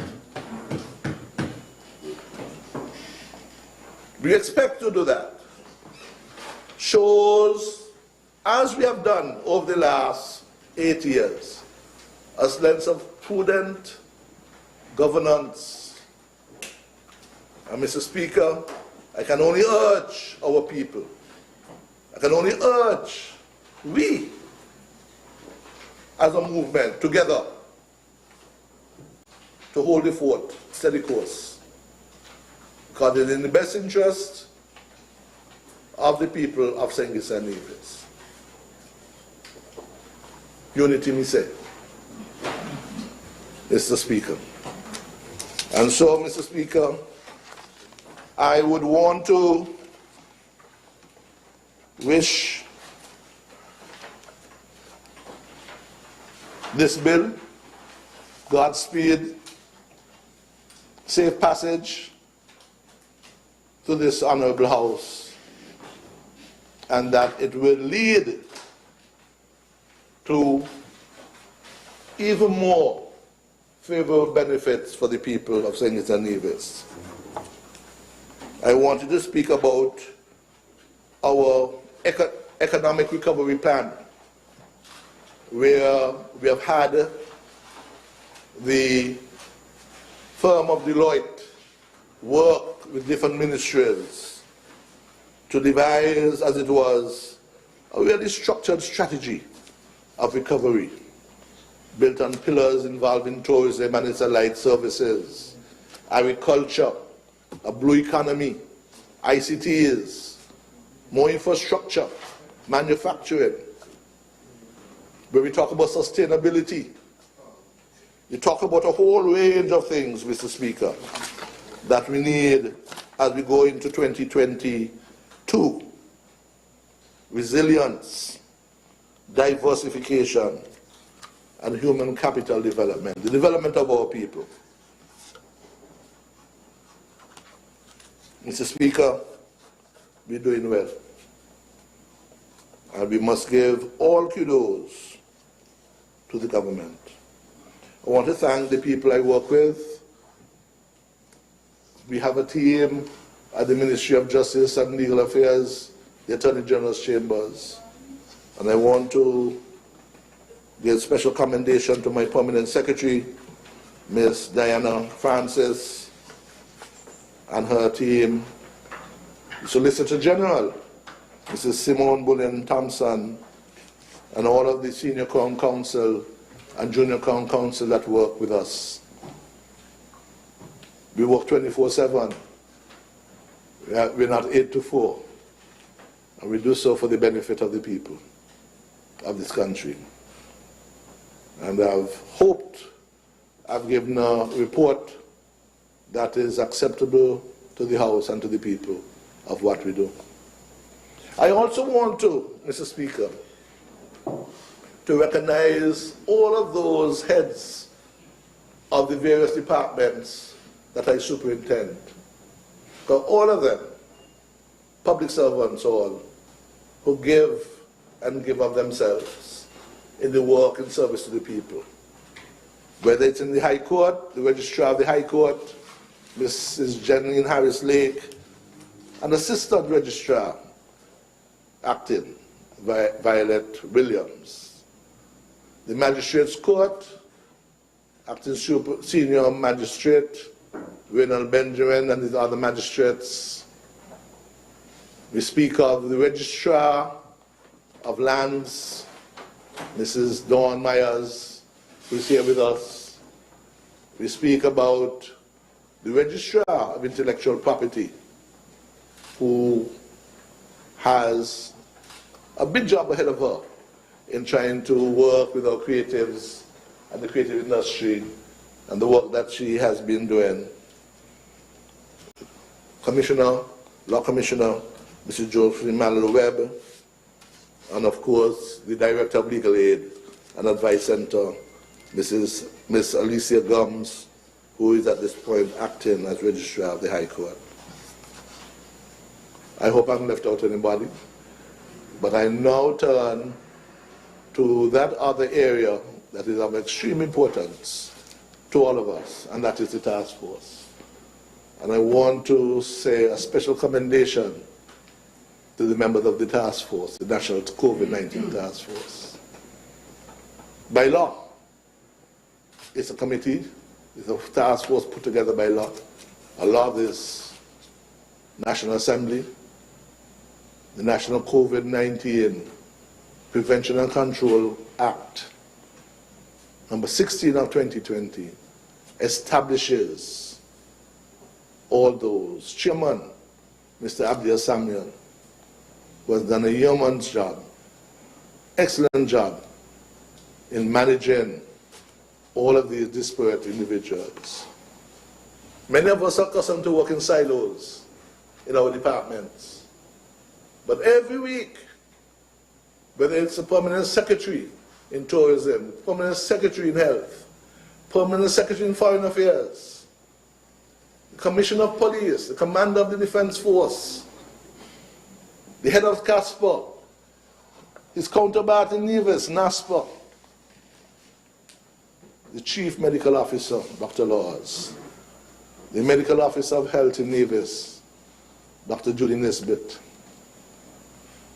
I forgot Brian Dyer, who is the National Disaster Office man in Nevis.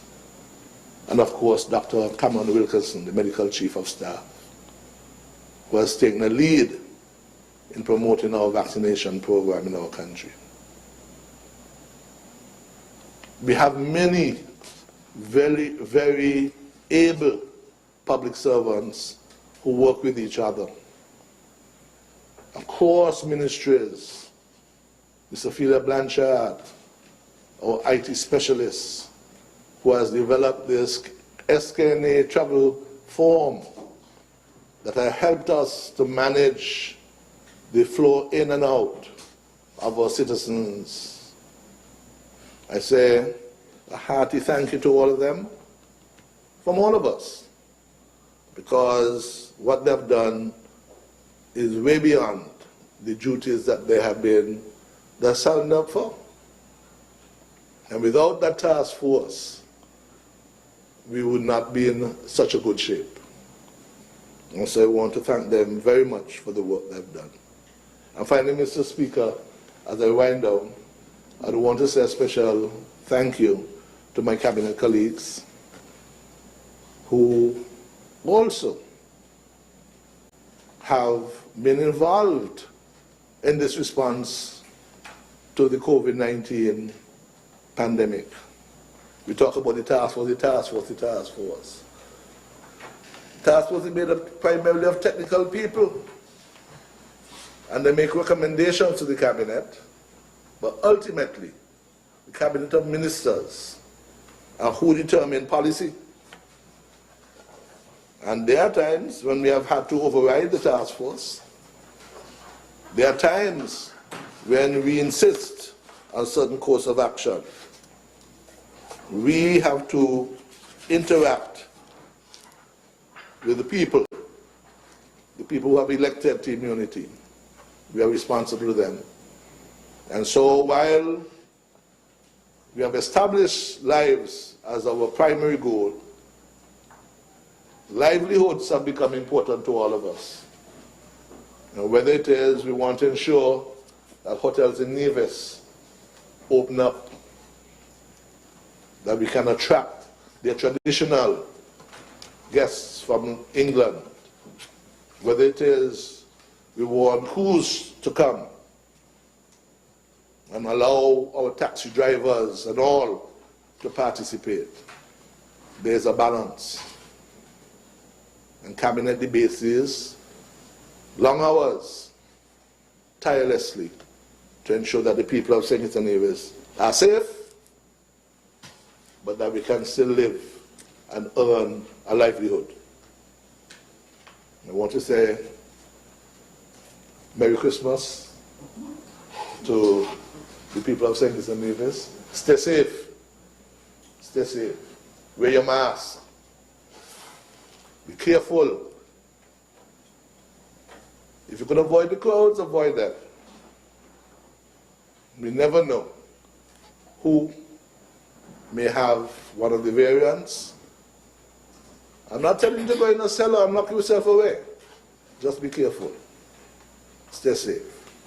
May it please you, Mr. Speaker.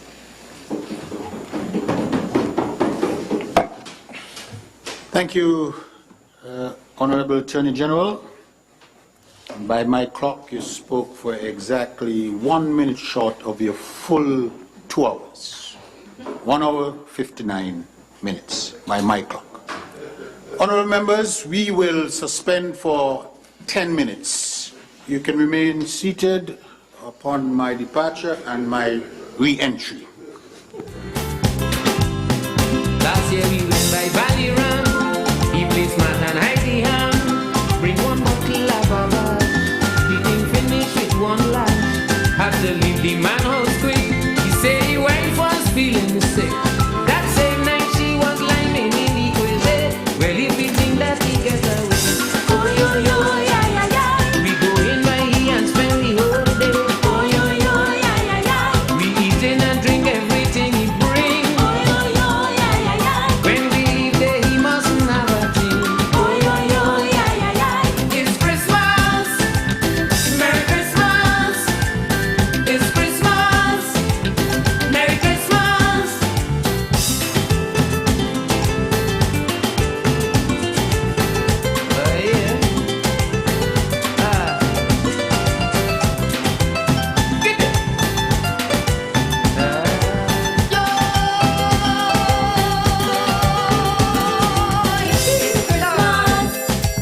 But if you bring Baba, she drinking that. Oh, yo, yo, yeah, yeah, yeah. It's Christmas.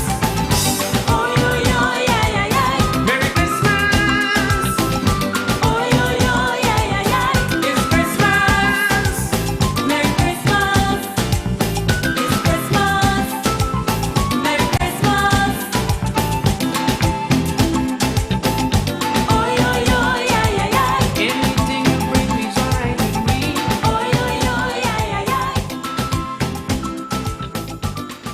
Hey.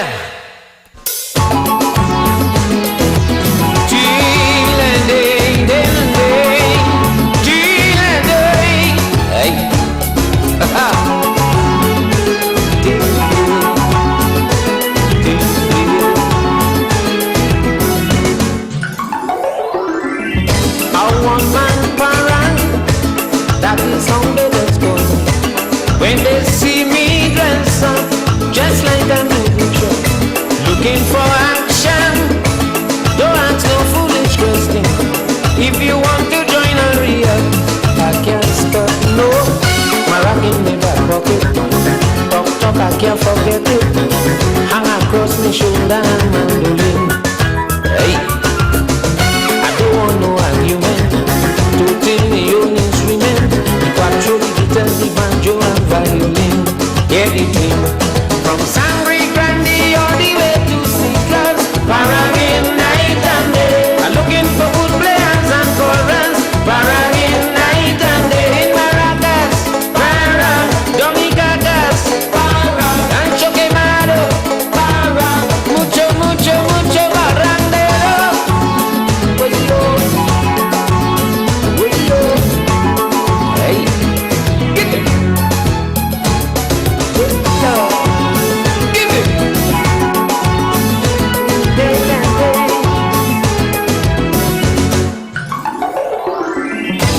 Caminante, the traveling brown and blue. From August to Lewa, he's only by land. Roaming all over to find a good parent partner. A man who could only liquor, Levanta, hey.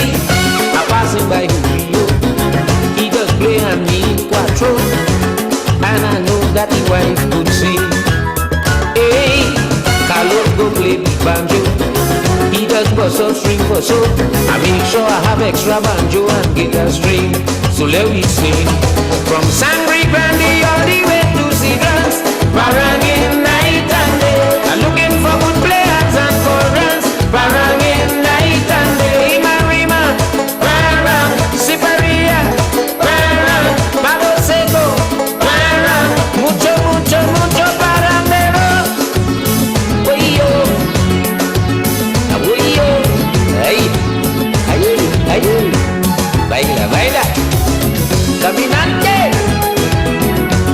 Ivana, hey, give it.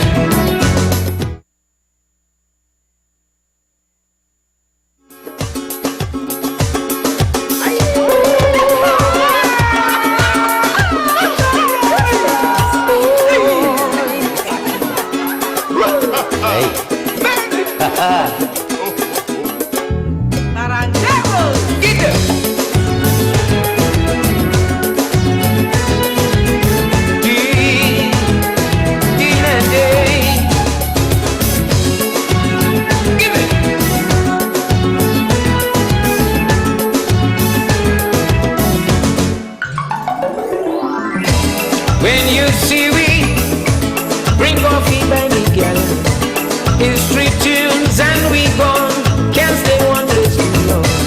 If you like we, just join in the party, grab an instrument and play on.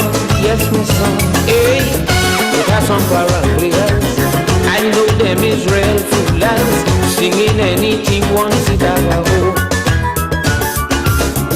We have a wide range of song, starting with the Annunciation, Castilian, Warapo, and the Aquinaldo. Let me go from Sangre Grande all the way to Seagulls, Paragin night and day. I'm looking for good players and chorus. Paragin night and day. Oh, Paramin, Para, Series and Erin, Para,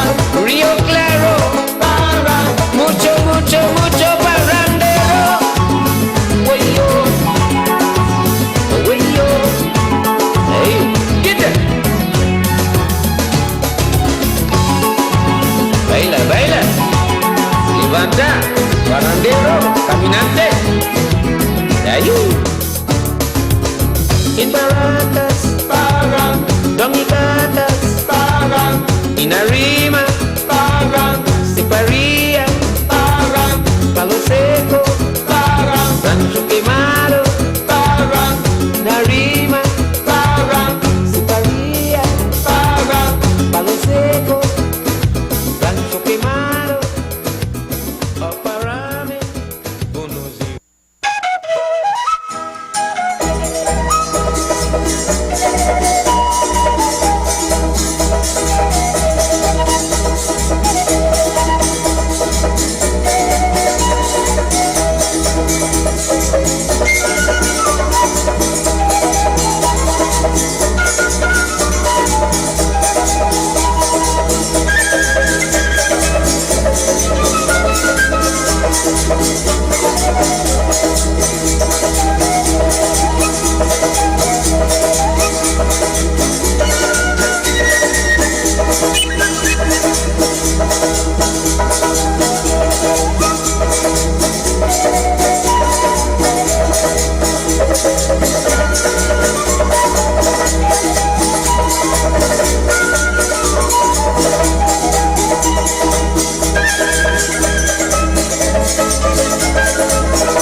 House resumes.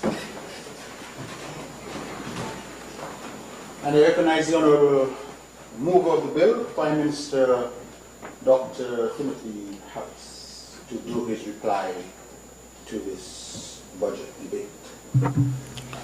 Thank you very much, Mr. Speaker, for allowing me the opportunity to conclude the debate on the Appropriation Bill 2020-2021. This has been the fourth day of our debate on this important bill, which sets out the framework and, in fact, provides the allocations to the various line ministries to provide for the financial services of St. Christopher and Nevis for the financial year commencing the 1st January 2022 and ending on the 31st of December 2022. I want to begin by thanking all those who have contributed to the debate so far, and I note that the contributions were made by every member of the House on both sides of the political divide. I want in particular to thank my colleagues on the government side for their strong and clear support for this budget. I note also that the opposition at this time is absent from the debate. Mr. Speaker, this budget, like the 6 others that would have preceded it from 2015, is the fiscal outcome after many discussions and deliberations in which the line ministries and their technical team would have engaged the financial secretary and her technical team regarding budget allocations. The results of those discussions, negotiations, if you will, between the line ministries and the Ministry of Finance as a coordinating ministry with respect to the budget would have eventually come to what we call the Budget Estimates Committee, which is a special session of the Cabinet at which final determinations are made with respect to budgetary allocation. And eventually, last Monday, it was that the Cabinet met and finalized a number of inputs in the budget. I want to thank the Deputy Prime Minister, who in a manner of speaking led our response following the presentation of the Leader of the Opposition. I thank him and all the other members for their contribution and defense of their own particular line ministries. The strong support is not surprising, since we were all party to the creation of this budget, and we are all collectively responsible for its implementation. Mr. Speaker, this budget address has been well received by the national community. It was really a people-centered budget that responded to the felt needs of our people, and it clearly met their expectations and aspirations. The 2022 budget is another tax-free budget put forward by our Team Unity administration. And more than that, it predicts a small surplus in 2022. At page 35, paragraph 81 of the budget address, there is a prediction that we shall realize an overall surplus of 4 million and a primary surplus of $21.8 million. For such a budget to be delivered at this challenging time, when governments all over the world are struggling to pay their bills, this is a welcome relief, and it speaks eloquently to our prudent fiscal management of our country and our hopes for a better new year. This budget has provided the necessary stimulus to drive economic activity and growth in 2022. Indeed, it is the IMF that has predicted that St. Kitts and Nevis should realize an economic growth in the region of 10%. In this regard, we have extended a number of fiscal incentives to ease the burden on businesses, large and small, thereby providing them with the space for enhancing their operations and to make a viable contribution to the realization of the economic growth. We have in this budget, for example, extended the reduction in corporation tax to its lowest rate ever at 25%, and we have provided a 50% reduction in unincorporated business tax, taking it from 4% to 2%. We have a wide range of capital projects totaling $180.9 million. Of this huge amount, about $149.5 million involves construction projects across 16 expenditure heads. And again, Mr. Speaker, in the schedule to the appropriation bill, all these were itemized. It was a bit surprising, I must confess, to hear the Leader of the Opposition, having regard to the high acceptance of the budget, engage in certain lamentations regarding the budget. And they were without merit, Mr. Speaker. And it would appear for all the many years, some 19 years, that he served as the Minister of Finance, he doesn't have a clear view of how the budget system works. Mr. Speaker, we heard a big song and dance, drama, if you will, from the outgoing Leader opposite about reductions in allocations to ministries. In the life cycle of the budgeting process, allocations will go up and they will come down. They will come down naturally by attrition. As the works are being completed, less resources are required at certain intervals.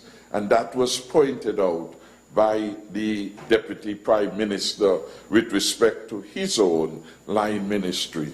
And indeed, for some good reason, known to him only, the leader of the opposition asked and gave a tale that something was wrong because there was a modest reduction in the allocation of public infrastructure ministry.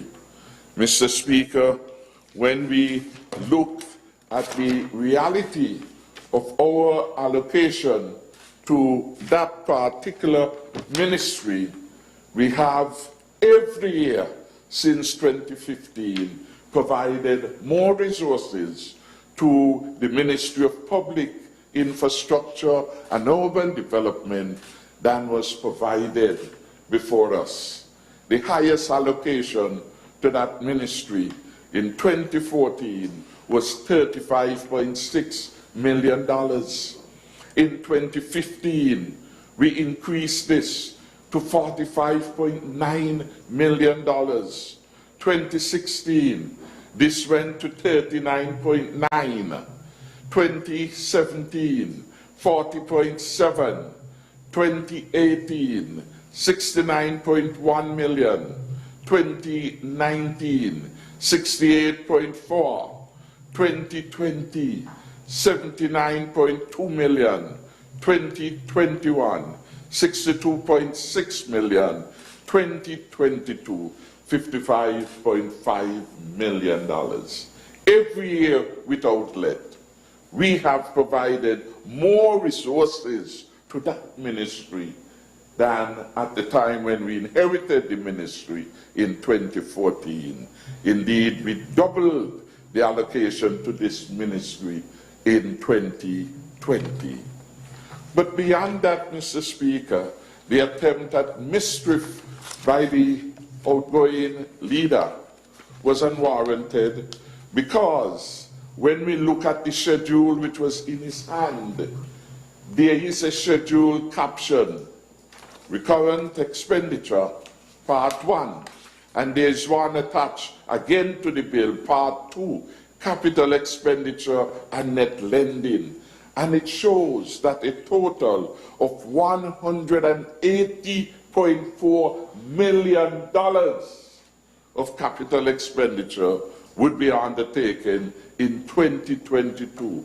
And these are spread across some 21 capital expenditure heads.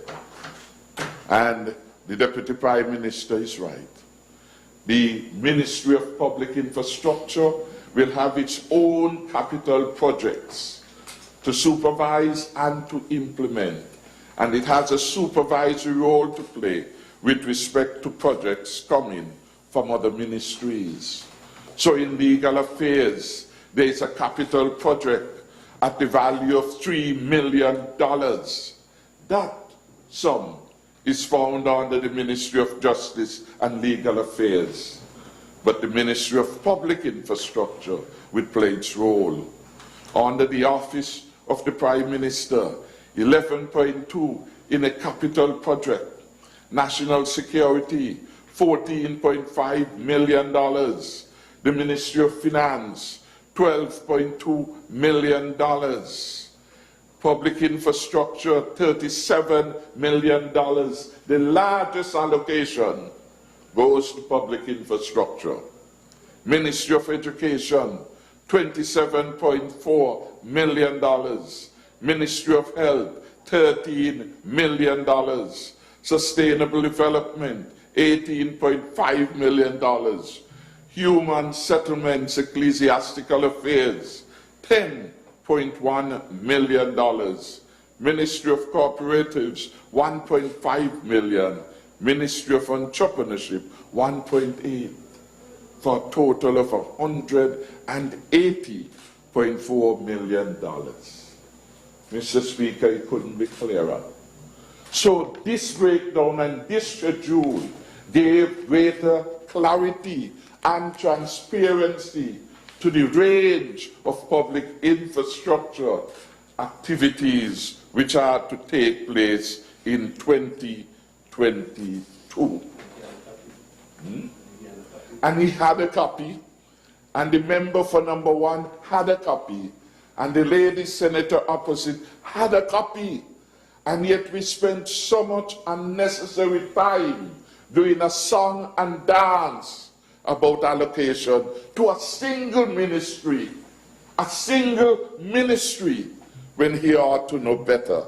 Every year, the allocations will vary ministry by ministry, depending on the level of activity that is taking place. And it is so with respect to recurrent expenditure as it is in relation to capital expenditure, Mr. Speaker.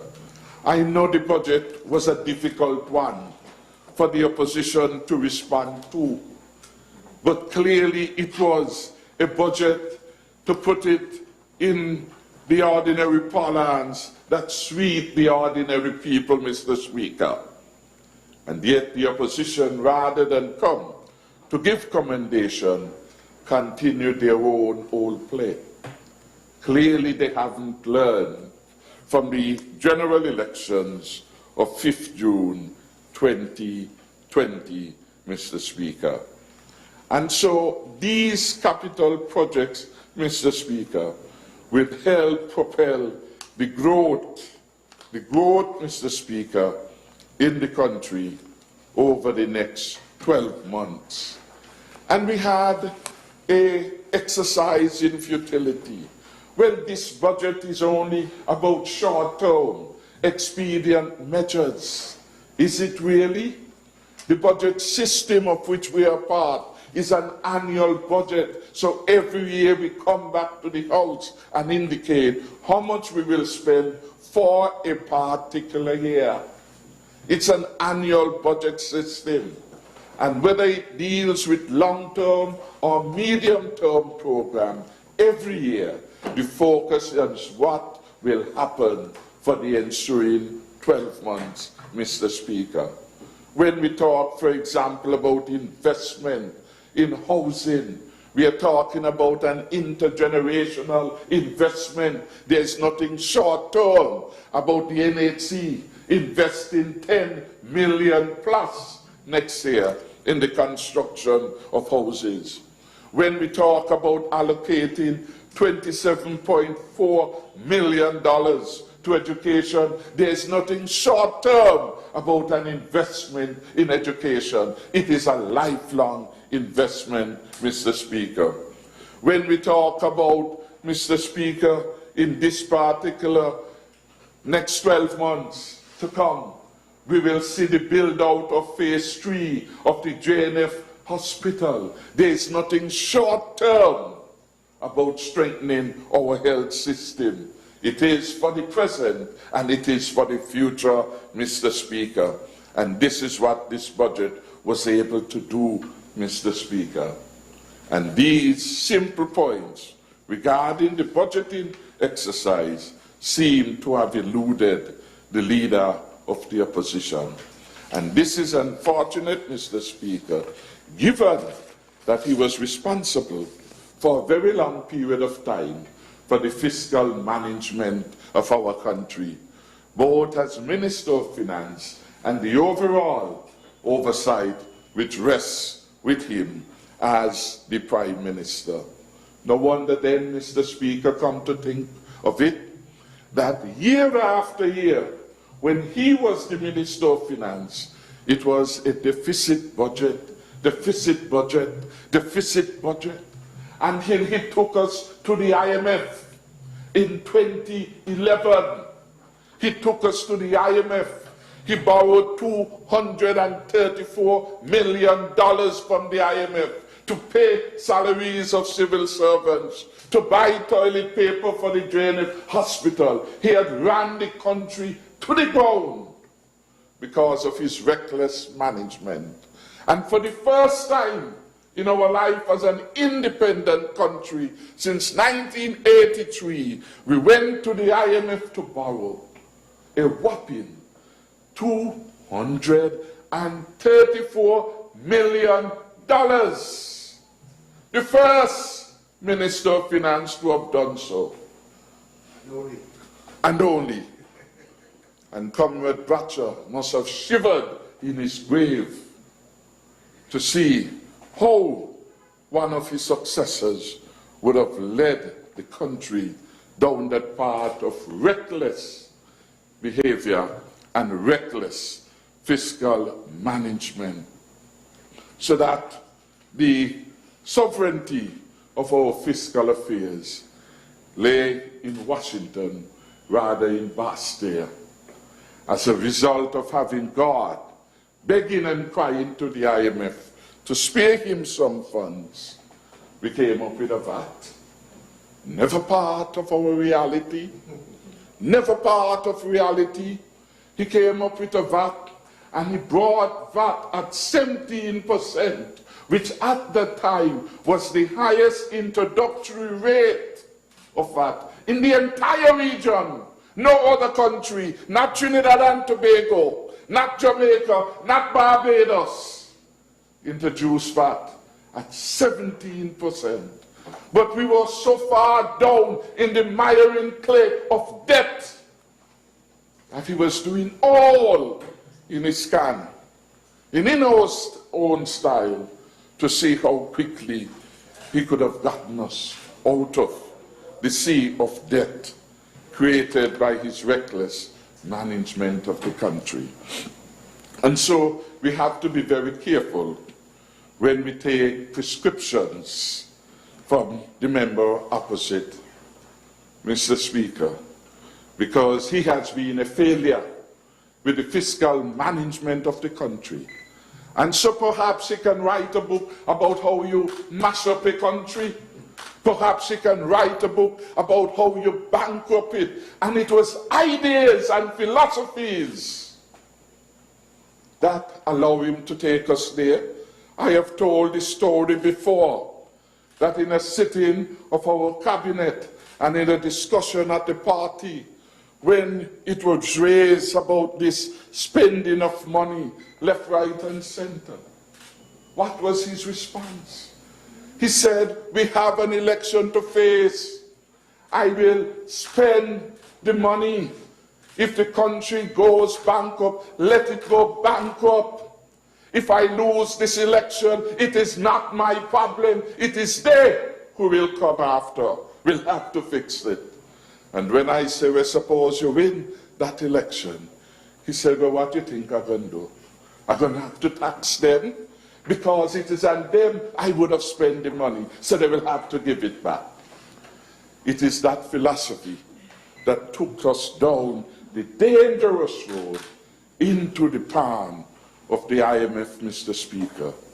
So when the member opposite, now very absent, he doesn't want to learn to do things the right way, come to give us a lecture about budgeting and management of the country, we have to be wary and careful, because he was not a good example when he served for 19 years as our Minister of Finance. The only time in the period, well, he served for 18, because the tenure was from 95 to 2015, 20 years. 2 of those years, I took over the Ministry of Finance, 2008 and 2009. And those 2 years stand out in exception when we made a surplus. I showed him how to do it then when I was with him. And the very year he took it back, we went back into a deficit. Douglas cannot spend public money well, because he's callous, Mr. Speaker. And therefore, Mr. Speaker, no wonder we saw that ignorance being reflected in the kind of proposals that he put before us yesterday, or on Wednesday, when he would have responded to the budget. Mr. Speaker, this budget continues to be about how we create a better quality of life for our people. He answers to almost every sector. The business sector get their relief in taxes, providing them with additional resources to invest back into our economy. The agricultural sector gets its full share, perhaps the largest allocation ever in the history. In 2014, the Douglas administration allocation to agriculture stood at $13.2 million. In 2022 budget, we have proposed $20.3 million, the largest allocation to the sector, Mr. Speaker. That is how we have been doing this, Mr. Speaker. And yes, Mr. Speaker, this budget provides for the build-out of the Bayford's Livestock Center of Excellence. And the Minister of Agriculture would have spoken about that. I was present when we had the first, should I say, efforts at restoring Bayford's to what it used to be, but being better in the build-back of Bayford's. The funds allocated in this budget should help us in 2022 to bring more help to our livestock farmers. In this budget, we have provided for our veterinary labs to assist it in further build-out and the provision of more services. In this budget, we have provided for the continuing development of our health sector. We have provided for the hospital development phase 3. We have provided for the build-out of the St. Peter's Health Center. We have provided a significant reduction in the cost of health care, particularly as it relates to hemodialysis and cancer treatment. 50% reduction. 50% reduction in the cost of cancer care at JNF. 50%. 50% reduction in hemodialysis care. The standard treatment of 3 sessions is about $2,400 per week. Senator Phipps, $2,400 a week for the ordinary man. And that has been going on since the member for St. Christopher Sticks was there. A medical doctor, no conscience, no caring, no consideration. And in 2022, we have taken note of the need for something to be done. Too many half price, the AG said, 50% reduction. Too many of our sons and daughters from Nevis, from St. Kitts, are coming down with these acute problems, NCDs, hemodialysis. We need to expand the availability of these services in private sector and in public sector so that more persons can get the kind of treatment that they deserve. But it is very expensive, and that is why we have to spend our efforts on the prevention rather than the cure. Contain our consumption of sugar, contain our consumption of salt, regular exercising, drink lots of water. All these things can help prevent us getting to the chronic stage of the non-communicable diseases. This is a progressive budget. This budget will make a difference in the lives of the people of St. Kitts and Nevis. Mr. Speaker, for me, an important part of our support to the vulnerable people of St. Kitts and Nevis is the continuation on an expanded basis of the popular poverty alleviation program. I recall in 2018 when we introduced this in the broad daylight in the square and the hundreds of people came out. Some of them took objection. Why do we go in the square? Why not call them out in some private corner and give them what you have to do? But these are the very people who said, bring everything in the spotlight of public scrutiny. These are the very people who said the agenda is good governance, but good governance for others, not for themselves. And we brought the program, caught them by surprise, just like the devil caught them by surprise. Because they wanted to set the agenda. Team Unity said that it will give people this livable wage. When will this livable wage come? And when it did come, no praise, no commendation, criticism. But the success of it is in the thousands of people in Nevis and St. Kitts who are benefiting. The thousands of persons who have used that extra $500 to pay their utility bills, have used it to pay the NHC, have used it to buy food, have used it to buy medication, have used it and commended the government by saying thank you, because sometimes the $500 is all the grandmother in McKnight has. It is all the grandmother in Taylor's, in Tabernacle, in St. Paul's, in St. John has. We are attempting to restore human dignity and to ensure as we move forward to progress. None is left behind. None is left behind. That is the philosophy surrounding the poverty alleviation program. And it is so different to what they did in the run-up to the 2015 election. Ambassador Hazel had a fund and she gave it to whoever were willing to vote. You said you will vote for Marcella, you get several $1,000s. Jeffrey had a fund and he gave the money away to family and friends.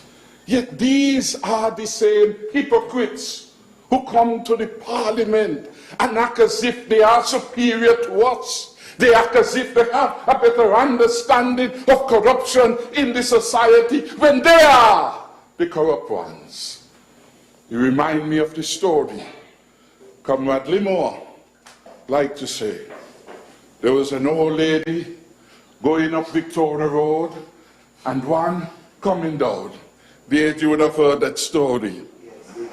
The Bigfoot story? Bigfoot. Remember for number 8. And the one coming down said, Mommy, well, we call some names. Look, Marsha, come. Where's the speaker? He said, Mommy, you better tell she about she Bigfoot before she tell you about yours. And when you hear them talk about corruption, they are the corrupt ones. But they think by casting the aspersion on another side, it takes the spotlight from them, Mr. Speaker. And that is what we had here. We are talking about improvement in the quality of life. We are talking that in 2022, Team Unity will commission the first MRI.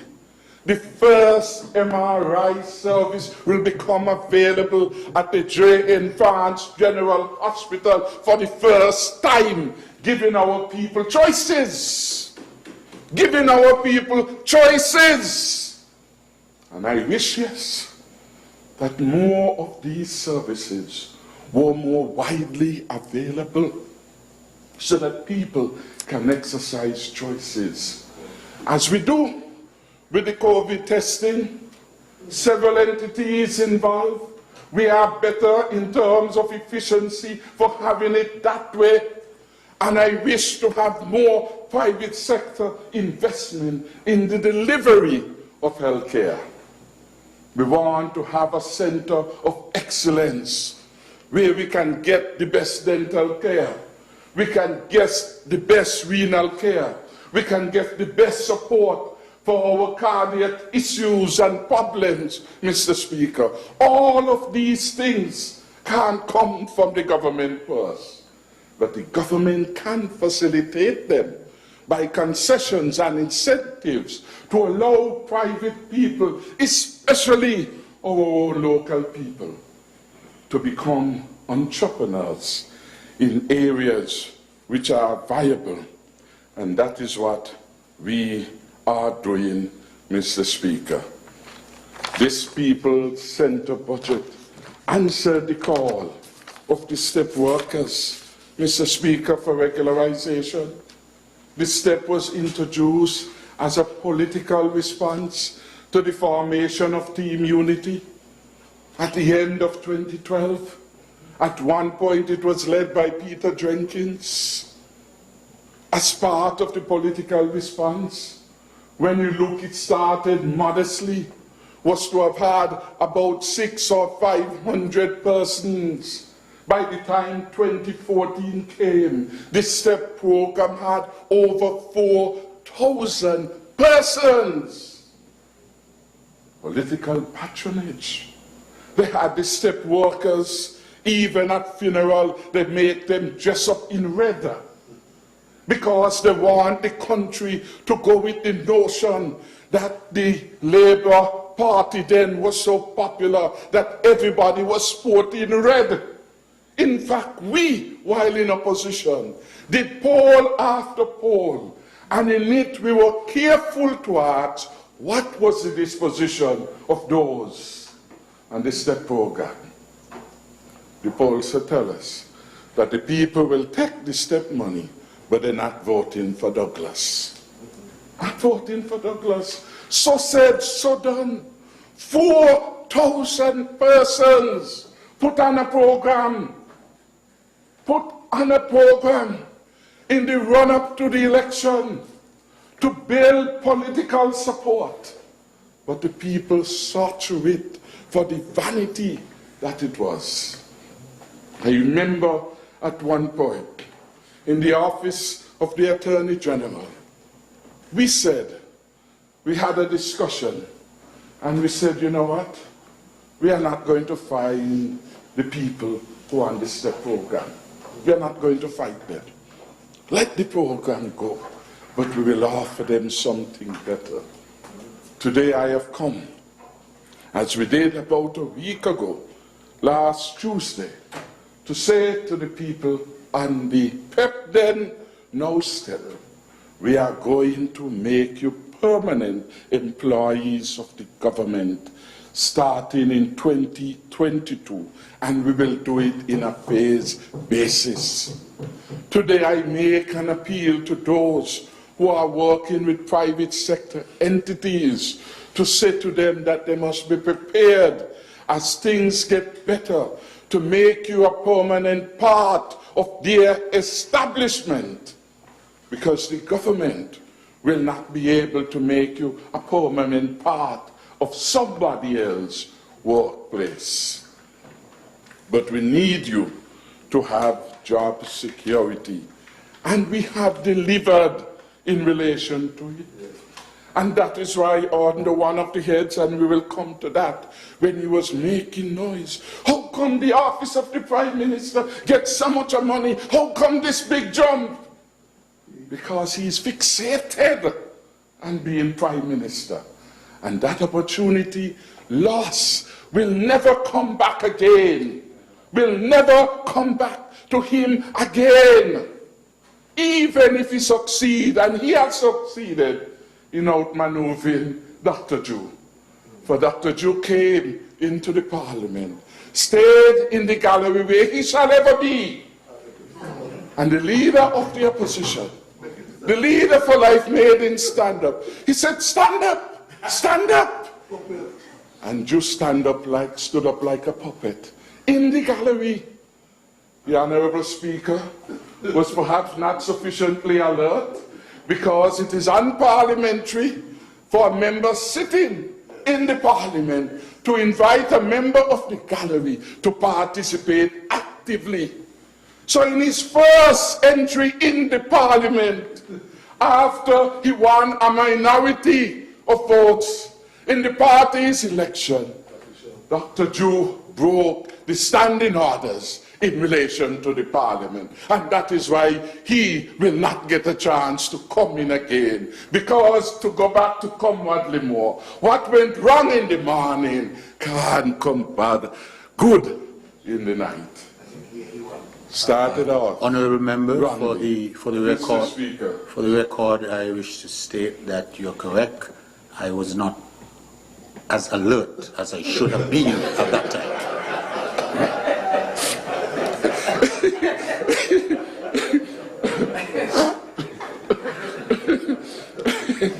That is fine, Mr. Speaker.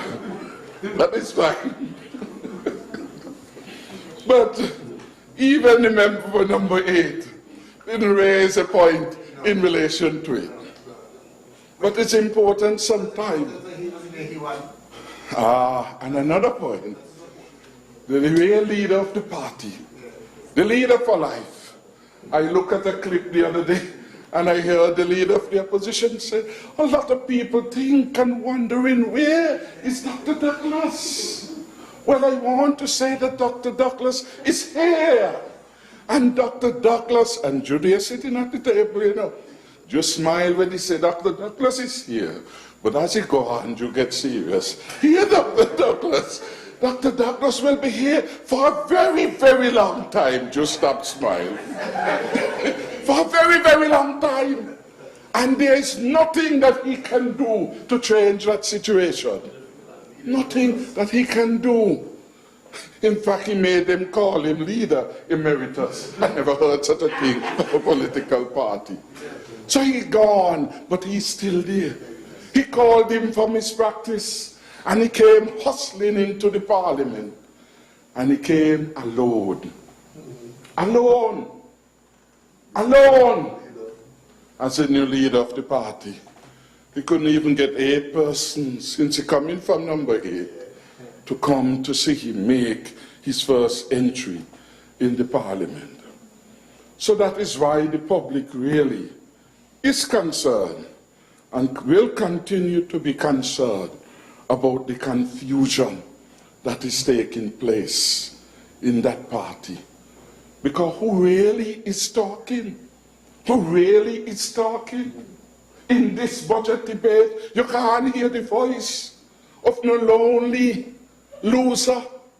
You hear the voice of the man still in charge of the party's executive, still in charge of the party's financing, with the Labour Committee account in his name, in another name, and in the other name of 2 former public servants. That is how the show is being run, Mr. Speaker. So, Mr. Speaker, we're not going to get anything new in behavior. The further disappointment coming from the opposition, you know, is that when the member for number 6, the leader emeritus of the party, the real leader speaks, well, every one of them, well, Jeffrey, it's like, Lord, sorry for the poor. Can't do no better. The honourable member for number 1 will say the same wrong thing. The lady senator, in her arrogance and condescending attitude of others, will say the same thing, Mr. Speaker. And so in the parliament, we are reminded in school days, the song of 3 blind mice. See how they run. They all run up to the mulberry bush and they cut the tail. We understand that, Mr. Speaker. So, Mr. Speaker, interestingly, while the opposition was being petty about the budget, while they were making sound, just for people to know that they were there, no substance at all, other independent groups were commending the budget. The Chamber of Industry and Commerce was commending the budget because the budget offers hope and the resources for the transformation of our lives. Because the budget provides a recipe to take us out of the doldrums of the pandemic into a new place if we are careful. And the Attorney General made reference to that it is still not over. And the COVID-19 represents the major downside risk to our achieving our goals in 2022. This budget that I have presented on behalf of the Cabinet and with the support of the experts in the Ministry of Finance will withstand the scrutiny of all the experts, reputable institutions such as the IMF, the Caribbean Development Bank, and the Central Bank.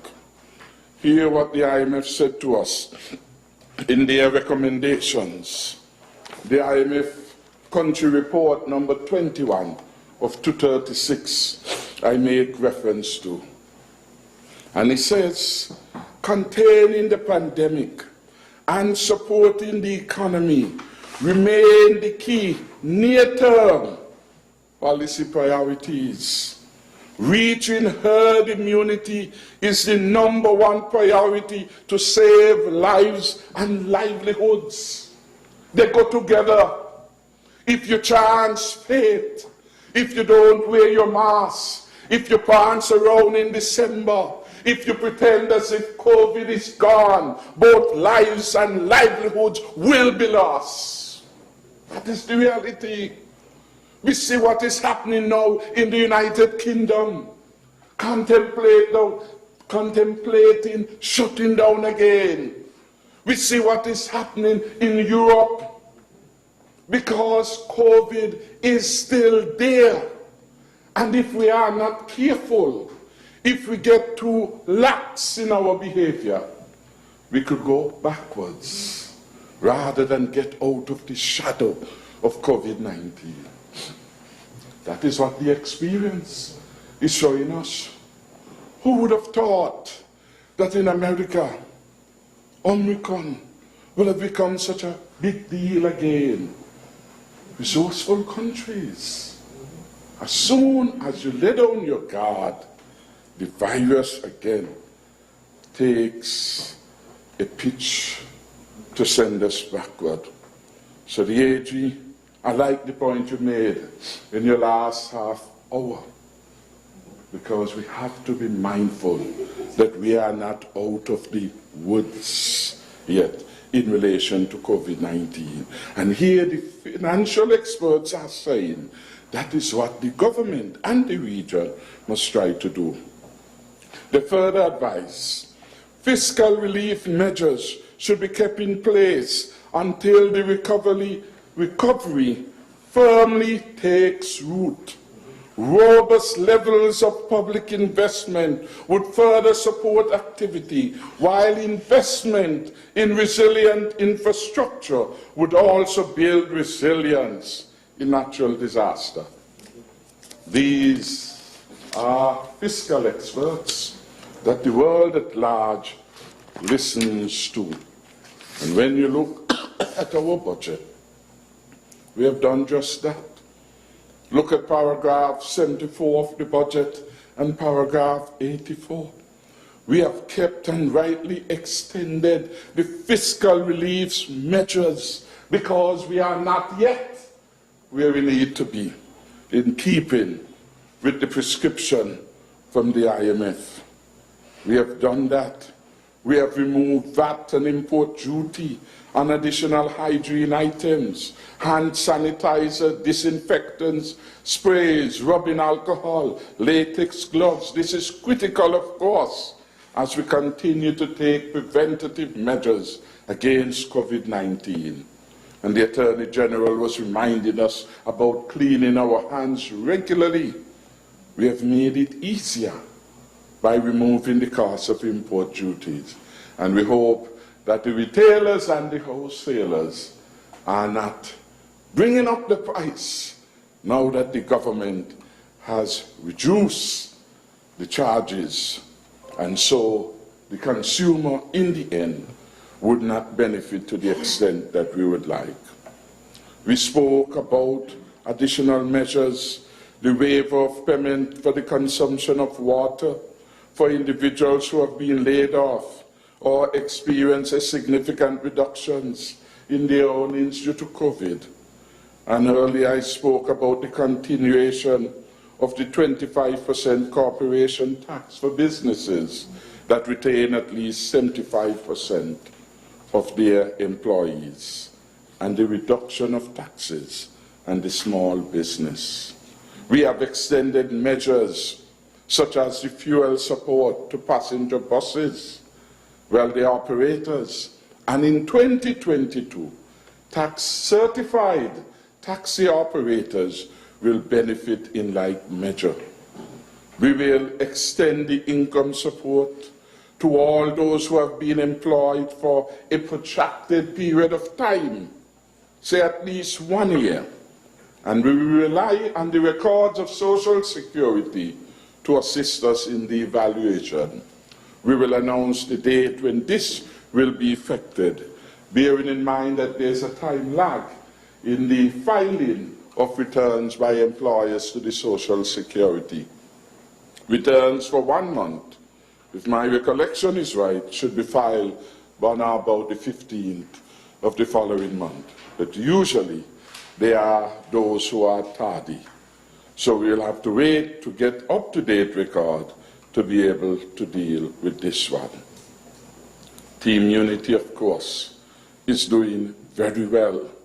The $180 million in investment will touch everybody, from the Governor General to the ordinary school child.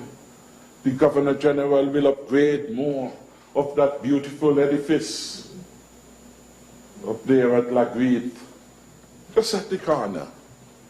And the Barstow High School will get started in 2022 at long last. And there are several other projects. Gingerland Police Station, Charlestown Police Station, activity in relation to the fire station in Nevis and in St. Kitts. Another important thing that we have done, which I want to highlight in the wrap-up, we have taken the advice of the IMF. And the IMF, in relation to the CBI, says that we should move the CBI program to attract investment beyond tourism sector. For traditionally, this has been the major beneficiary of the CBI program. Four Seasons residences, Marriott residences, Ramada Hotel, Park Hyatt Hotel, Koi to a limited extent, Ballantyne's project at Matinley, all of these feature well, and we welcome them, and they will play a role in the advancement of our country. But we also need to do more. And that is why we came up with the alternative investment option to provide other areas of socioeconomic life in which the CBI investment program can be of assistance. So through the CBI investment program, the long wait that we've been having about rebuilding 1840 Her Majesty's Prison, that day has now come when next year we will start the build-out of this. The former administration tried several things. There was a project when we came in, I think the gentleman's name is Sonny or Sunil. He came and he said that he had some form of approval from the former administration to raise financing for this project. It never materialized. We have now found a way. And this is critically important. Again, going back to our COVID experience, we had several rounds, surges of infections in Her Majesty's Prison. 10 prisoners, in some cases, to one cell. So once one is infected, that spread like wildfire. 1840 and now we are 2021. You see how far we have come in our own treatment, in the movement from punitive measures only to a situation now where we have to talk about rehabilitation of those who go in the prison to prevent recidivism, to prevent the frequent return of criminals. And we have to prepare them while there for the new life. And the new modern prison will do just that. Indeed, the human rights group, they come, they visit our country, and they make adverse comments regarding the overcrowding of our prison. We are hoping to put this in the past.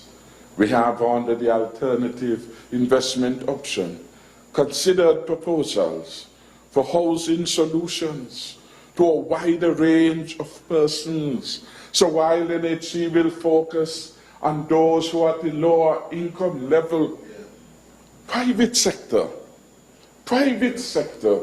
will begin to build again for those who can afford it. And the Jaws TDC project, the credit union is about to start. Well, they had a groundbreaking ceremony about a month ago to do that. Liamiga Housing in Brighton, Cairn. All of these will introduce competition in the private marketplace and allow our people to be able to secure mortgage financing to do these things. And the government will support it by giving exemption of duty on building materials for first-time home owners. Yes, we are doing the right thing. We are doing the right thing to take our country forward. And we are doing the right thing together as a team, unity, government, Mr. Speaker. Yes, Mr. Speaker, the IMF experts, they came, they looked, and they say that as a country, we need to do a realigning of the education system with the needs of the labor market. Truth be told, our technical vocation education program comes at a cost of $30 million, and significant modernization of our educational spaces will take place to ensure that that alignment between the education system and the demand for skills in the marketplace, that gap, Mr. Speaker, is being minimized and made less wide. So again, we are doing the right thing, upgrading our schools and places of learning on both Nevis and St. Kitts. $30 million. And the Minister of Education spoke to that. Mr. Speaker, it was interesting, but somewhat surreal, to have heard the lady member opposite saying that one of her friends asked her if St. Kitts and Nevis is a real place. And when I heard that, I thought, what nonsense is that? What nonsense, what idiocy. When a citizen of St. Kitts and Nevis comes to Parliament and think it is something nice to say, well, you know, my friends are asking if St. Kitts and Nevis is a real place. Aren't we a real place? Isn't that why you become a citizen of St. Kitts and Nevis, as opposed to be a citizen of the Commonwealth of Dominica or of Jamaica? It is a real place, physically and otherwise. And I take strong exception to this.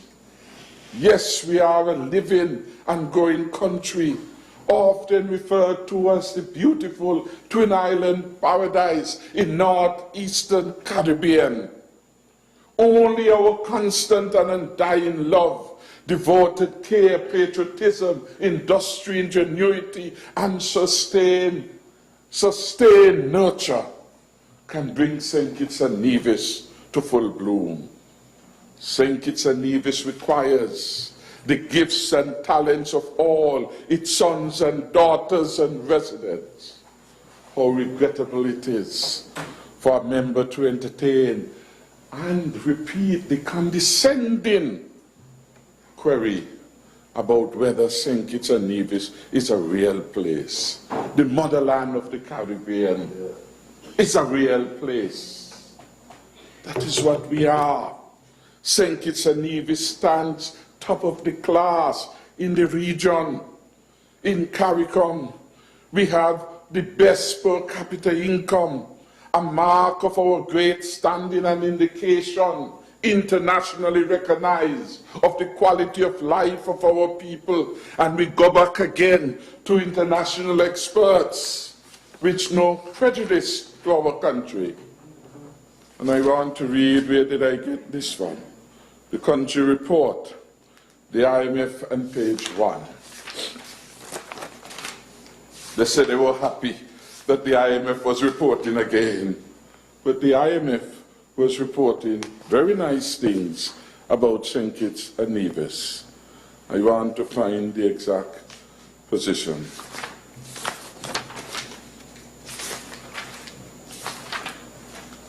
Yes, page 5, context, a real place. St. Kitts and Nevis is a small and relatively rich, RICH, twin island economy. A real place, recognized for its standing and its strong positioning in the hemisphere. And then Lady Senator comes to say, is it a real place? As if she is in doubt. You see, when they're too bright, they talk ignorance, because they believe they are talking over the head of people when they speak in that kind of way. Smart words and full of fluff. Reminds me of Marcella. All Marby, what he used to say? All fraud, no Marby. And that is what we get repeatedly. Is it a real place? Yes, it is. It is a small and relatively rich two-island economy. Its GDP per capita is US 19,000. It's among the highest in Latin America and the Caribbean. And it scores relatively well in governance indicators. That is what you were talking about. Good governance indicators. The strength of rule and law in the country, where we rank high in the rule of law index. Not only are we doing well economically, but in terms of the society, in terms of our commitment to democracy, experts are saying that we rank well in good governance indicators. So when you hear some of those people who would like to talk to themselves all night and rage or criticizing the government, oh, I am fighting for good governance. Good governance is here, and we are living it. We are living it. It is here, and it is being recognized by non-biased, independent experts. He said we score relatively well in good governance indicators. That is why we are strengthening the rule of law. Good governance is anchored in the rule of law. That is why we are talking about electoral reform to get the best results. Good governance is anchored in a vibrant democracy. That is what we are standing the test each day. That is why the Attorney General brought to the Cabinet the proposal about a night court, good governance and the rule of law. That is why tomorrow in Hudson, 2 p.m., Commissioner Brandy is inviting all of us down to the town of Sandy Point to witness the opening of the Sandy Point Police Station, the Customs and Excise Department, to see the Magistrate Court, about 4, what's the other one, and the Fire Department. All of them in one spot in Sandy Point, opening tomorrow. What is the connection between all of them? Security and law and order, custom and excise, defending our border. The police, containing crime, investigating and bringing persons to justice, and our magistrate court to deliver that impartial justice, connecting teams between all of them. The point then, Mr. Speaker, we are on a good path, and each one of us should feel a sense of pride, not ambivalence, about where our country is going, when we know where we are going. We have managed a pandemic like no other country can. We have done well. When the US could not open its schools, we were doing it here in St. Kitts and Nevis. When Trinidad and Tobago was in lockdown, in terms of school and in classroom learning, our students were out there. We have done well. And we have to hail the collective efforts, not just of health, not just of security, of the all of society approach which we developed in response to the COVID-19, and which must be part of the ethos of government going forward. We heard in the presentation from the Minister of Foreign Affairs, we are #1 in passport mobility. That is something to be proud about. We have heard from the IMF in its report that we entered the COVID-19 pandemic from a position of fiscal strength, Mr. Speaker. That is something of which we can be proud of, because we are a real country with real people, proud, strong, resilient, and we are excelling. Yes, Mr. Speaker, we are doing what we can, and the eyes of the world are on us. That is why we are ranked on the World Justice Project Rule of Law Index, and for several years we were #1. That is why the Attorney General then, as Minister of ICT, went all the way to the motherland of Africa, and he came back with 2 awards. So proud was he and is he of them, and our standing globally, that he brought them to the Parliament so that the leader of government business can see what he has achieved. As if it was saying to the leader of government business, you will do a landmark in housing and you will bring 3 trophies to the Parliament for all of us to see. We want to say then, we are doing very well, and we could feel a sense. You have it here. We could feel a sense of pride about what is taking place in our country. There's a difference between our approach to governance and how it was before us. And the people of the country, when all is said and done, look beyond the noise. They recognize the substance of the team unity administration. They recognize the deficit in good governance that preceded us. And they made a judgment call in 2015 to take a chance in team unity. We satisfied them. Notwithstanding what all those critics were saying, all of them want something from the government. You couldn't give them.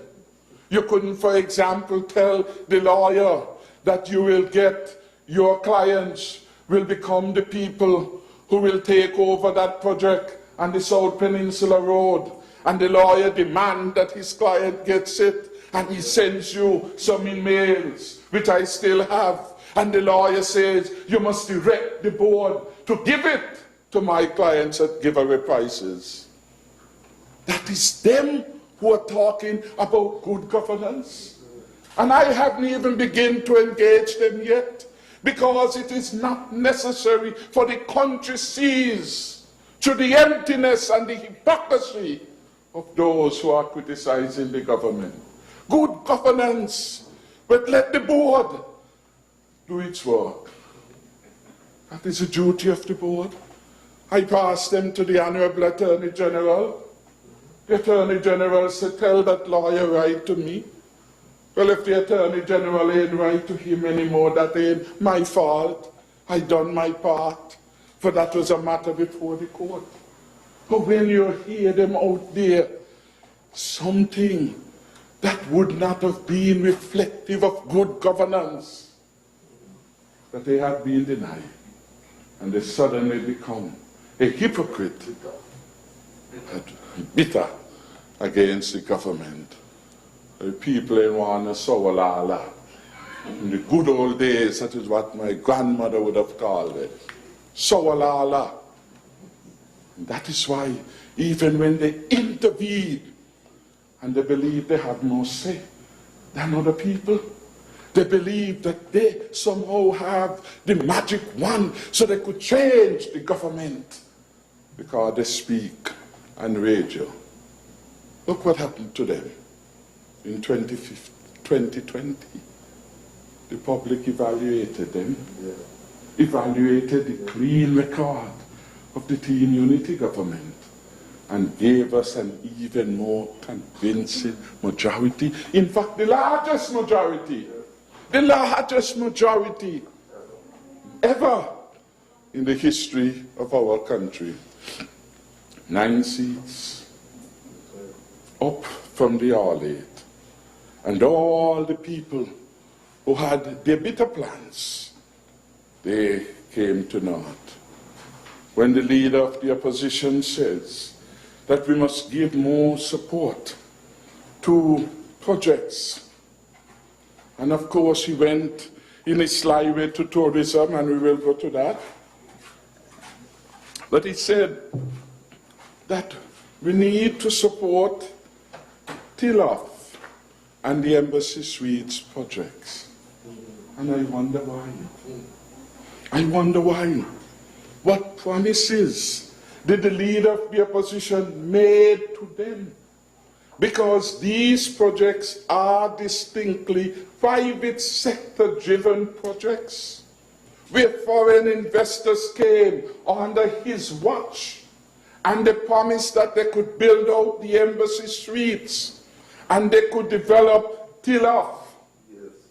When we came in, we had to get our building board and other people, go to visit Tilloff and get them to recalibrate the construction to bring it at a higher level of quality. And I commend them for that. This government will not be taking up the hard-earned taxpayers' money and give it to private investors. Private investors who are lacking in funds, who have a viable project, must go to a financial institution, just like the ordinary man in Phillips and in St. Paul's and in McKnight, and put your case that it is a project worthy of investment. Did the leader of the opposition not know that the principal behind Embassy Suite has $1 invested in that project? Doesn't he know? An investor comes to the country and he says, I am putting up $1 in a project worth millions of dollars. And that suite, Dr. Douglas, the member for number 6 comes to talk about that. I feel so disappointed. He doesn't come here to talk about the young man in Rollins Ground needing help from a financial institution. He comes here to talk about an investor way yonder up north, whose only contribution was $1. $1. He comes to defend that. I wonder what promises were made to him. I am reminded, it is so Douglas does its things. It is so that the member for number 6 sold prime land at the airport for 25 US cents to a billionaire in Allen Stanford. It is so. The member for number 6 displaced the constituents for the member for number 8, took away their hard court, and allowed Stanford with his false promises to say to him, we will build back something better. And he had a sidebar with the then member for number 8. And up to this time, nothing has happened for the people of Canary. The member for number 8 will now have to do all in this team unity government that is required. It is so how they do things. It is so that he took up $16 million of the SIDF monies, and he gave it away, as it were, without proper recording and proper contracts to defend the rights of our citizens here. To his friend at Christopher Harbour.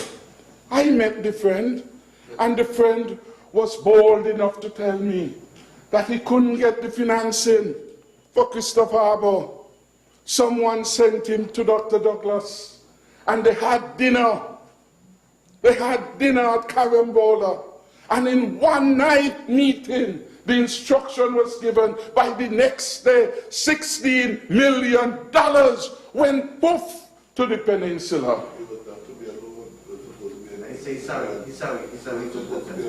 It was supposed to be a grant.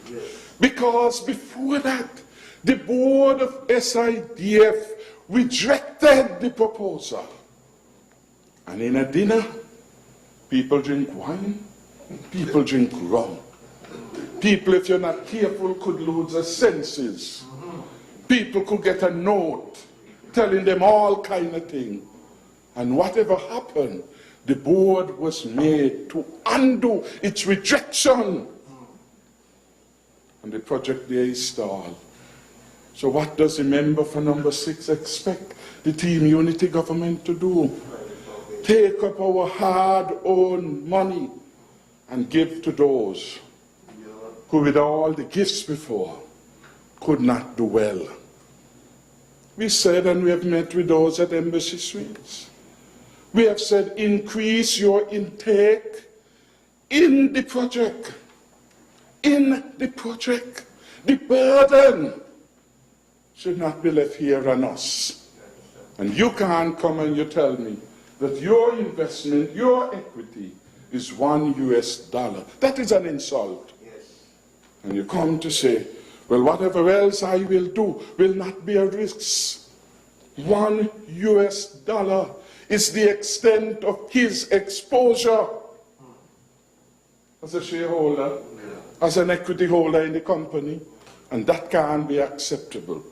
So when he comes in the budget this year to tell us that we should look after them, we look after them in keeping with good governance, and we look after them in good measure, having regard to our own philosophy of the role of the government. Pioneering industry, yes, government may need to be there. It is our established, mature industry.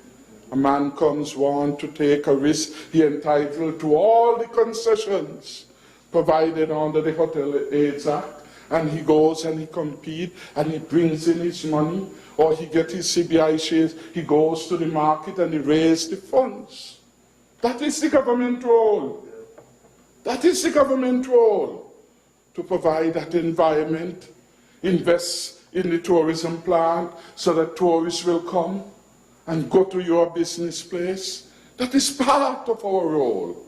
But our role is not to take the hard-earned taxpayers' revenues, taxes, and give them to foreigners ahead of local people. If it were local people coming to us, I could understand. But I can't understand this passion, this predilection, this penchant for us to make these kind of wayward decisions about helping foreign investors. When we were going to school and we hear foreign investors, we thought about them in our limited way. A white man coming in and he has a lot of money, he's going to build. And we welcome him. because we recognize in a small country we will never have all the resources required to do all the things that are needed to be done. And that is why we have to go in phases. In phases to get them done. One of the best known economists in the region, Sir Arthur Lewis, spoke to investment by invitation. Look outside. You will not have all the monies. Invite them to come. Give them incentives. Let them come. Low taxes. Tax holidays for 10 years under the fiscal incentive program. And they will come. And they will do for you what you can't do for yourselves. They want to twist that. We must do for them what they can't do for themselves. They can't convince investors in their home country and in their homeland to lend them. But we must lend them our monies. But it's worse than that. It is that they are expecting that we will provide them a gift. And so, this song and dance that he had, really about investors and their treatment, he's really out of touch with the lived reality of the people of St. Kitts and Nevis, Mr. Speaker. And he made, to make it so nice that he had a point, he made reference to the allocation to the Ministry of Tourism. But I am convinced that the minister really never paid attention when he was Minister of Finance.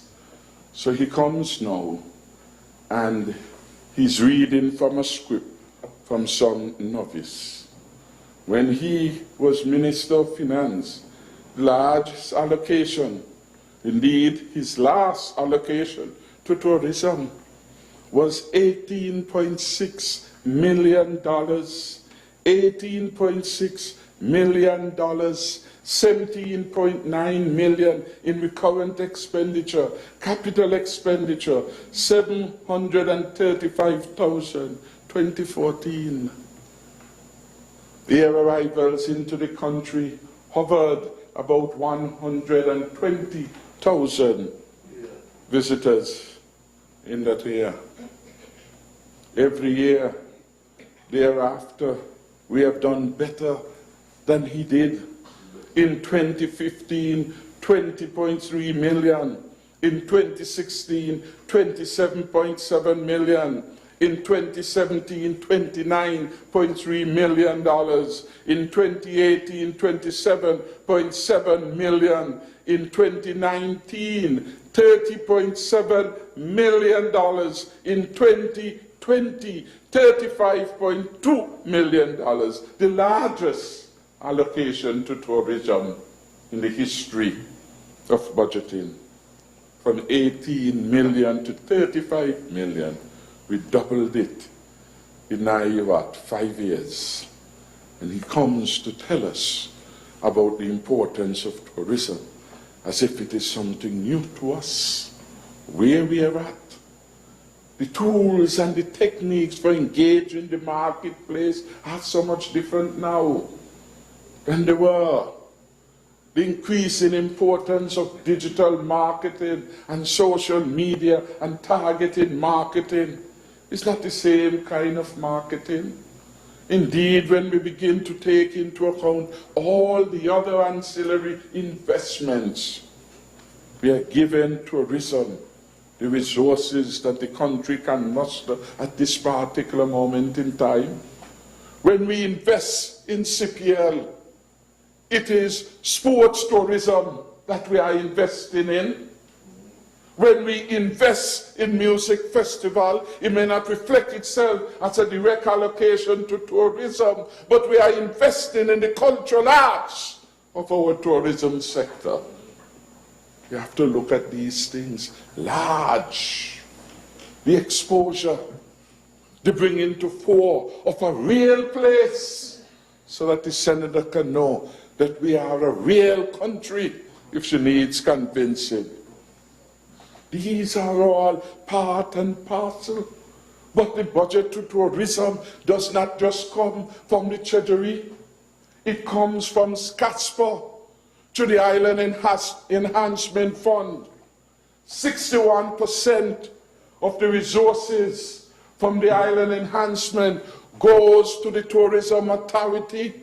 So in addition to the Tourism Ministry, the authority gets financing. Over the last couple of years, it was about $9 million. 39% comes directly from SCASPA.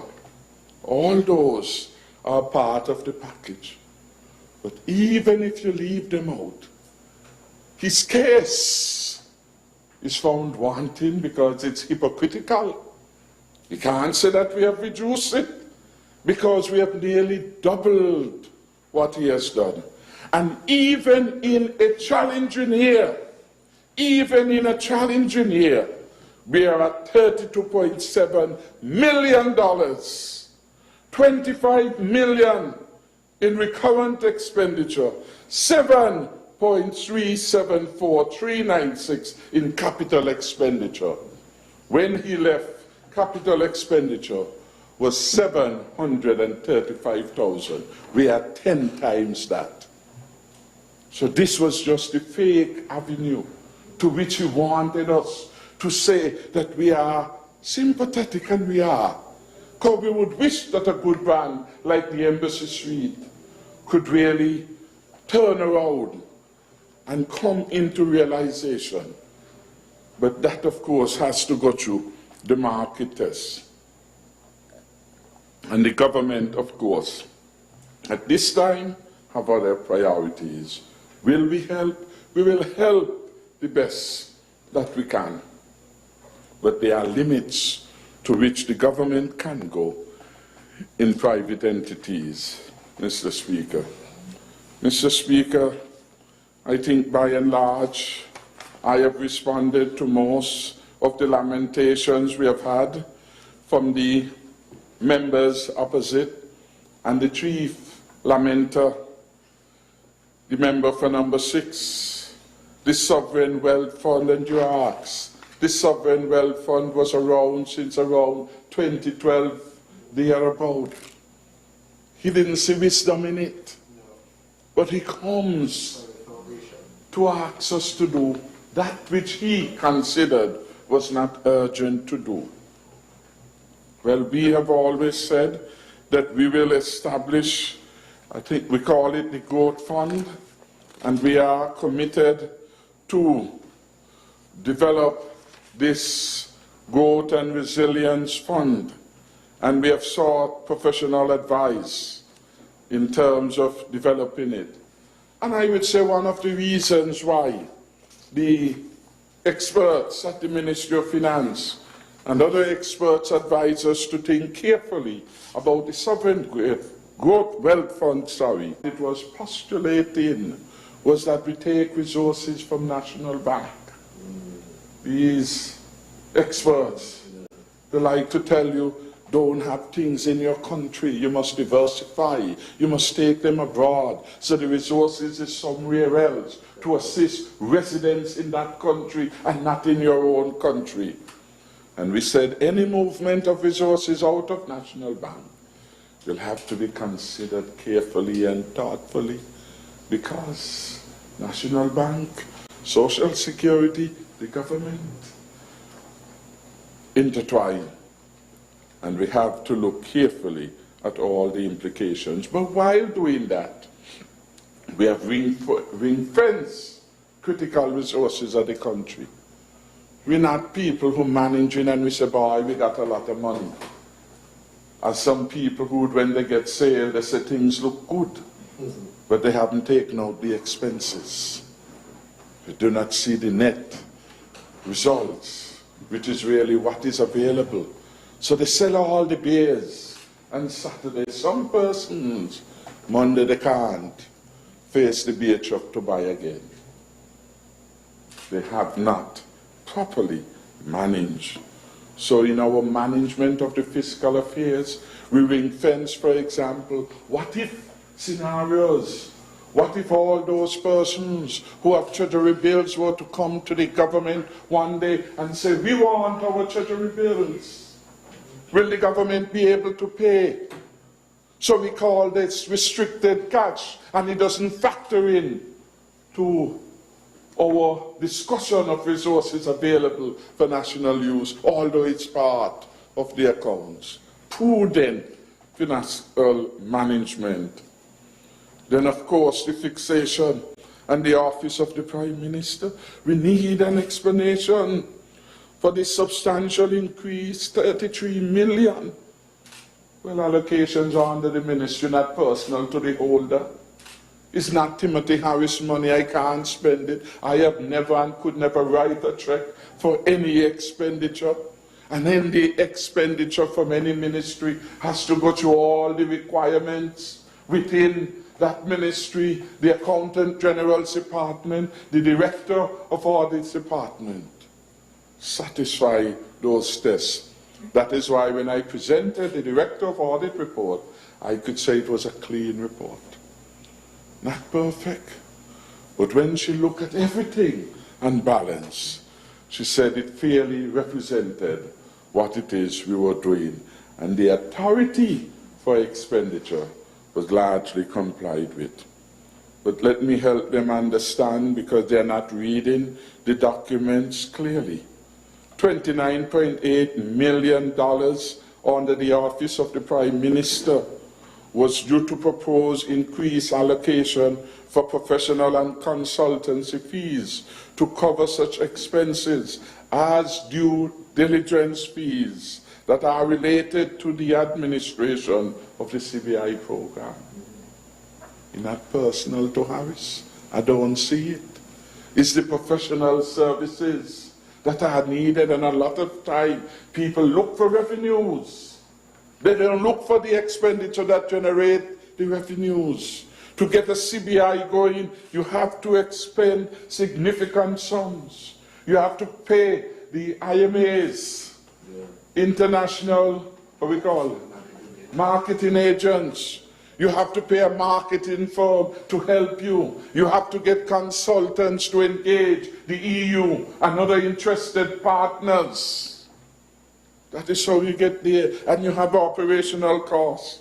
But this 29.8 million really was because we are projecting we will have increased business, and it therefore means we will have to pay the marketing agents more. We will have to do more for our consultants. And he knows one, because one of them, he gave the contract in Global, CS Global. We have to pay them. So all these are part of the cost. And then due diligence. He said he needed an explanation for 58.5 increase in personal emoluments. But I don't know what else emoluments mean in English. 58.5 million to pay wages and allowances, and he said he need an explanation. And within the very budget, there are things that reflect how this will come about. We have in the budget that we will regularize the step workers, we will bring them in. That has a cost to it, and it's in the budget. If you look in the budget, you see that there are a number of new posts across many line ministries. I think the financial secretary in a note said we have some 72 new posts that have been created across line ministries. Some of them related to health, the urologists, what else? General surgeon, oncologists, and all of these people. These are high-priced professionals, and they are reflected in that. Every year, for increments alone, it costs the government somewhere about 2% increase in the wage bill. That has to be provided for. And human resource is under the office of the Prime Minister. It is not money personal to me. It is not money that I could take up and do any special project with. No, there is no need for that. And then we had a song and dance because they didn't take time to read. I guess the double salary so sidetracked them. They didn't read the budget properly. They didn't expect it. And clearly they were not prepared. They said there was no mention to renewable energy, and we're talking about the future, blah, blah, blah. I refer the honourable member to paragraph 68 of the budget address, and I refer him also to volumes 1 and 2, where reference is being made there. The increased use of renewable energy remains an important element in the government's development agenda for St. Kitts and Nevis. In efforts are ongoing to introduce wind, solar, and geothermal resources of energy. And then he had nothing else to say. He said that he believes that we will introduce VAT and SCELEC bills and on domestic services in the near future. VAT is his child. VAT was given birth to by him. He introduced it in 2011. And since 2015, we have exempted, for example, food from VAT. We have exempted it from educational supplies. We have exempted it from medical and funeral costs, etc. So we are getting rid of the VAT slowly but surely. We have no intention at all, none whatsoever, to increase VAT. In fact, if things go as we are projecting in the near future, the country will get a reduction in VAT. Because you see what we are doing even in COVID, removing the duty and so on, and a whole range of stuff. Once we get out of this pandemic, it's a down road reduction. We're going south on VAT, not north. Because we believe we want people to have more spending power and to make the kind of decisions that will impact their lives positively. So, Mr. Speaker, I want to end on the note of appreciation again to the senior officials in all of the line ministries, but in particular the Ministry of Finance, for their coordinating role in the preparation of this budget.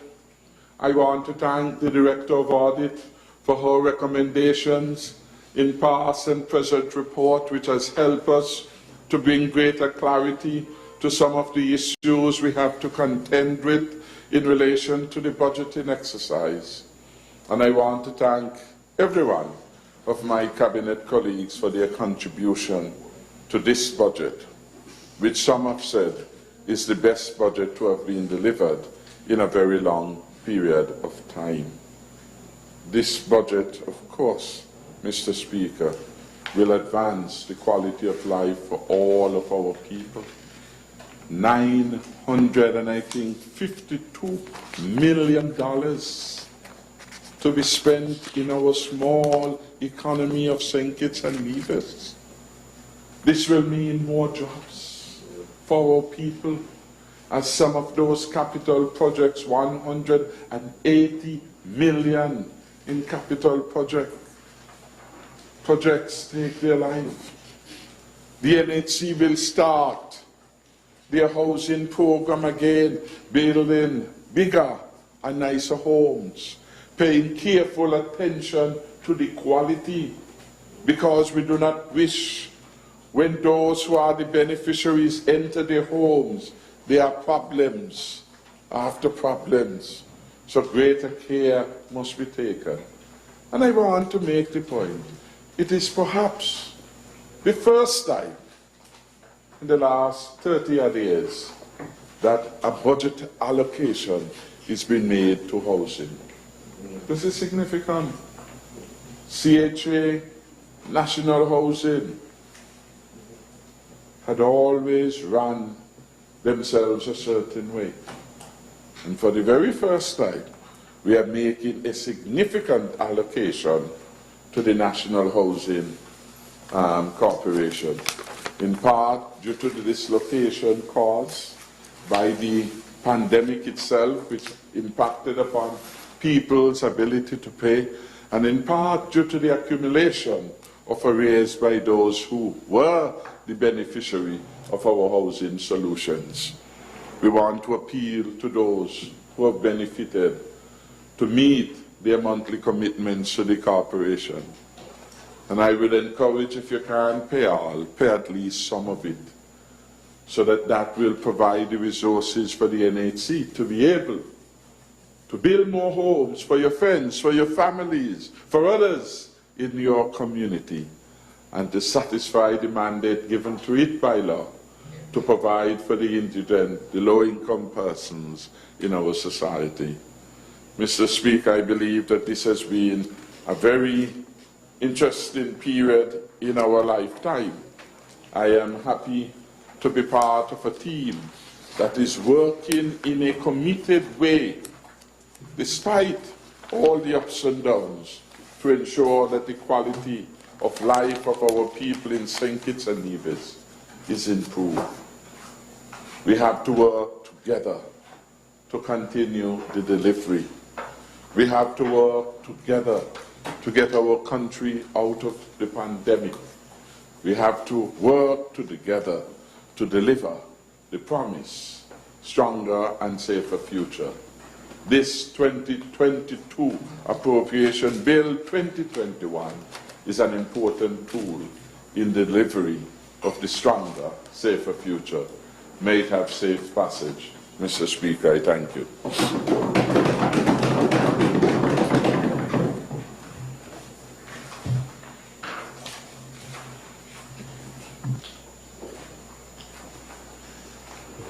Thank you very much. The Honourable Mover of the Bill, Prime Minister Dr. Harris. Honourable members, before we proceed to the next step in the debate, I should advise the Honourable House that the fiat of the Governor General was received. It was signed off on 10th December 2021 to the Honourable Minister of Finance, and the Honourable Minister in Finance would have informed the Speaker that the fiat was received. Of course, the fiat is the assent by the Governor General for monies to be appropriated for expenditure in the new year. I'll put the question for the second reading of the bill. The question is that the Appropriation 2022 Bill 2021 be read a second time. Those in favour? Aye. Those against? The ayes have it. House moves into committee.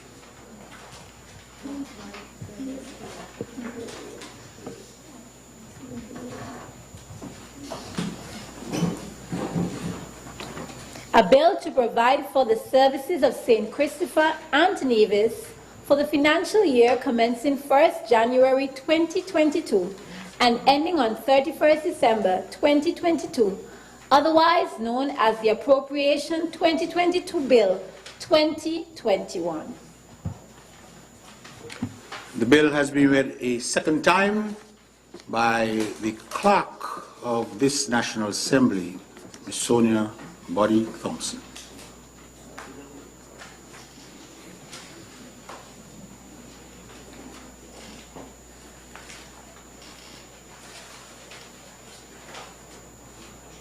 Mr. Speaker, so with your leave, I ask that the bill go through the committee stage at this period in time. We have had the second reading of the bill.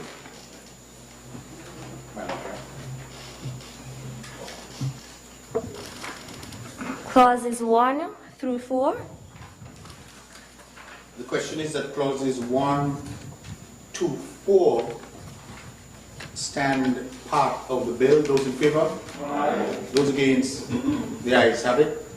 The schedule. The question is that the schedule stands part of the bill. Those in favour? Aye. Those against? The ayes have it.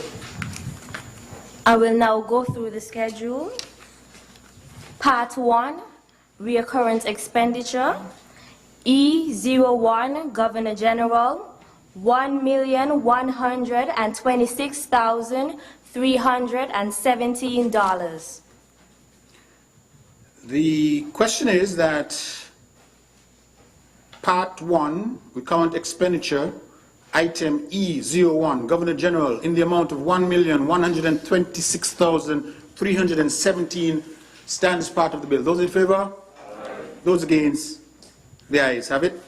E02, Parliament, $1,522,518. The question is that head E02, Parliament, in the amount of $1,522,518 stands part of the bill. Those in favor? Those against? The ayes have it. E03, Audit Office, $1,172,595. The question is that E03, Audit Office, amount $1,172,595 stands part of the bill. Those in favor? Those against? The ayes have it. E04, Ministry of Justice and Legal Affairs, $7,868,532. The question is that head E04, Ministry of Justice and Legal Affairs, in the amount of $7,868,532 stands part of the bill. Those in favor? Those against? The ayes have it. E05, Office of the Prime Minister, $99,306,937. The question is that E05, Office of the Prime Minister, amount $99,306,937 stands part of the bill. Those in favor? Those against? The ayes have it. E06, Ministry of National Security and Immigration, $65,635,763. The question is that head E06, Ministry of National Security and Immigration, amount $65,635,763 stands part of the bill. Those in favor? Those against? The ayes have it. E07, Ministry of International Trade, Industry, Commerce and Consumer Affairs, $4,961,544. The question is that E07, Ministry of International Trade, Industry, Commerce and Consumer Affairs, in the amount of $4,961,544 stands part of the bill. Those in favor? Those against? The ayes have it. E08, Ministry of Finance, $185,945,134. The question is that Ministry of Finance with head E08 in the amount of $185,945,134 stands part of the bill. Those in favor? Those against? The ayes have it. E09, Ministry of Social Development and Gender Affairs, $42,018,901. The question is that E09, Ministry of Social Development and Gender Affairs, in the amount of $42,018,901 stand part of the bill. Those in favor? Those against? The ayes have it. E10, Ministry of Agriculture, Fisheries and Marine Resources, $13,750,983. The question is that E10, Ministry of Agriculture, Fisheries and Marine Resources in the amount of $13,750,983 stands part of the bill. Those in favor? Those against? The ayes have it. E11, Ministry of Tourism and Transport, $25,338,711. E11, Ministry of Tourism and Transport in the amount of $25,388,711. Let me go over that again. I'm sorry. The question is that E11, Ministry of Tourism and Transport, in the amount of $25,338,711 stands part of the bill. Those in favor? Those against? The ayes have it.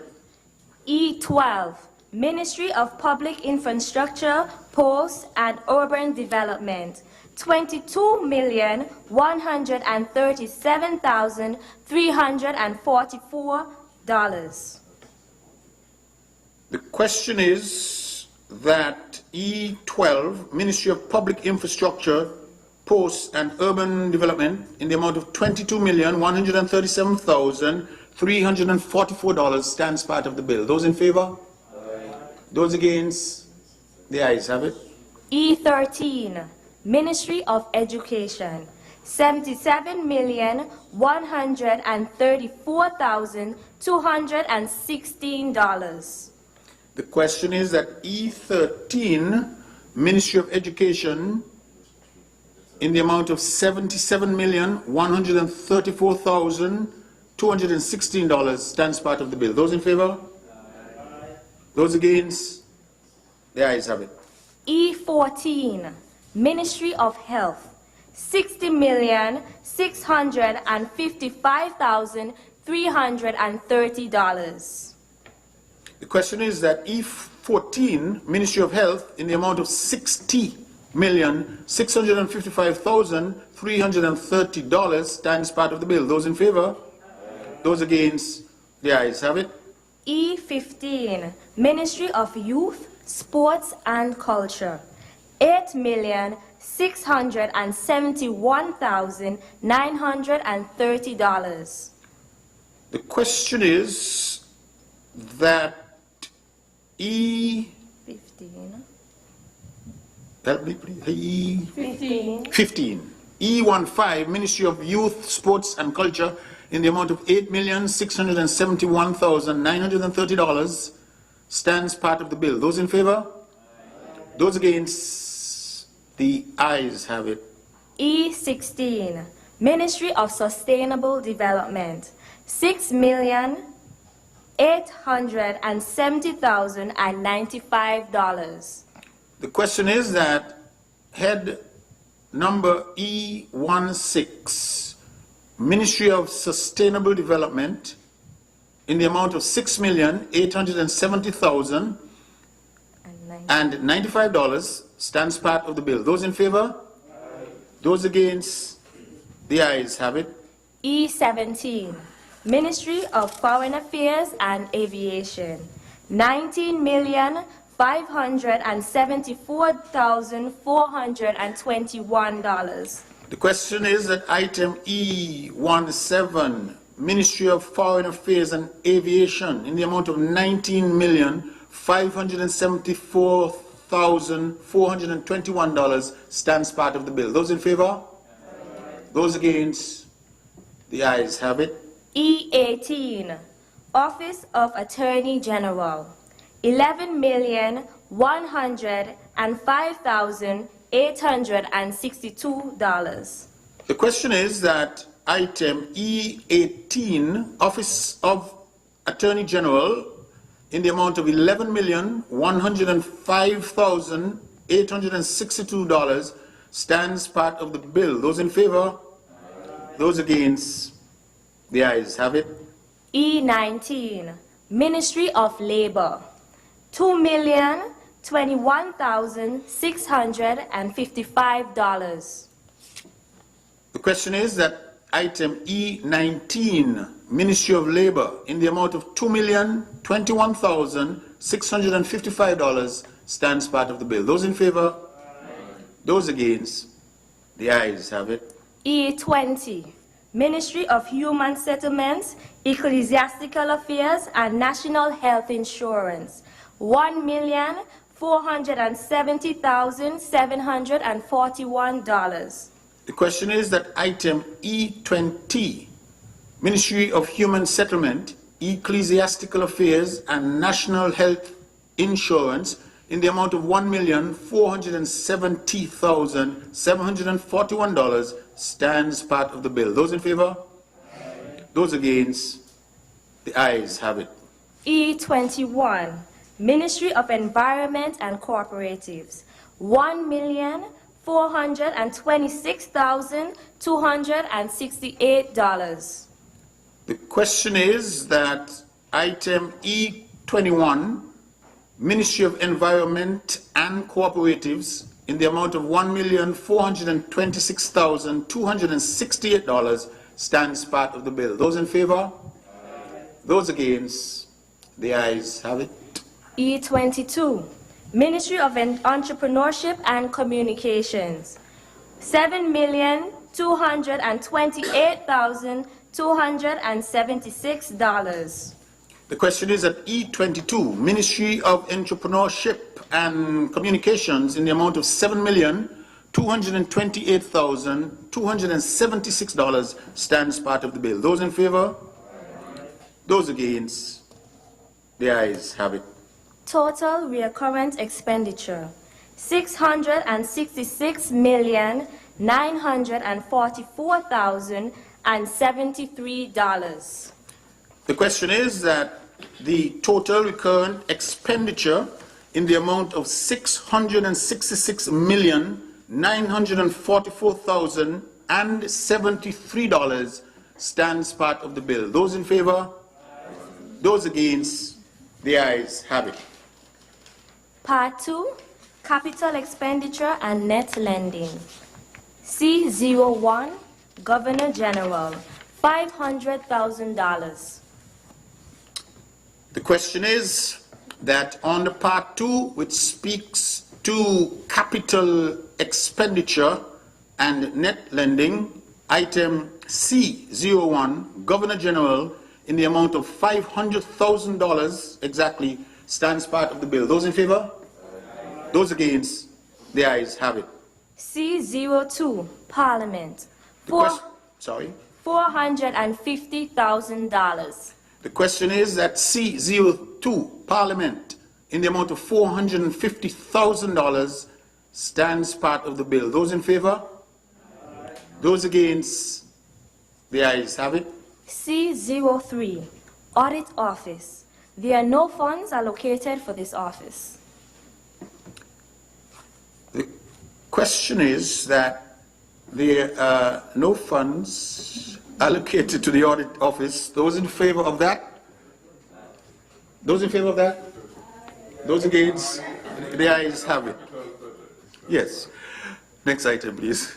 C04, Ministry of Justice and Legal Affairs, $3,074,688.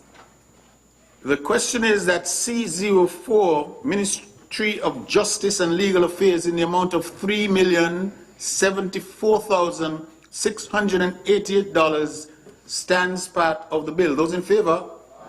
Those against? The ayes have it. C05, Office of the Prime Minister, $11,220,000. The question is that C05, Office of the Prime Minister, in the amount of $11,220,000 stands part of the bill. Those in favor? Those against? The ayes have it. C06, Ministry of National Security and Immigration, $14,495,300. The question is that C06, Ministry of National Security and Immigration, amount $14,495,300, stands part of the bill. Those in favor? Those against? The ayes have it. C07, Ministry of International Trade, Industry, Commerce, and Consumer Affairs, $400,000. The question is that C07, Ministry of International Trade, Industry, Commerce, and Consumer Affairs, in the amount of $400,000, stands part of the bill. Those in favor? Aye. Those against? The ayes have it. C08, Ministry of Finance, $12,212,000. The question is that C08, Ministry of Finance, amount $12,212,000, stands part of the bill. Those in favor? Aye. Those against? The ayes have it. C09, Ministry of Social Development and Gender Affairs, $730,000. The question is that item C09, Ministry of Social Development and Gender Affairs, in the amount of $730,000, stands part of the bill. Those in favor? Aye. Those against? The ayes have it. C10, Ministry of Agriculture, Fisheries and Marine Resources, $6,510,000.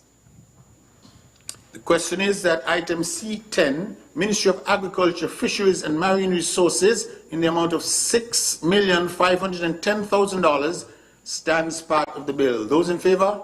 Aye. Those against? The ayes have it. C11, Ministry of Tourism and Transport, $7,374,396.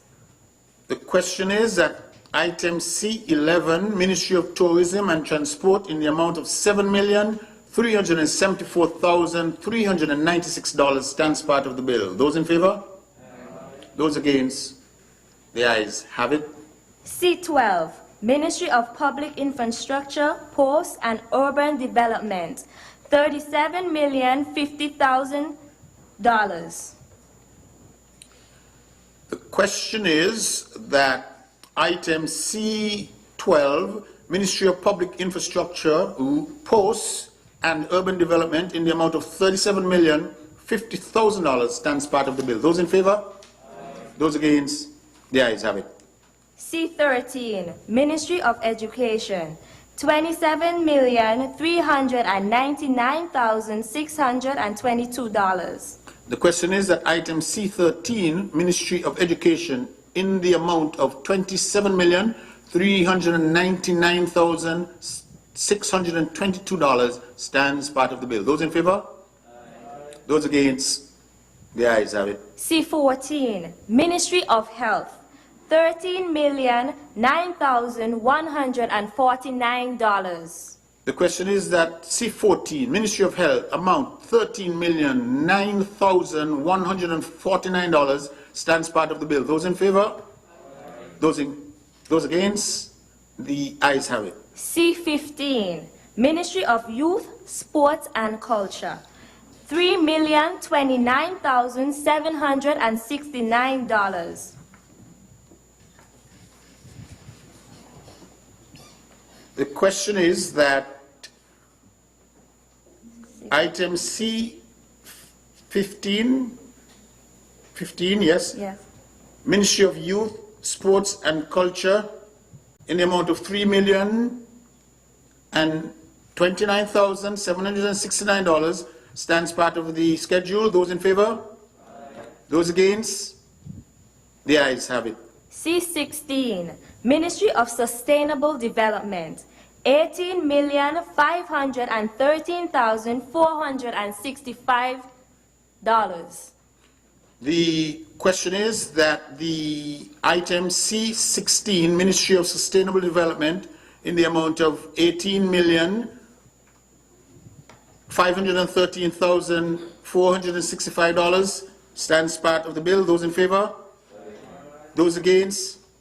The ayes have it. C17, Ministry of Foreign Affairs and Aviation, $5,893,347.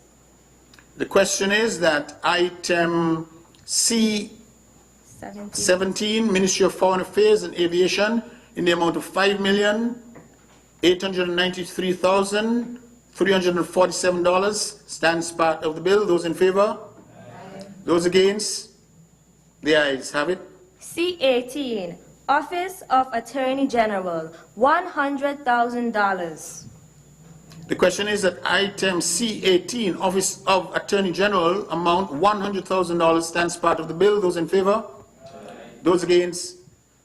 The ayes have it. C19, Ministry of Labor, $5,045,000. The question is that item C19, Ministry of Labor, $5,045,000 stands part of the bill. Those in favor? Those against? The ayes have it.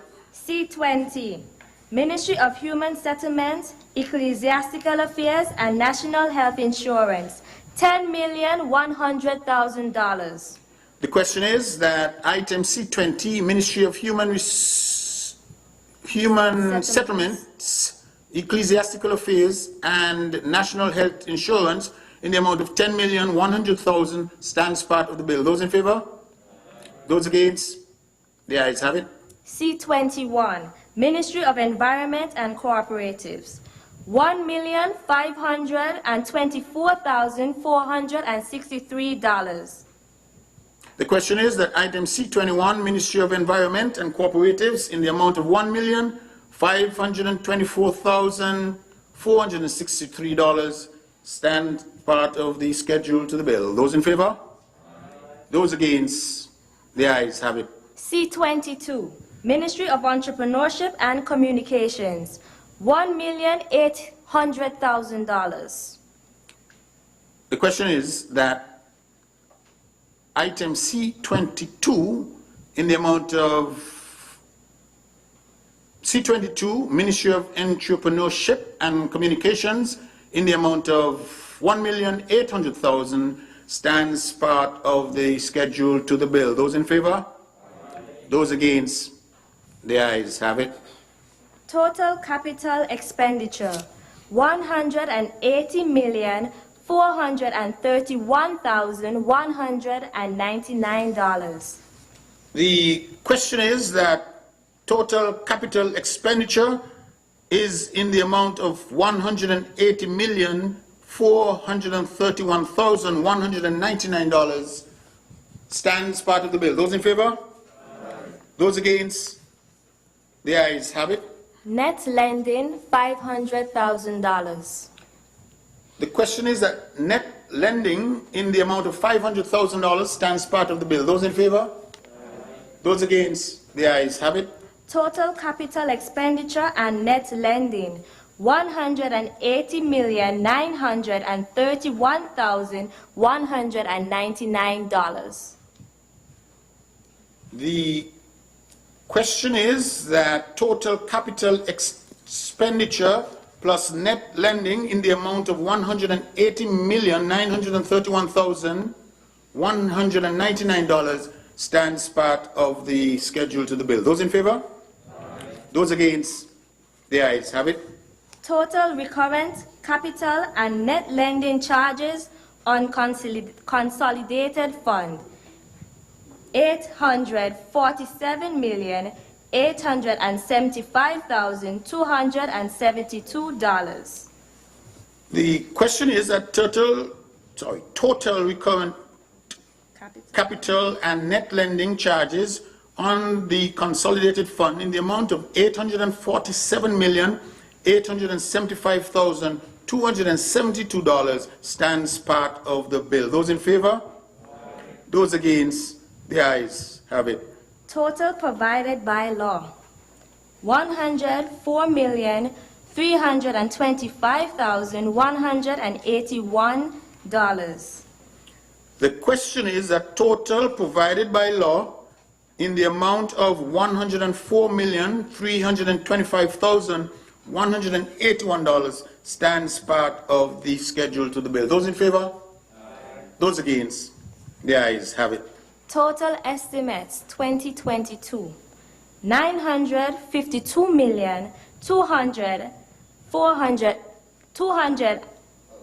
200,000. Let me repeat. Total estimates 2022, 952,200,453 dollars.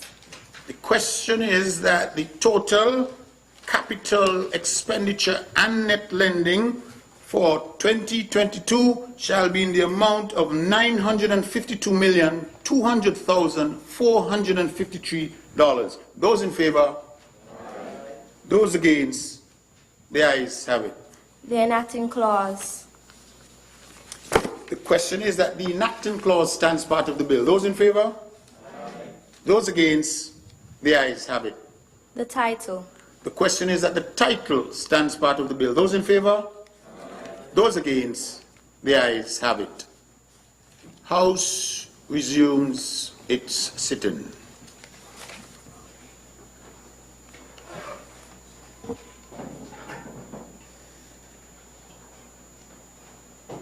Mr. Speaker, I rise and report that the Appropriation Bill 2020-2021 has gone through committee stage without amendment in accordance with standing orders. Section 74, I move that the bill, the Appropriation Bill being a special bill, that it has its third reading. The question is that the Appropriation Bill 2022-2021 be read a third time and passed.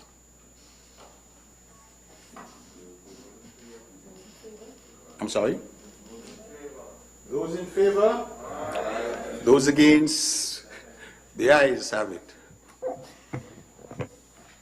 A bill to provide for the services of St. Christopher and Nevis for the financial year commencing 1st January 2022 and ending on 31st December 2022, otherwise known as the Appropriation 2022 Bill 2021.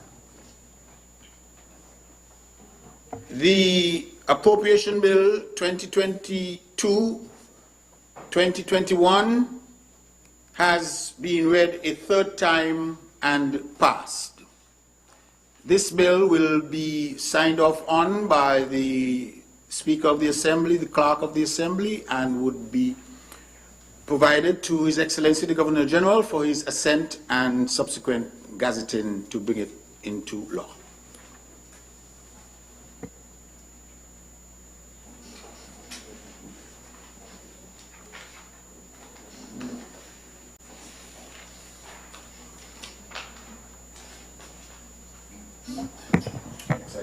Adjournment.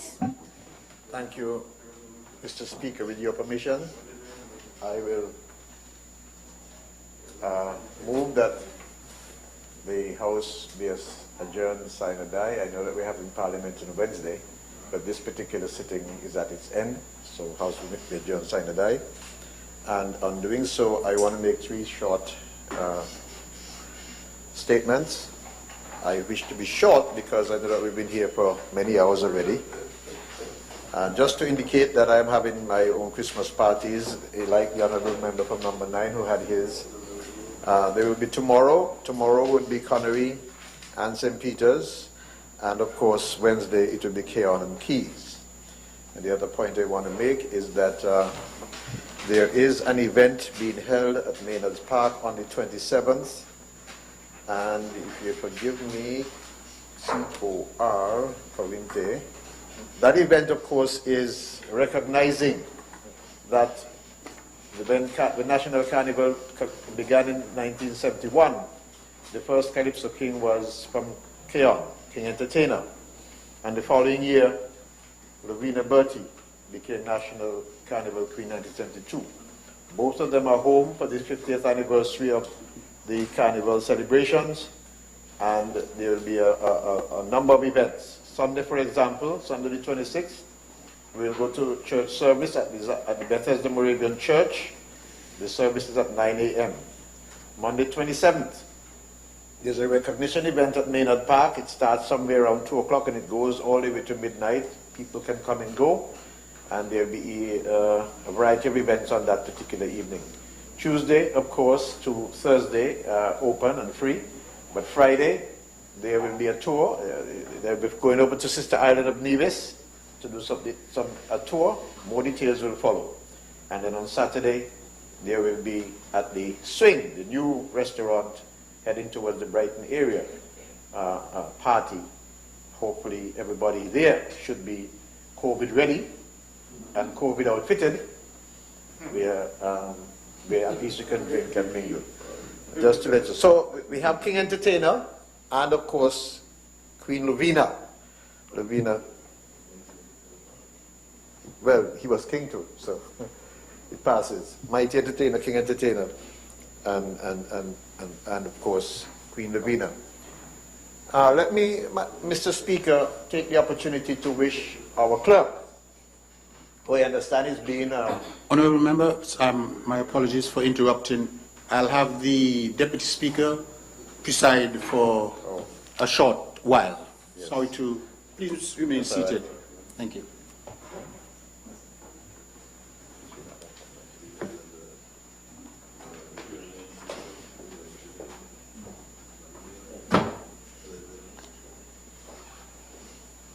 Like I said, we'll make it short because I imagine everybody will say something short so we can get out of here by, well, a few people I know. She won't be here Wednesday. Let me therefore wish her Godspeed. I did say, let me repeat again. The Clerk of the Parliament, the current clerk, Mrs. Sonia Body Thompson, will be leaving us. She has served the institution very well and has trained a successor, it appears, who is doing a very good job as well. So I have to applaud her for that. She will be leaving us, as I understand it, for a new assignment. And so I want to take the opportunity to wish you Godspeed, wish you well in your assignment, and trust that you and your family will continue to go from strength to strength. And while I have gone to the media room and recorded Christmas greetings, I should say to those who may... We have Wednesday. Okay.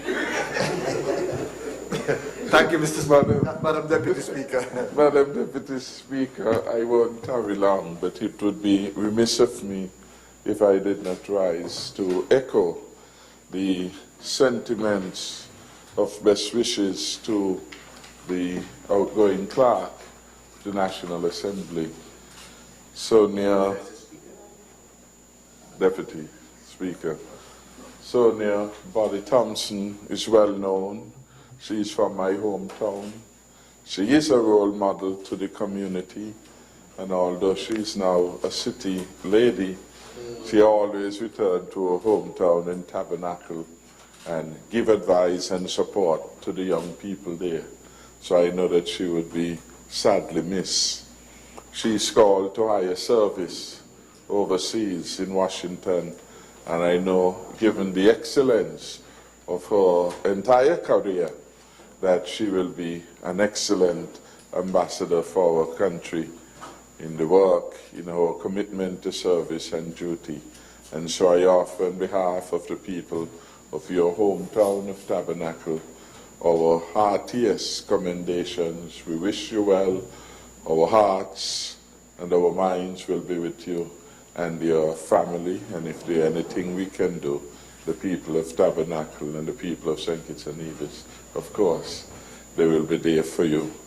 I expect great things. I know that you have all the requisite qualities to serve the country at the highest level, and so the sky is the limit, and I know that you will not disappoint yourself, your mom in particular, your grandmother who raised you, and the rest of the community. God be with you and with your husband. All the best. Mr. Speaker, I rise very briefly on this, the adjournment of Parliament.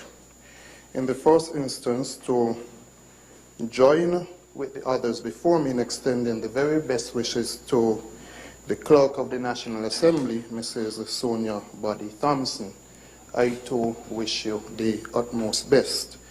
Secondly, I extend condolences to the family of the late Valentine Grant. In particular, I note that his son, Mr. Cromwell Williams, is the manager for the Water Services Department. Additionally, you have a friend of mine for a number of years, who is also a son of his, Mr. Chesley Hamilton. You have the former press secretary to the Prime Minister, Ms. Valencia Grant, who is his daughter. And right amongst us, you have a nephew of Mr. Grant in the person of the member for number 4, the Honorable Lindsay Grant. The funeral service takes place tomorrow afternoon. Unfortunately, clashes with the opening of the police station in Sandy Point. And so at this point in time, I express my regret to the family members for not being able to attend the funeral. I try my best to be there during the tribute section of it, which I think starts at 1. But again, because of that particular event in my own constituency, I may not be able to attend, but I'll make an effort to do so. Again, condolences to the entire family.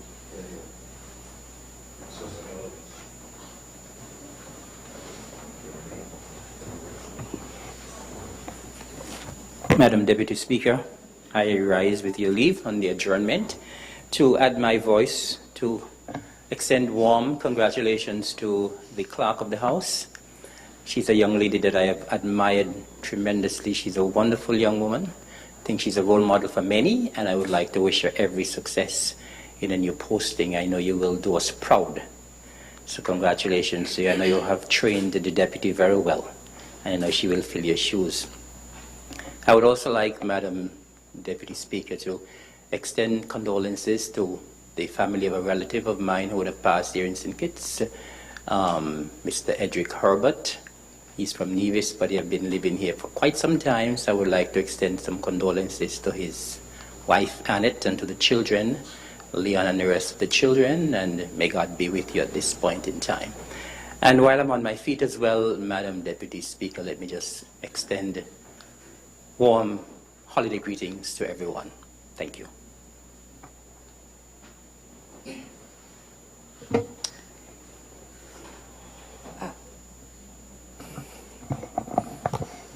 Deputy Speaker, I would rise to add my own commendations and congratulations to the Clerk of the House, Mrs. Sonia Buddy Thompson, on her new posting in Washington, D.C. as a counselor at the Organization of American States.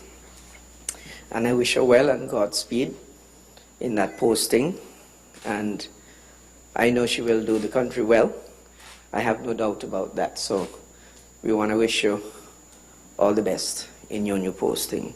And while I'm on my feet, Madam Deputy Speaker, just to thank my constituents, the children, the over 300 or so who turned out yesterday for my children's party, and to say we had a wonderful affair, albeit the inclement weather didn't add to the value of the party, but we still had a wonderful time. And just to say, I want to thank my constituents again for giving me the opportunity and reposing their trust and their confidence in me to come to this honorable house year after year. And to say, although this year, 2021, has really been a rough year for all of us, I want to wish them all the best over the Christmas season and into the new year. And to say I'm certain that 2022 will bring much more relief and good tidings than 2021 did. May it please you, Madam Deputy. Madam Deputy Speaker, I rise on the adjournment to add my commendation and congratulations as well to Mrs. Sonia Buddy Thompson and her new posting in Washington, D.C. I want to say that I've known Sonia for a brief period of time, but during that short period of time, I've grown to acknowledge her as a wonderful person and someone who I believe would aspire to do well in a new posting as she has done in the past. And I believe the entire Federation of St. Kitts and Nevis will join me in congratulating her as well, because when young persons do well, it suggests to me and suggests to the Federation that we are in good standing. And of course, Sonia, you will be an ambassador for the Federation, and I know you will fly the flag of St. Kitts and Nevis highly and proudly. And indeed, we expect nothing less of you. So I want to wish you well. May God continue to guide you and protect you as you go about your new journey. While I'm on my feet,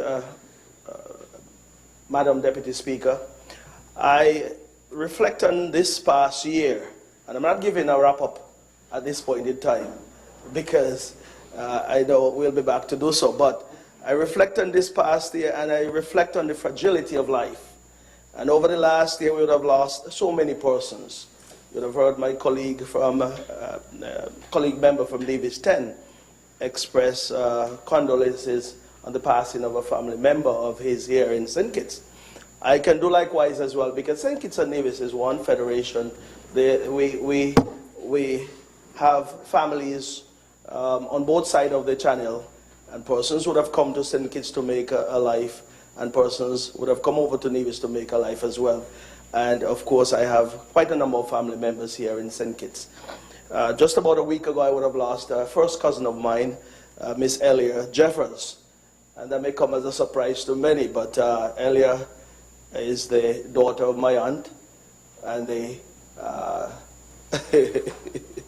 I said the daughter, well, Eugene is surprised, but Elia is my first cousin. Her mom is my aunt, which means my mom, who is now deceased, was her aunt as well. So, we are two sister children, to put it that way. But Elia, well, she was a young, vibrant, vivacious, outgoing person, and many of the persons here in St. Kitts who would have come in contact with Elia would know exactly who she was. And we always hear in the midst of life there's death. She was a young lady on the cusp of 50. I believe she would have turned 50 in January. She has left behind children, I believe it's 5 children, brothers, sisters, cousins, and I believe the entire Federation is mourning her loss at this time. She was a perennial figure at Carnival time and other social events. But I certainly would miss her, the entire Federation would miss her. But, you know, there are stages you go through in life. You're born, you live, you die. And sometimes the final stage is what is the most difficult of all, and one that we sometimes are not willing to embrace. But may her soul rest in peace. Her funeral, I believe, is next Tuesday, the 28th of December. And I'm asking persons to continue to pray for the entire family and ask God's comfort to be among his people. So with those few words, Madam Deputy Speaker, I will be back to express further best wishes on Wednesday. May it please you, Madam Speaker. Before I pause to call the Speaker of the House, I too will wait until you come back. So, Mr. Speaker, I rise at this time just to lend my support as well to our outgoing clerk of the National Assembly, to wish her all the very best and congratulate her. We are all very proud of you, and we know that the work that you're going to be doing at your next stage of life will be one that would make us even more proud. And so, congratulations are in order. We look forward to hearing great things coming out of your office when you do assume the role. I know you'll start running from day one when you get there. And so congratulations, all the very best. And we look forward to hearing of all the other success stories that's going to come about Mrs. Sonia Body Thompson. I know your husband, your dear husband, hopefully he will be joining you at some point. And he will miss you daily as well, right, Shams? So once again, congratulations.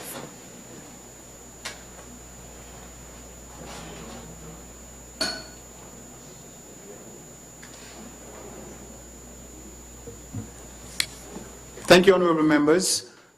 I was away for a bit, but I monitored all of the commendations extended to our clerk, Ms. Sonia Buddy Thompson, and so I simply would join with all of you. I concur with all that you've said about Ms. Sonia Buddy Thompson, and so I can only wish you, Sonia, and your family the very best in your new endeavors.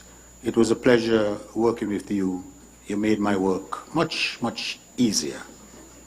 Congratulations and all the best. Honorable members, you're free to tap your table as we wish her all the best. On that note, this Honorable House stands adjourned. Sine die. Those in favor? Aye. Those against? The ayes have